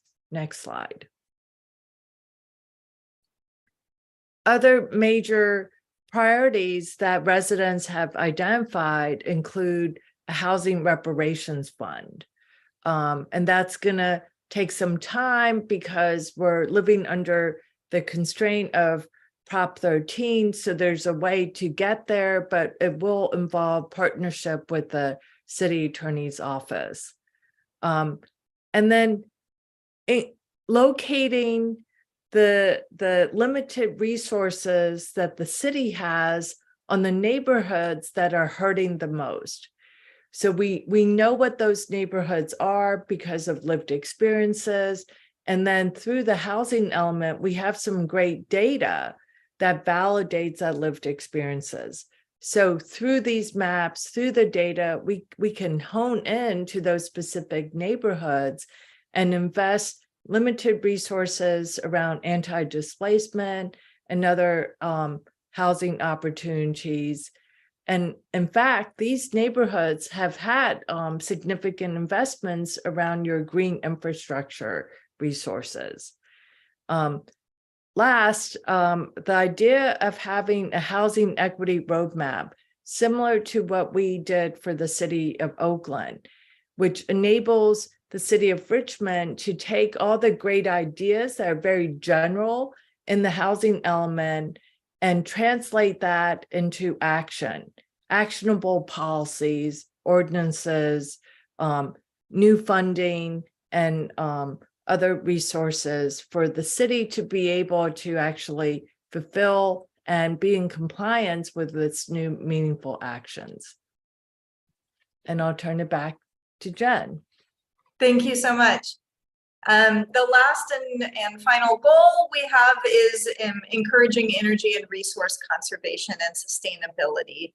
So here we look at programs for incorporating green building measures and practices, continuing to refer and connect property owners to available energy program providers and incentive programs and initiatives, and then continue to require remediation on sites that necessitate cleanup. So with that high level highlights on the programs, I want to just quickly pass it over to Andrea to talk about some related actions to the housing element. Thank you, Jen. So through our work on the housing element, we triggered 2 Senate bills. The first one, to SB 1241, it requires jurisdictions to update their safety element if they have communities with very high fire hazard severity zones, which Richmond does. And because we had to update this element, we ended up updating 2 general plan elements concurrently, which trigger SB 1000. This Senate bill required us to add an environmental justice element to our general plan.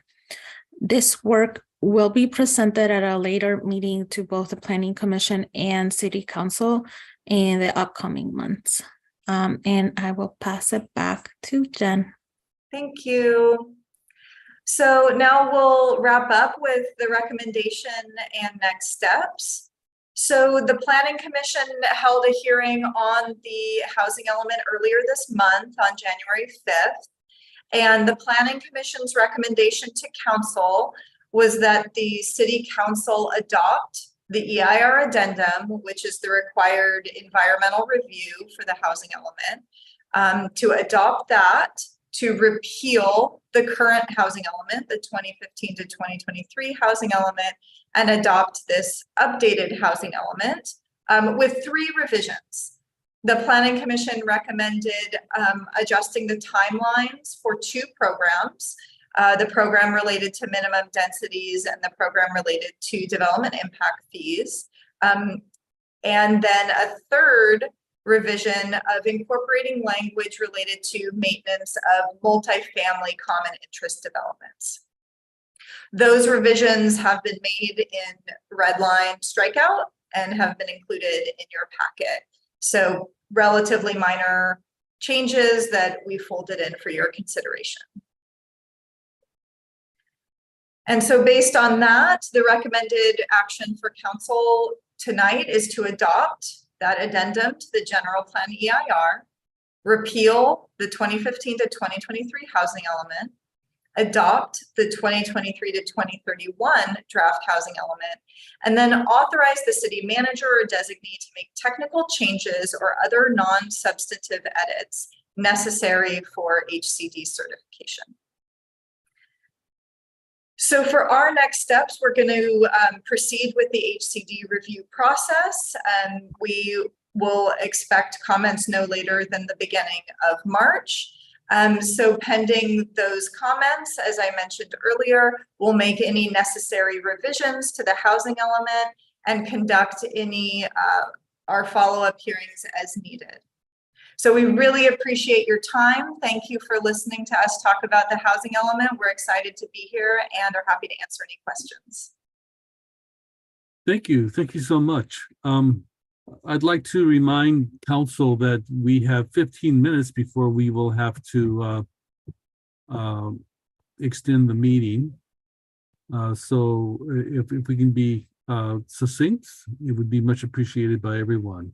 Councilmember Jimenez? Mr. Mayor? Yes. Could I just add on to what Jan was saying there? Again, I know everyone knows we went into closed session over a litigation threat, and I just want to make a brief comment about that to the public, which is really a part of our action tonight. We did receive a letter signed by 3 different advocacy groups. I'll refer to it though as the California for Homeownership letter. That letter basically points out that the city is required to adopt the housing element by the end of this month, but we are also supposed to be adopting a housing element that has been certified by HCD and where we have comments from HCD. As was indicated, our element was not submitted to HCD until December 9th, and HCD has 90 days to comment on it. So we, as was just indicated, we're anticipating getting comments back by March 9th. If they don't comment on 90 days, you can go ahead without them, but obviously they want to get their comments on record. So it's highly expected they will comment. And in the review process that occurred in Southern California, there were multiple reviews. So we can't even say that we'll get all the comments on the 90th day and we'll be done. There's the possibility it will go back and forth a bit. So the horns of a dilemma that we face is that the advocacy group, the homeownership group, has basically said, since we're supposed to have the comments, and since we won't have the comments by the end of the month, if we go ahead and adopt it tonight, they will sue us because we won't have the comments. On the other hand, if we don't have a housing element in place by the end of this month, there's the possibility then that developers and so forth do not have to comply with our planning and zoning requirements in terms of processing their projects. And there's a thing that everybody's been looking at fearfully, which is called the builder's risk option. So what we basically advised the council, looking at these two options, which are neither of which are attractive, is we think that at the end of the day, you're better having a housing element in place which is not certified than to have nothing in place and wait 90 days to get the comments, even though we've been told there is this litigation threat. Now, we intend to submit a letter with the housing element that says that we intend to comply. We think we have a very comprehensive element. We understand that once we submit it, the HCD is likely to then start reviewing the newly adopted element. We look forward to their comments. We've done the best we can to incorporate comments, but we're not resisting to receiving their comments. We're looking forward to their comments, and we will work collaboratively with HCD to get all of those matters adopted. So we will certainly indicate that we tend to comply and work with HCD, not against them. On the other side of things, we will go to the homeownership group. We think that fundamentally, Richmond is not the sort of community that they have sued down in Southern California. They also, despite this type of threat, some of these communities, they've taken a long time to decide they're going to sue. They just sued Beverly Hills, and I think Beverly Hills is like, has had their element in place for a considerable period of time. And it's taken the homeownership group quite a period of time to decide to take that step. We think that you're a community that has a great deal of affordable housing at this point. They wouldn't typically be a target community. So that's one point. Another point is we've actually, with several of our cities where we've tried to show a positive and again, collaborative attitude, even though there was this threat of suit, there was not actually a suit. And we eventually were able to get housing elements, and we got to that point without getting sued. So on the one hand, we are hoping and we intend to try and work with the persons who have made this threat in order to show that we intend to be cooperative And looking at it, we intend also to tell ACD that we intend to cooperate with them. And we just think all things considered, if you have the housing element in place and everybody sees what a contrast it is with the prior housing element, we just think that it gives you options in the sense that if you adopt a housing element that you believe does comply with state law, it's not an invalid housing element until a judge determines it's invalid. HCD doesn't have the authority to impose penalties. We think if they understand that we're cooperating and working with them, if they look at the quality of what's been produced, we think you are better off having that element out there than and the old element repealed, rather than kind of being in this no man's state where you haven't tried to express what you're trying to do by adopting the element. We believe that this is the sort of approach that the cities down south had an earlier deadline, and we represent a number of those cities. We think that that turned out to be the best approach down there, and we think up here with the Northern California cities, there's only a handful of cities that have certified housing elements at this time. So they seem to be following the pattern that occurred down south.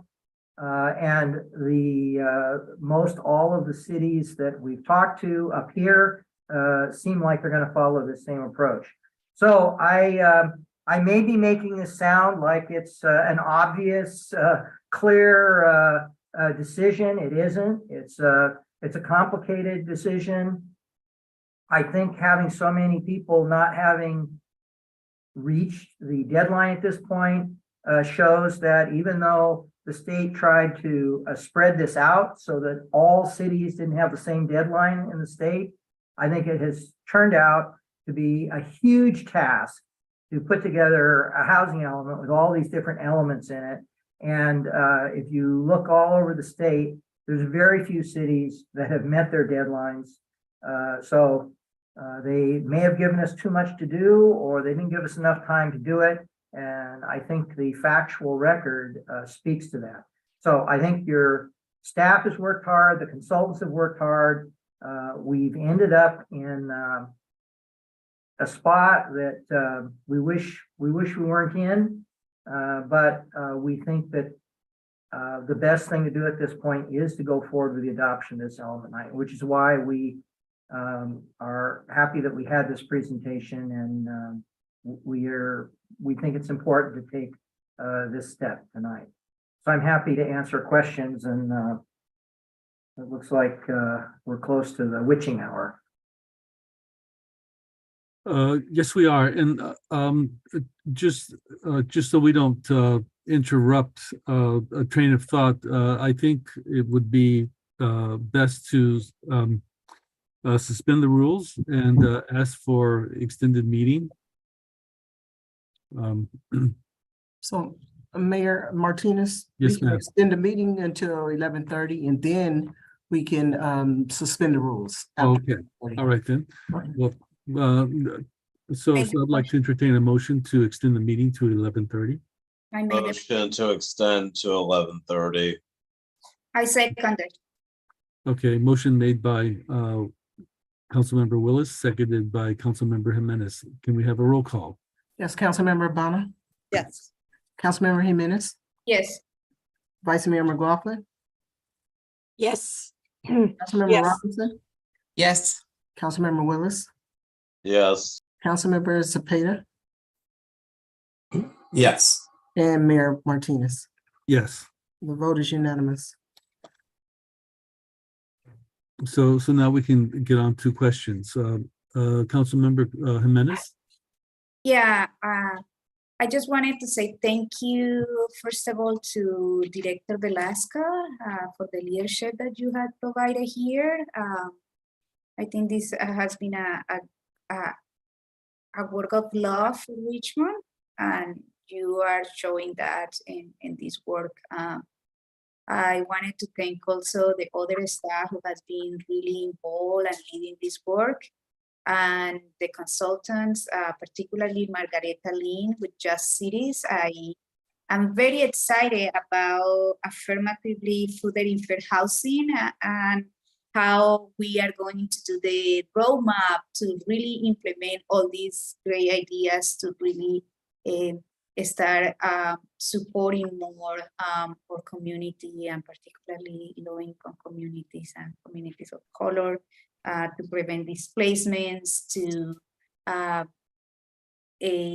create a path to home ownership and so forth. So really excited for that, and thank you all of you for the wonderful job. I had some questions and comments. I know the legality, and this has been a word that, because it has been changed at the state level, has been put in not only the city of Richmond, but many cities in this situation where they are rushing to meet the deadlines.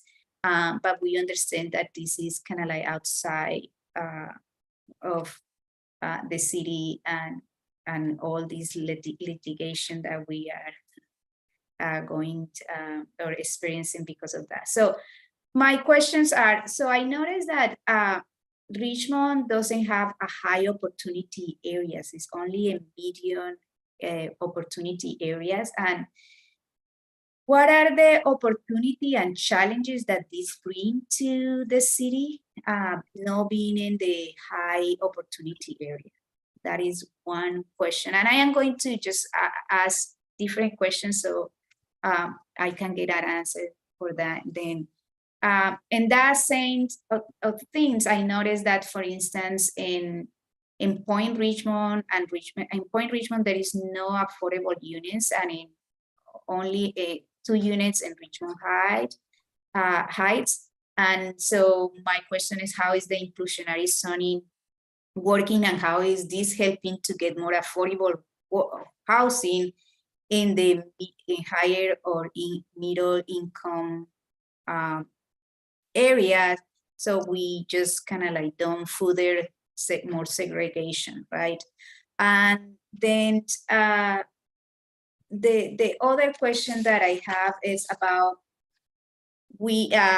a city attorney mentioned the building remedy project certified, and so that meaning, like, if we don't approve that, can you explain to the public what the building remedy project application is and what could happen?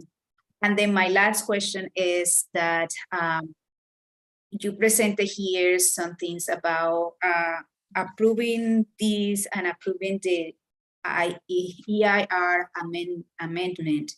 I know that some of the concerns that some of the community have raised, and I know that Council McLaughlin is going to touch more on that. What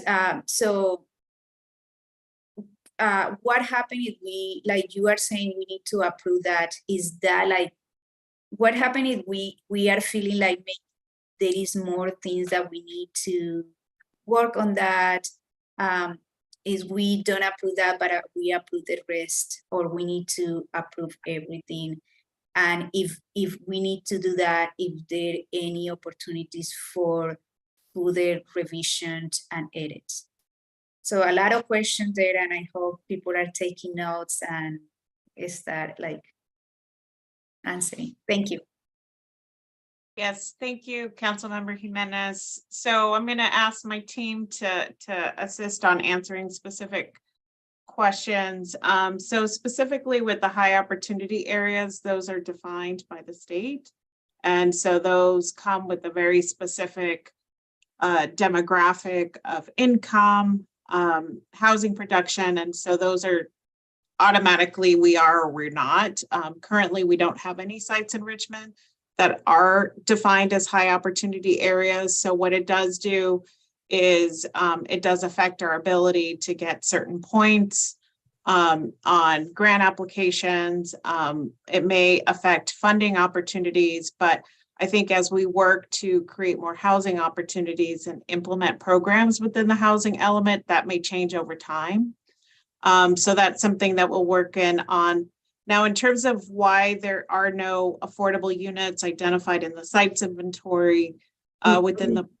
I'm sorry, Lena, can I just weigh in on Sure. that?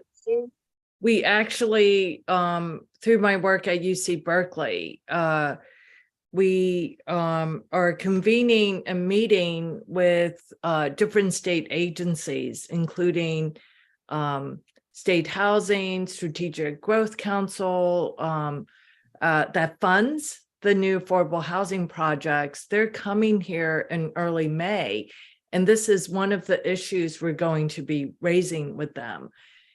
Given their strict formulas and coming up with these definitions of what is high opportunity versus not, they're actually replicating the kind of racial exclusion that they were trying to address in the first place, right?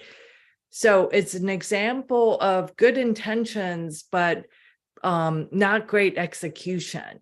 So Lena, and we're hoping, we'll send out an invitation in early May, but we get an opportunity to raise this issue with the state. This also is a similar problem that communities like in East Oakland have, right?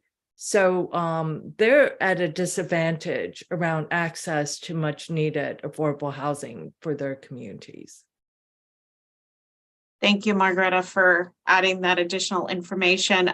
In terms of why there was no affordable units identified in the sites inventory, is really a reflection of the formula that we're required, or the methodology that we have to follow within the sites inventory. So that, again, is constraining to meet the technical requirements in the guidelines that HCD has provided. Earlier, Jen had mentioned that it requires that it be a minimum of 0.5 acre, is it 0.5 acres in size, as well as having a density of over 35 units per acre. In addition, where we did have sites that were eligible, they're currently under the moratorium for not building housing due to the Keller Beach sewer issue that's over there. And so again, that was a constraint, and we couldn't assume that those sites would build until the issue was resolved. Richmond Heights, I think it's just more limiting in that there may not be as much vacant property in that area. Again, meeting the definition of the methodology that HCD requires us to use. So in regards to the EIR addendum question, I will cover that generally, and then I'll ask Jen if she could cover the sort of the builder's remedy and what that means. But in regards to the EIR addendum, we understand some comments may be related to the EIR addendum could cover the council's actions, not only related to the adoption of the housing element, but also the environmental justice and the safety element updates. And so I think if the council's comments are really related to how those projects are evaluated in the environmental document, that can be revised when those elements are specifically considered. So we will take comments, I think, for tonight, if the council believes that the addendum appropriately addresses the environmental impacts or evaluation of the housing element adoption, then our recommendation would be to adopt the EIR addendum. So with that, I'll hand it over to Jen to talk about the builder's remedy. Thanks, Lena. So I think the quick synopsis for the builder's remedy is that if you do not have a certified housing element or a legally compliant housing element, that the city, and I'll ask the attorney on the line to embellish as well too, but that the city may not deny a housing development that includes 20% lower income units for being inconsistent with zoning or your general plan. So what that means is that if you don't have a compliant housing element, a project coming in that has 20% lower income units would be essentially exempt from compliance with general plan and zoning. It wouldn't exempt the project from CEQA, but it wouldn't, you couldn't deny it based on it not complying with the height or setbacks or other requirements in your code. Now, there are cases related to the builder's remedy that need to be decided in court. The city of Santa Monica made headlines last year for this really rising to everyone's attention. So I think there is definitely going to be some case law that comes out about how this actually proceeds, but that was the risk that the city attorney was speaking to, and why the recommendation is to adopt what we believe is a very strong, robust, current draft housing element that puts you in a good position for being in compliance with state law. The only thing I add to that is there actually are some exceptions that apply, but they're just very narrow. You would have to be able to show that there's a specific adverse impact on health and safety, or there's a specific violation of federal law. So, and that's one of the reasons we think you're better going ahead than not going ahead. But I think these, one of the exceptions is if you have a piece of land that's zoned for ag land, but you have to have actual ag land on two sides of it. So, I mean, it's a very, very narrow exception that lets you out from under. And so for most cases, you can't use your zoning general plan powers if somebody comes in with a project that meets those minimum requirements. And so everybody's obviously concerned about that. In that Santa Monica case, somebody built a high tower with 2,000 apartment units, and it was contrary to city zoning, and they couldn't turn it down. So nobody wants to be on that ship. Everybody allowed Santa Monica to show us how bad it could get. Okay, thank you for that insight. Councilmember Bana? Thank you, Mr. Mayor.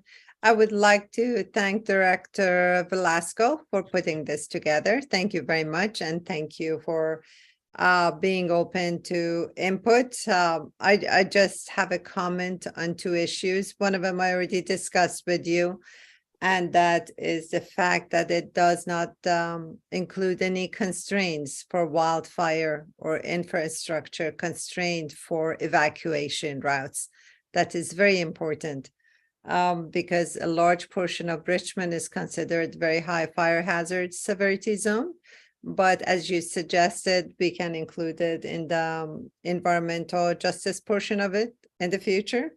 The other thing that was a bit confusing and surprising to me was that there was no distinction versus rental versus, home to purchase. And the language is such that everything's supposed to be rental, and it talks about special needs and includes first-time home buyers as those with the special needs. That is well about half of those, like 46% of the housing need is above moderate. I hope that in practice, I'm not suggesting we change the text we have a deadline, we're going to pass it, but I hope that in practice, we pave the road for home ownership for many, because that is the way to climb up the social ladder and build wealth. Thank you again. Thank you. Thank you for your comments. Councilmember McLaughlin. Yes, thank you, Mr. Mayor. And I too want to thank our staff, Lena, Andrea, and Hector and all the consultants. Appreciate the work. I know a lot of work went into this. It was, done very well. I do have some comments, and they're all comments, not questions, because I did submit a number of questions ahead of time, and I got some answers. So I really appreciate that that occurred before this meeting. So I want to make some comments, and then what I'll do is share what I want to include when we approve the resolution, if that does indeed happen, which I expect it will, as an amendment to a motion. Not that we'll be making the motion right away, because I know the mayor will have to open the public hearing and hear from the public, and then we'll have to close the public hearing, and then we'll have a motion. So at this point, I just want to say that my comments are along the line of the draft housing element and its appendices, as well as the EIR addendum and the County Local Hazard Mitigation Plan, Volume 2, which was referenced in the County Local Hazard, in the addendum rather. So there's a link to this county document. And so you have to look up the county document, and you can see that there's some problems that I want to share about that. So first of all, in the housing element itself, there is a reference to Campus Bay having an approved remedial action plan. And I think that somewhere in the document there needs to be, and this could come by way of comments later. I assume you'll be taking written comments through March 9th, I think you said, which would be the date that the 90-day period that usually occurs as per state law. So here we are having to approve it tonight, but we'll have the availability of making comments through March 9th, I understand. So what I would like to see is a note that states that the remedial action plan for Campus Bay is being contested legally by civic organizations with some strong legal arguments regarding health and environmental concerns, because that is indeed going on a state level. There is litigation to a state agency. In terms of the EIR addendum and the referenced local hazard mitigation plan, what's missing is a lot of information about the South Shoreline. Now, this is in the environmental justice element section of the EIR addendum. And our whole South Shoreline has multiple, and I do mean multiple, like several, toxic, extremely toxic sites. One of them is a Superfund qualified site. And this is not clearly outlined. Something needs to be put in there that clarifies that. And in the local hazard mitigation plan, it has all these maps, and these toxic sites aren't clearly identified in those maps either. So I think all that needs to be clearly identified. A main thing about the local hazardous mitigation plan is that it is due to expire this year. So it really needs to be updated. And so some note needs to be put in there in the plan, in the addendum, that the city's intent is to update this plan in 2023 and make it responsive to the city's needs with more current information. Other things that are needed, I already mentioned that the South Shoreline is not mentioned very well. That brief reference to Campus Bay is there, but on our South Shoreline, we have the AstraZeneca site, which has 500,000 cubic yards of hazardous materials. We have Blair landfill, which has radioactive material. We have Allied propane storage tanks. We have BioRad that has I forget what chloroform that is constantly being pumped out, and not much headway is being made on that. So these are some of the things that need to be changed, as well as also in the environmental justice element of the EIR addendum.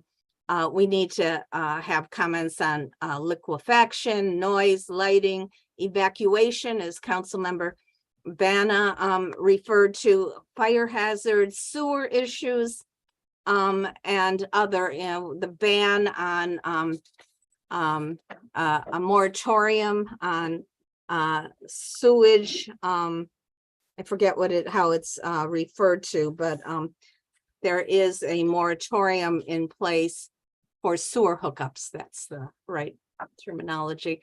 So that kind of information is missing in this environmental justice element and public safety and noise element.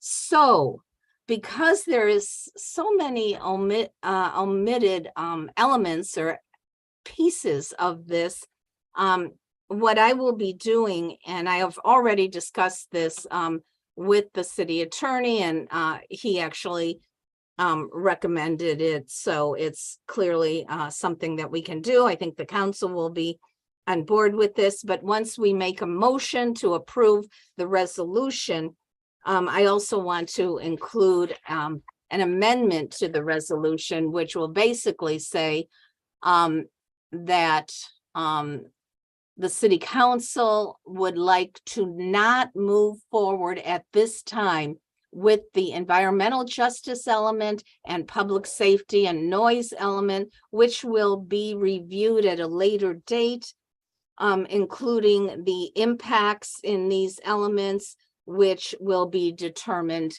at that time.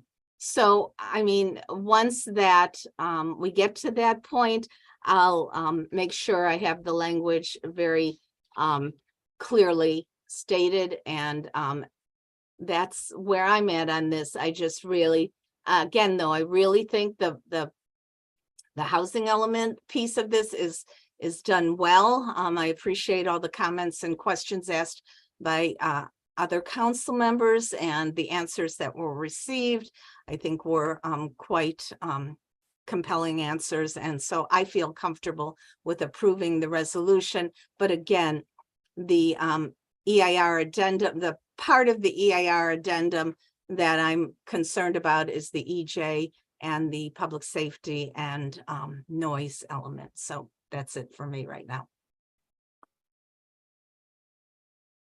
Thank you. Councilmember Willis.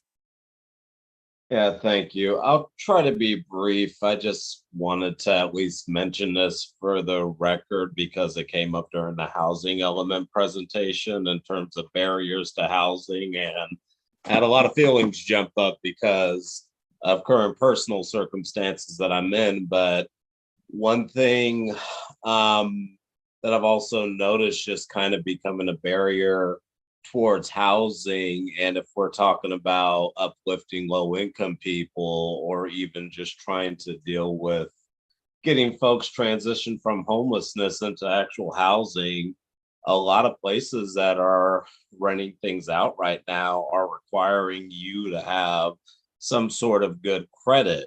Now, for somebody like me who grew up in a low income situation and pretty much lived check to check, that's been something that still I need to work on personally for myself, let alone the average community member who may have not have to realize like what does credit actually mean for their lives. And that's a barrier for people if you're trying to seek housing in a new place, is folks want you to have a good credit and they'll judge you based on your background and paperwork, not based on the content of your character necessarily. So that's a barrier too.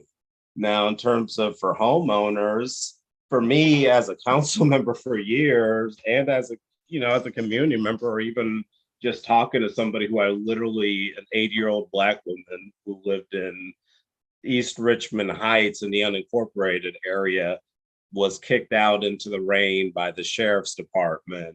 And at the end of the day, what she needed was representation. But all the community members that came around her to try to support her and identify representation had a pretty hard time doing it because you had to be a massive real estate conglomerate or something to that effect in order to get representation as a homeowner to fight against a foreclosure or to even get an appeal to get your home back.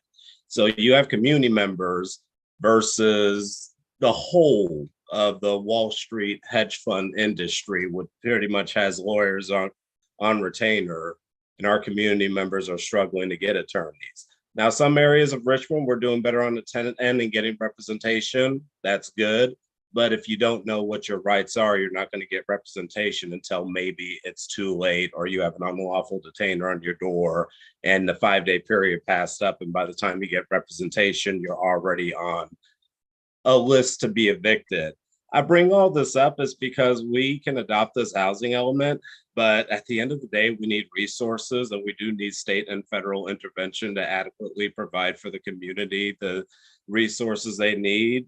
It's fun to say it, but the reality is when the chips are on the table and you're somebody trying to defend your home, fight against an unlawful eviction, or trying to find a new place and you don't have really good credit, or like me, got 2 pit bulls that are also discriminated against just because of their breed, it makes it pretty hard to get access to housing. And I think that's something that needs to be said and understood. So as we're talking about implementing policies, we can actually talk about the realistic situation that people are going through and all the barriers that are in front of them, where most people end up giving up and moving on to displacement or leaning on to family and friends and just pressing the reset button. So I just want to offer that as comments because we're talking about filling up housing, but there are so many other barriers and so many other things that everyday community member needs. And they just keep on getting deferred to another person, and get the runaround game. And I haven't really seen an adequate strategy to deal with it. And it's made me even feel helpless as a council member, especially when talking to homeowners. Like that is one that really, really actually, if anything, at minimum, can the city of Richmond consider some housing counseling services for homeowners to help them out through those situations? So just want to offer that as a comment. A lot of feelings came up, but I do appreciate the presentation. I hate the unfortunate pickle we're in terms of how we're needing to talk about this housing element, but I'm okay with moving forward as it is. Thank you, Mayor and Council. Just wanted to offer those comments because I felt very impassioned by them. Thank you, Councilmember Willis. I have a few questions. The 2030 general plan is supposedly a living document, something that that we look at and review and alter as needed. One area where it needs major reconsideration, which hasn't been done, is the area on climate change and environmental issues, sea level rise. So and the other thing, the considerations about fire hazard, as Councilmember Sahela has brought up, brings to question the viability of other projects. For instance, the Steinmark Drive, Point Melati mixed-use development, egress in case of fire emergency. That's been something that's been glossed over and something that should be reconsidered. I know that these are approved projects and there's projects that are under review. For instance, the McDonald Avenue. We have it down as having 278 above moderate and 69 at moderate. But there's been discussion of shifting the income level of those houses. And so I'm curious as to how these numbers can be shifted. If we approve this and we find that some of these projects are not viable, how do we shift the numbers to make them work? Another, I know these are just approved, but there's a lot of areas that need to be considered, and we need to do work at finding developers for them. You know, for instance, we have the Cutting Boulevard corridor, you know, which needs major development, and there's a lot of empty lots there that could entertain a lot of housing. So what are we doing to make that happen? And how does that affect this document that we're about to consider? Sure. Thank you, Mayor Martinez. So in terms of the climate change element, you know, the city is allowed up to 4 times a year to amend the general plan. So as we look at the safety element, we could look to see if there's any corresponding changes that need to occur to update some of the information that you mentioned in terms of sea level rise and fire hazards.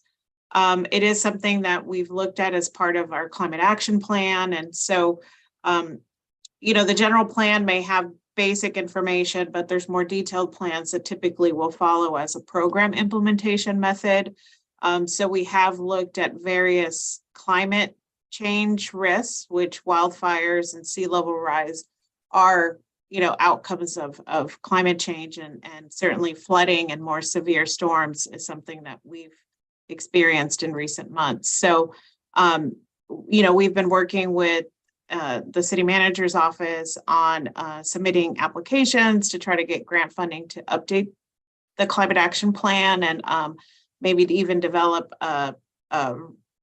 you know, a climate change risk mitigation plan. And so those are activities that we continue to undergo, but I can commit to having our staff review the climate change element and see if there's any corresponding amendments we can bring forward that would be appropriate when the safety element is looked at. So we'll update progress on that.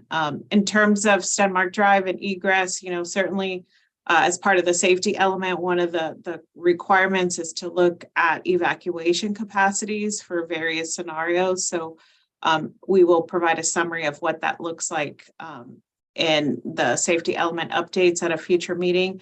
We do have a draft available on our website that the public is able to review now. It will be considered at the Planning Commission meetings soon. I believe it's scheduled this upcoming meeting in February, February 2nd, if I'm correct.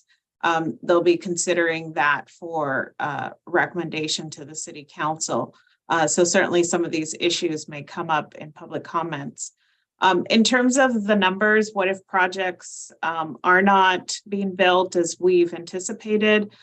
One of the unique requirements of the housing element is that we are required to file an annual progress report, not just on numbers of building permits issued, but also our progress on program implementation. So this is a good opportunity, and that's been presented to the council as an item before it's submitted to HCD for compliance. So it is a good opportunity to begin to see, are we making inroads to where we need to be or where we anticipated within the planning period? And if not, then adjustments could be made. But the 12th and McDonald project, it was the application we had submitted certainly a couple of months ago. You know, the applicant has been discussing wanting to make changes, but you know, again, it's a negotiation that's ongoing with the council. So it's not something we could assume to occur yet. We could get there soon. So it's something we'll continue to monitor. And we were able to include approved and under review projects with specific thresholds of units, but we weren't able to assume that for our vacant sites inventory. So we'll continue to monitor that. And as we do our annual progress reports, which one will be coming in March, you know, in advance of the April deadline. So we'll show you what we were able to do this last planning period.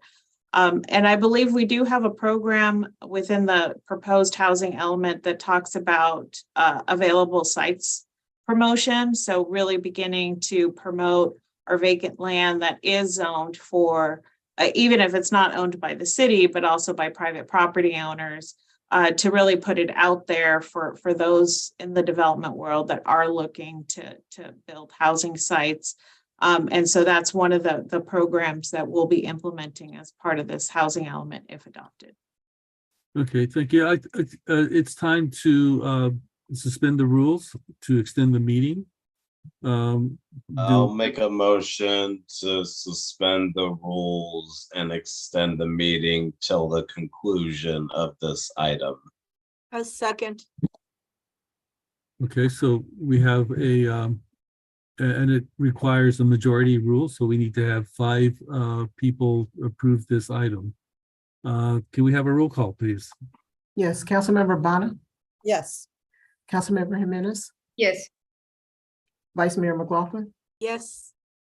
Councilmember Robinson, Yes. Councilmember Willis, Yes. Councilmember Zepeda, Yes. and Mayor Martinez. Yes. The vote is unanimous. All right, so thanks so much for your answers, Ms. Velasquez, and I want to thank everyone who has worked on this. It's taken a lot of work, and when you look at the document, you know that a lot of time has gone into it. So it's not perfect. I'm sure that there's a lot of comments that will arise, but it was a major effort and a major effort well done. So it's time to move to the open public hearing. When we do the public hearing, speakers alternate from speaker in favor, speaker opposing, speaker in favor, speaker opposing, and I do believe that speakers have 3 minutes. Is that correct? Yes, they do. All right We then. do not have any requests to address the council. No requests. Well, Oh, we do have one.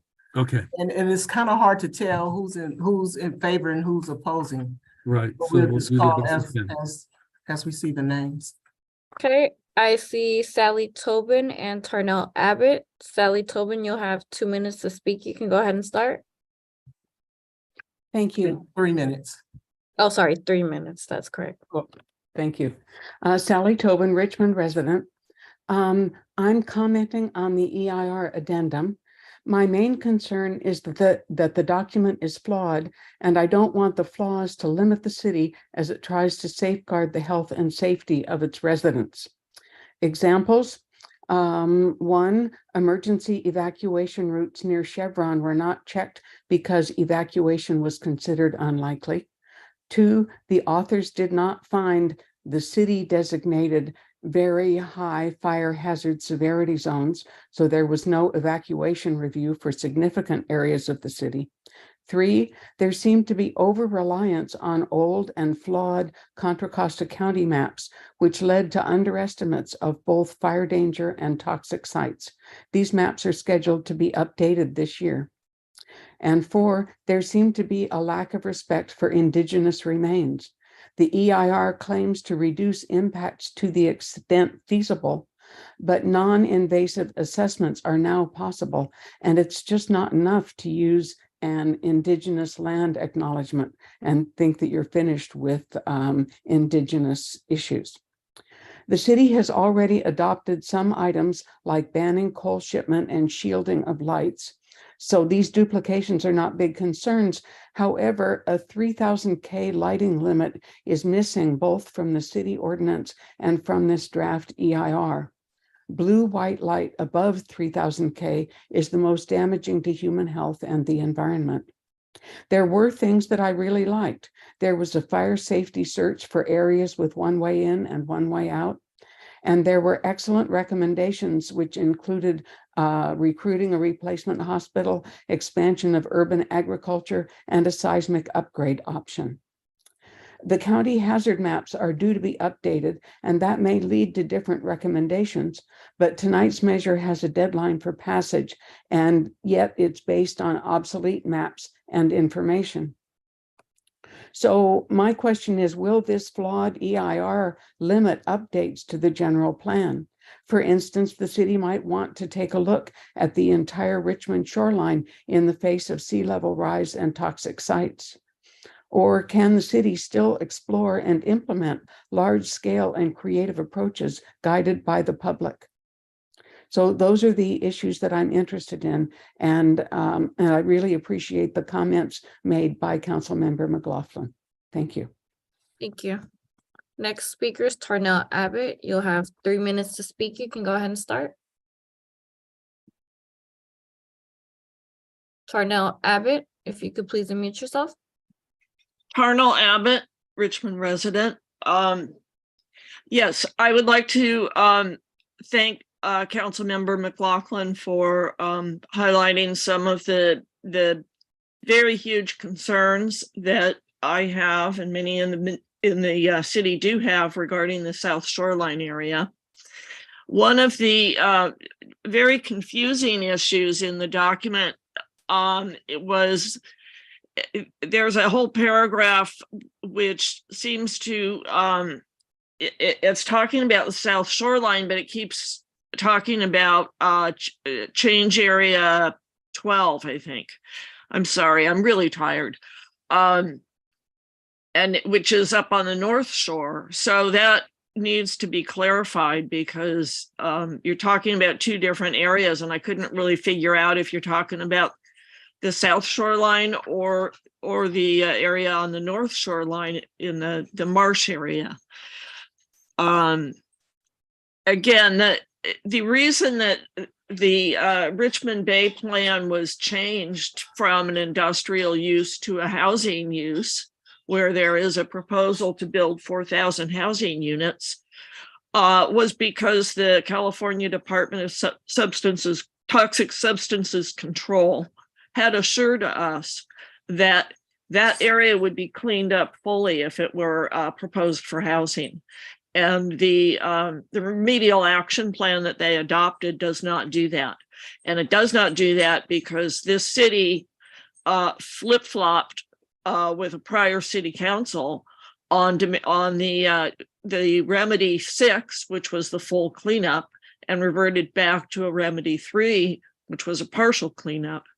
You've got 500,000 cubic yards of toxic waste on our shoreline where you're planning to build housing on a site that you cannot have daycare centers, schools, elder cares, or hospitals on. And this has really got to get changed. And you have to acknowledge that sea level rise and groundwater intrusion is going to have a major impact on our shoreline, and putting housing on that area is it's a complicity of harming human health, let alone the health of the creatures that's already suffering out there. It is documented that these toxics are leaking out in plumes to neighboring properties and into the marsh. So please address those issues, clean up the maps for toxic waste, which are out of date, that don't even list these sites that Councilmember McLaughlin noted. Thank you. Thank you. Next speaker is Lisa Johnson, and following Lisa Johnson will be Jamin Purcell. Lisa Johnson, you'll have 3 minutes to speak. You can go ahead and start. Good evening, council members and staff. I just want to reiterate what many of the speakers have already said and acknowledge what Councilmember McLaughlin outlined with respect to concerns with the EIR. So I don't think it's complete. I think it needs serious re-examination and amendments made to it. And I would make a plea that the concerns that are being spoken to at Point Malati, at the South Shoreline, be applied equally throughout our shoreline. There is toxic land at Terminal 1. There is liquefaction issues at Terminal 1. There are serious public ingress and egress issues throughout Brickyard Cove and the surrounding area due to the train traffic. We're basically trapped there. And you have to apply those same lenses to every community in our city, fairly and equitably. Not just in your district, but everywhere. With high fire severity zones, All of these issues are important. And we have to, as a society, ask ourselves, what is responsible development? Are we going to continue to try to put things on the shoreline where the environment and climate is telling us it's not appropriate? On a hillside, right next to one that's currently sliding. And we're being told we can build there, we can bring in 50 feet of raising the soil level 50 feet by bringing in 156 trucks a day, 8 hours a day, 5 days a week for 5 months. Is that responsible development for our public health and safety? Please tell me who agrees that that is right and responsible development. It's not. That's not how we're going to meet our housing needs.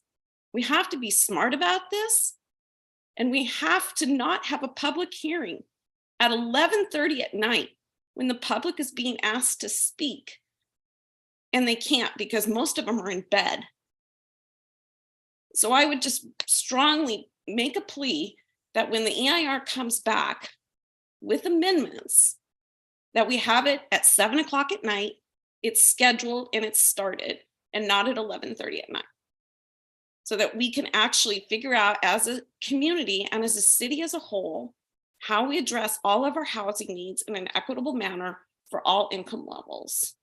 Thank you. Thank you. Next speaker is Jamin Purcell. You'll have 3 minutes to speak. You can go ahead and start. Thank you for the presentation. As has been said by previous people, there is a glaring problem with this regarding the environmental justice element. And Gail McLaughlin, Tarnell, and the other speakers have already spoken to a number of those. We have over 170 different toxic waste sites along the shorelines of Richmond. As we just saw over the weekend, we saw the King Tide, where it was bringing up water higher than it had been in a number of years, and it will continue to keep doing that. We have volatile organic compounds that are going to be released as the water level is going to continue rising. And as we're looking at housing, we have to realize the people who are going to be impacted the most are people who are primarily people of color, primarily people who are low income, and they do not have the ability to have large selection of their choices of housing when they are looking into engage in housing.